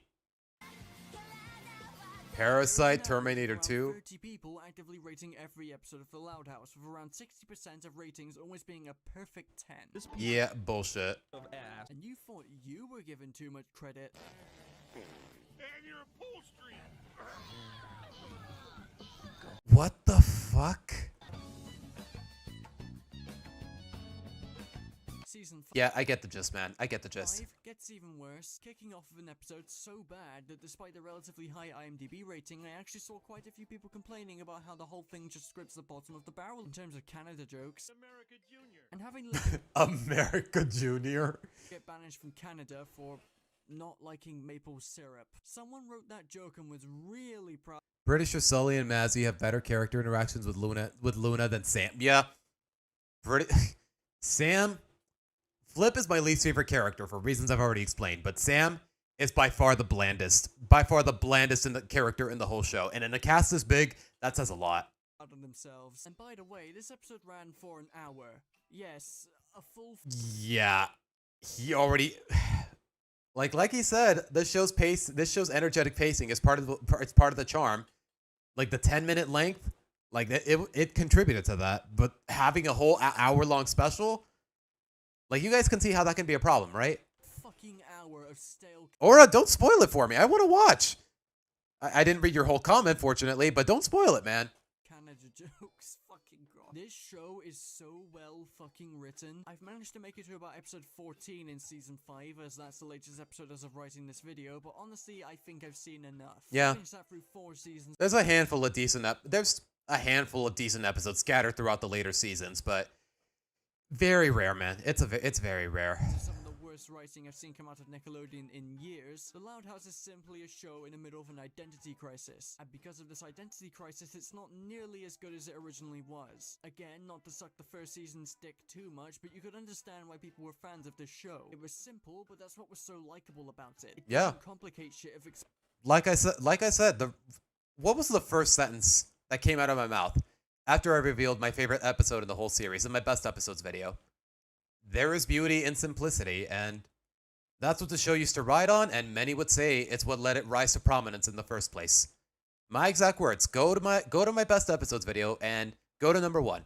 Experimental episode ideas. And while it's always good to step out of your comfort zone to see what works, when it clearly isn't working as well as what you did previously, then I think it might just be because you created your show around a very specific concept and it just doesn't work in any other setting. And Shit happens when you drag it out for like 9 seasons at this point. Is a shame because I like these characters. I like most of them. 10 of these characters. Jesus. Bro. I didn't think anyone would hate Lynn more than I do, yet here we are. Not like we've only gotten terrible stuff. There have been genuinely fantastic episodes, even if they don't harken back to the show's original antics. Yeah. Really loud music. Yes. Anxiety, Yes. Too far. Yes. These 3 are some of the show's best episodes, and they all came from season 3. There is legitimate writing talent present in the writers' room for this show. It just feels like they're not trying anymore. It barely gets a chance to truly shine. It makes for a very frustrating viewing experience and one with a very Pixel. Okay, should I call you Pixel or should I call you Ferox? What do you go by most of the time? You're onto something. Sam and Luna, it basically still feels like a C support, but somehow they're girlfriends to the end. In the eyes of the writers and the whatnot, they're girlfriends to the end, even though they're not even at the C support. That's a really good analogy. Very inconsistent quality. And if there's one thing I hate above all else, it's inconsistency. Yes, I know it's ironic. Ah yes, the show has gay characters. I don't care. Yeah, nobody should. Thank you. Okay, thank you, Tunchi. The Loud House and something like the Owl House is that in the Loud House, there's no story-driven plot to completely butcher the pacing off for the sake of having explicit queer representation. Lumity just didn't feel like an organic relationship to me. Thank you! Okay, it's not just me. It's not just me. Thank you. Okay. And it certainly didn't. I'm not crazy, right? Like, Lumity just didn't feel organic whatsoever. Okay. I'm glad I wasn't the first person to say it. Progress like one objectively either. Like, straight up, Luz and Amity? Their relationship, it straight up feels like Poe and Tigress in Kung Fu Panda. One of them's a screw-up and constantly screws up. The other one tries to take their job very seriously, but then she realizes that the screw-up is actually putting in effort into what they do, to the point where she can actually respect him. But here, for some reason, she falls in love with her with little to no explanation. Like, he's right. It just feels so inorganic. In the Loud Loudhouse, however, gay characters are actually treated with a little more actual respect as opposed Hardly. to putting them on a pedestal and sacrificing the believability. Yeah, trust me, the fans definitely do put these two on a pedestal. Like, just ask DeviantArt. I know that's not the best point of reference, but just ask DeviantArt. Of the characters and world just to make headlines in their first season. Now, don't get me wrong. Yeah, this video is 4 years old, and for the most part, yeah, I don't hate it. For the most part, yeah, he's definitely out of pocket with a sense of humor here and there. But for the most part, I don't disagree with it. Loudhouse made plenty of headlines with its gay rep, that's just how the media works. But it wasn't actively Yeah, the media just loves gassing these two, no matter how bland it is. aiming to make their gay rep a massive thing. Clyde having 2 dads is just shown as normal and doesn't seem to be forcing any kind of agenda over. Thank you. Yeah, I've said this before, and I'll say it again. Clyde's dads, like I said in my worst episodes video, they really managed to fumble every gay character except the first. Them basic human respect. This is representation I am fucking down for. And even though the reveal that Luna has a crush on Sam was kinda on the nose, it's still treated as a normal, healthy relationship. And I feel as if I must Uncompelling as hell, but they did the bare minimum. Not that it really saved the episode from being bad, at least in my opinion. Make this clear for a second, because some people seem to get the wrong idea of me because of how much I meme on progressive programming. I am not against representation. It's just that the majority of it is really, really shit. So yeah, good job. Yeah. Job, Loudhouse. You did something right. For once. Bare minimum. Like, people like to pretend, oh, this representation done right. Representation matters. Like, bullshit. The unspoken rule that most people know of when it comes to Nickelodeon is that the second they smell the tiniest hint of success, they will milk the show in question until it's sucked dried in Epstein after a visit to his island. Okay, bro, what is with all these Epstein metaphors? What is this, all these Epstein and Weinstein metaphors? Tone it down a little, bro. Any other show that doesn't meet the give a shit requirements set by SpongeBob ratings will be slowly poisoned or in some cases quickly murdered on the spot. As much as I hate The Legend of Korra for how much it breaks the world of Avatar and the fact that it's filled with more holes than XXX Tentacion's corpse. Jesus. We'll run that joke far into the ground. I mean, he was kind of a dick. Okay, hot take, he kind of had it coming. Stops making me giggle like a spastic for 5 hours. Even I'll admit that Nick did the show a little dirty. Although after season 2 outclassed itself in sheer fucking stupidity, I don't think I would have liked to see it on TV either. They are still doing this to this day. Only a few years ago, unfairly smiting Harvey Beaks down over to Nicktoons to die a slow, painful death, along with holding the show's creator at gunpoint until he gave a public apology. After he called them out in the show's treatment because that's great PR, and more recently completely cutting glitch text from premiering on television and putting it on Netflix. Yeah, straight up demoted to Netflix with the Nickelodeon name. That was definitely really jarring for me. Any hyper promotion at all, aside from a few trailers that barely got any attention, while also putting its second season on there. Yeah, I'm gonna be honest, I didn't even know it existed until it got cancelled. Same day as The Legend of Korra, which they knew was going to be a massive success after reeling in a bunch of new Last Airbender fans, only a few months prior, leading to the show being completely overshadowed, and now it's effectively cancelled. That's great. You money-grubbing monkey cunts. And if you look money-grubbing monkey to make a show and honestly want to tell me that you're comfortable with making a cartoon for Nickelodeon, then there's really only one life path open for you, pal. Ouch. But let's go back a bit to the absolutely brain-dead hype the show was given when it released, to when this show was going to save Nickelodeon. That aged well. Yeah, that aged terribly. It's a shame. People really had their hopes high, but like I said, the bar was just that low at the time. I don't blame people for jumping to that conclusion, but at the same time, they shouldn't have been so hasty. Nickelodeon started giving the show more attention after it successfully toppled SpongeBob in ratings. A lot of people were hopeful that they had learned from their previous mistakes, and that this show would usher in a new era. Obviously, we know this did not happen, because if you ever expect a corporation to change for the better, then you're probably either still an infant or have the brain capacity of a plastic fork. But given all of that, what does Loudhouse's current treatment as Nickelodeon's cash cow mean for the network? Well, this still means that their schedule is going to be the absolute worst. Yep.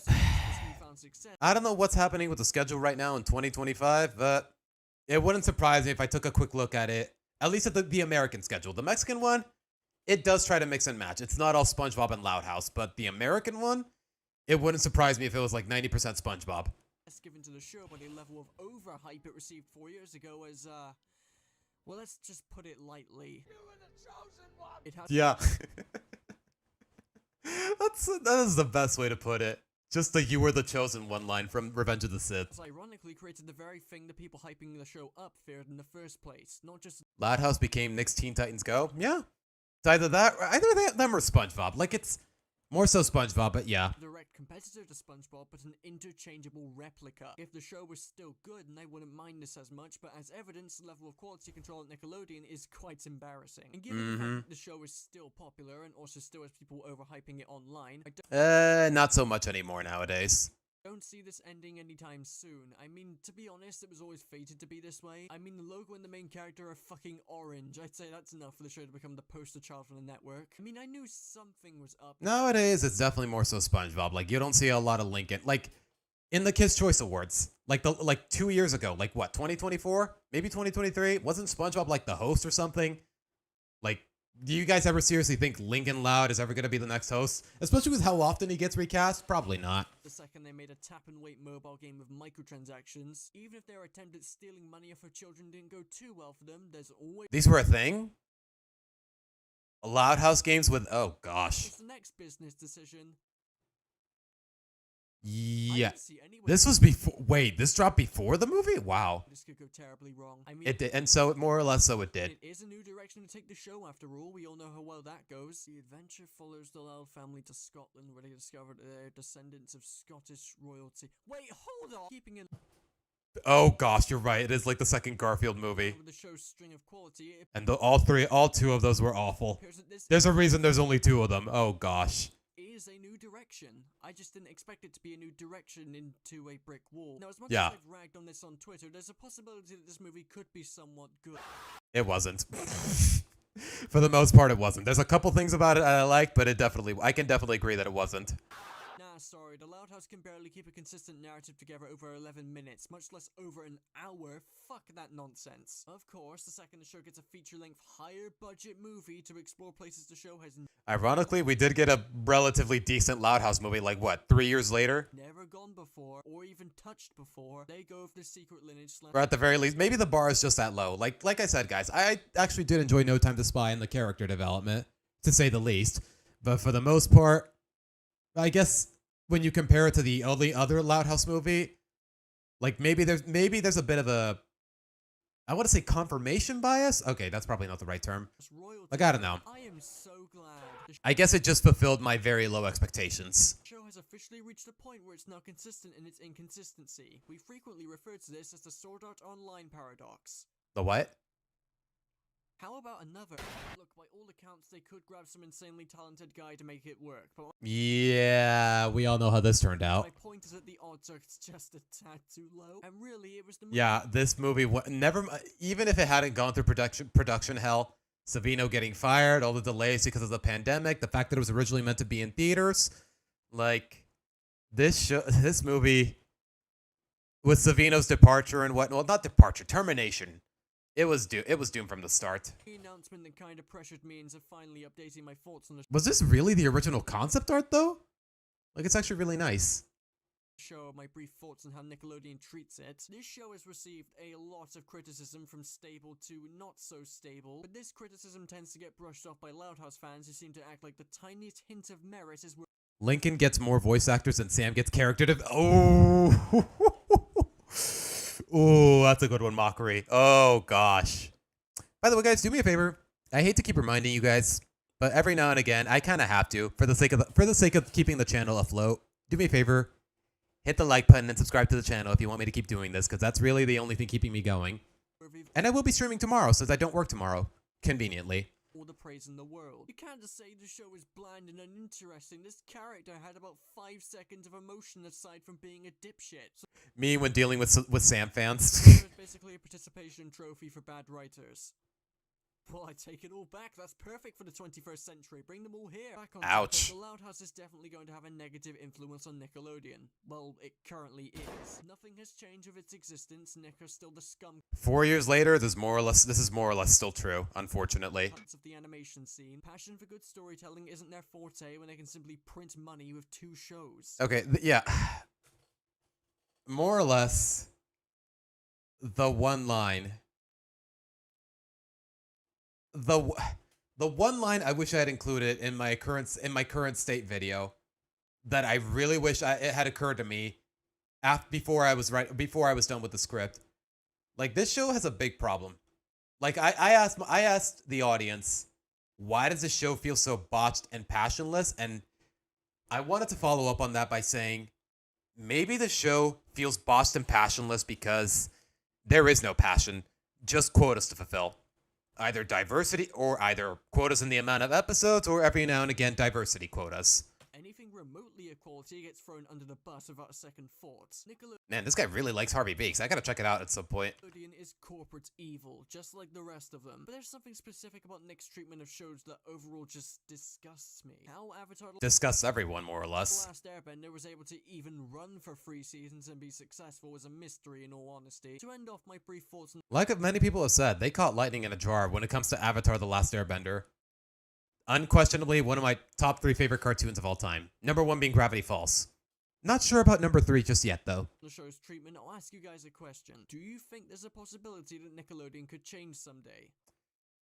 Well, I've made my propositions. I have ideas, but hey, I'm just a random loser on the internet with 1,360 subscribers, to be exact, as of right now.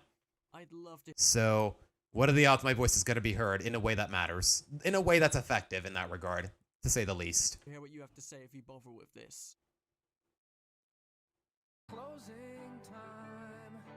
Open all the doors and... Well, this was something I've been waiting to get off my chest for a while, despite how easy of a target this was. This is low even for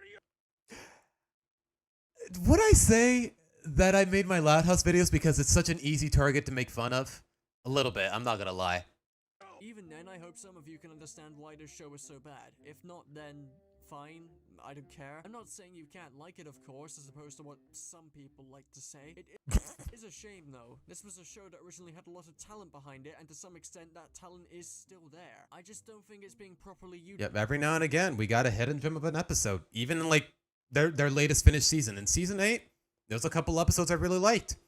Lies because they're trying to do things with a show that it was obviously not designed. This video is from 2021, so, and Tracy Tucci, the guy talking here, he's more or less committed to never talking about the Loud House ever again, with very rare exceptions, with only one exception recently. To work with. In the end, we were all fools. So probably not. Deceived by a man's reputation and career, despite the fact that he was a Nickelodeon showrunner, so something had to be up behind the scenes. And the people yeah, long-time veteran, and he just screwed the pooch. Thinking for themselves made the problem exponentially worse. You could probably tell that this. Even when you put that aside, he didn't have the right idea about everything when it comes to the show, but yeah, you can definitely feel the difference in quality. Video isn't my most sophisticated or. Fuck it. I guess it's not really filled with much content. That kind of explains just how much I have to say about the show, because it really can just be summarized to a few key points. I guess I do better when there are more things to rip into to explain why something is bad, but for the Loud House there really isn't much to explain. Its flaws are in plain sight. If there's any— Yeah, he made a video about the Loud House movie, but not about No Time to Spy. Anything you can take away from this video other than left baiting, it's probably that you should always form your own conclusions. Hollywood is on the decline, and don't take corporations for granted. And if you're a child and have stumbled across this video, pick a decent career path, like engineering or something. And keep up with your studies, because going into acting is a slippery slope to great— Yeah, going into acting and animation, any part of the entertainment industry, more or less. Yeah, anyone striving for that kind of career, I sincerely wish you the best, because otherwise, it's more often than not, it's definitely going to be a struggle. Success at the cost of your innocence.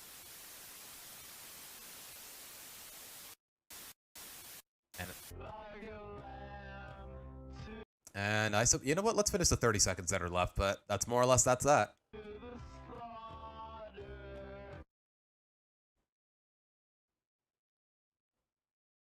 This video has 18. Okay, that's that, guys. It was a really fun watch, especially with chat, to say the least. Have a good night and see you tomorrow. All right, Tails, take care. You know what? We're just about done here anyway, so good timing on your end. Yeah, it is 8 o'clock over here. It is 11 p.m. on the East Coast. So yeah, now's as good a time as any to call it, guys. But I definitely had a lot of fun, and there is 14 of you in chat, even at this hour. Thank you guys so much for sticking around. But yeah, that's gonna be it, and I do want to give some closing thoughts, but at the same time, I'm really tired. But then again, I don't work tomorrow. But yeah, for the most part, yeah, Tunchi, a lot of his humor, his metaphors, his just a sense of humor in general is just a little out of pocket. But for the most part, even 4 years after this was published, I still agree with it. So, I don't know. At the same time, I understand why he apologized, but he did not need to be this thorough. Like, yeah. My approach towards Dion Garth here was not at all professional. If you got a way to harass him on my behalf, I will plant stink bomb.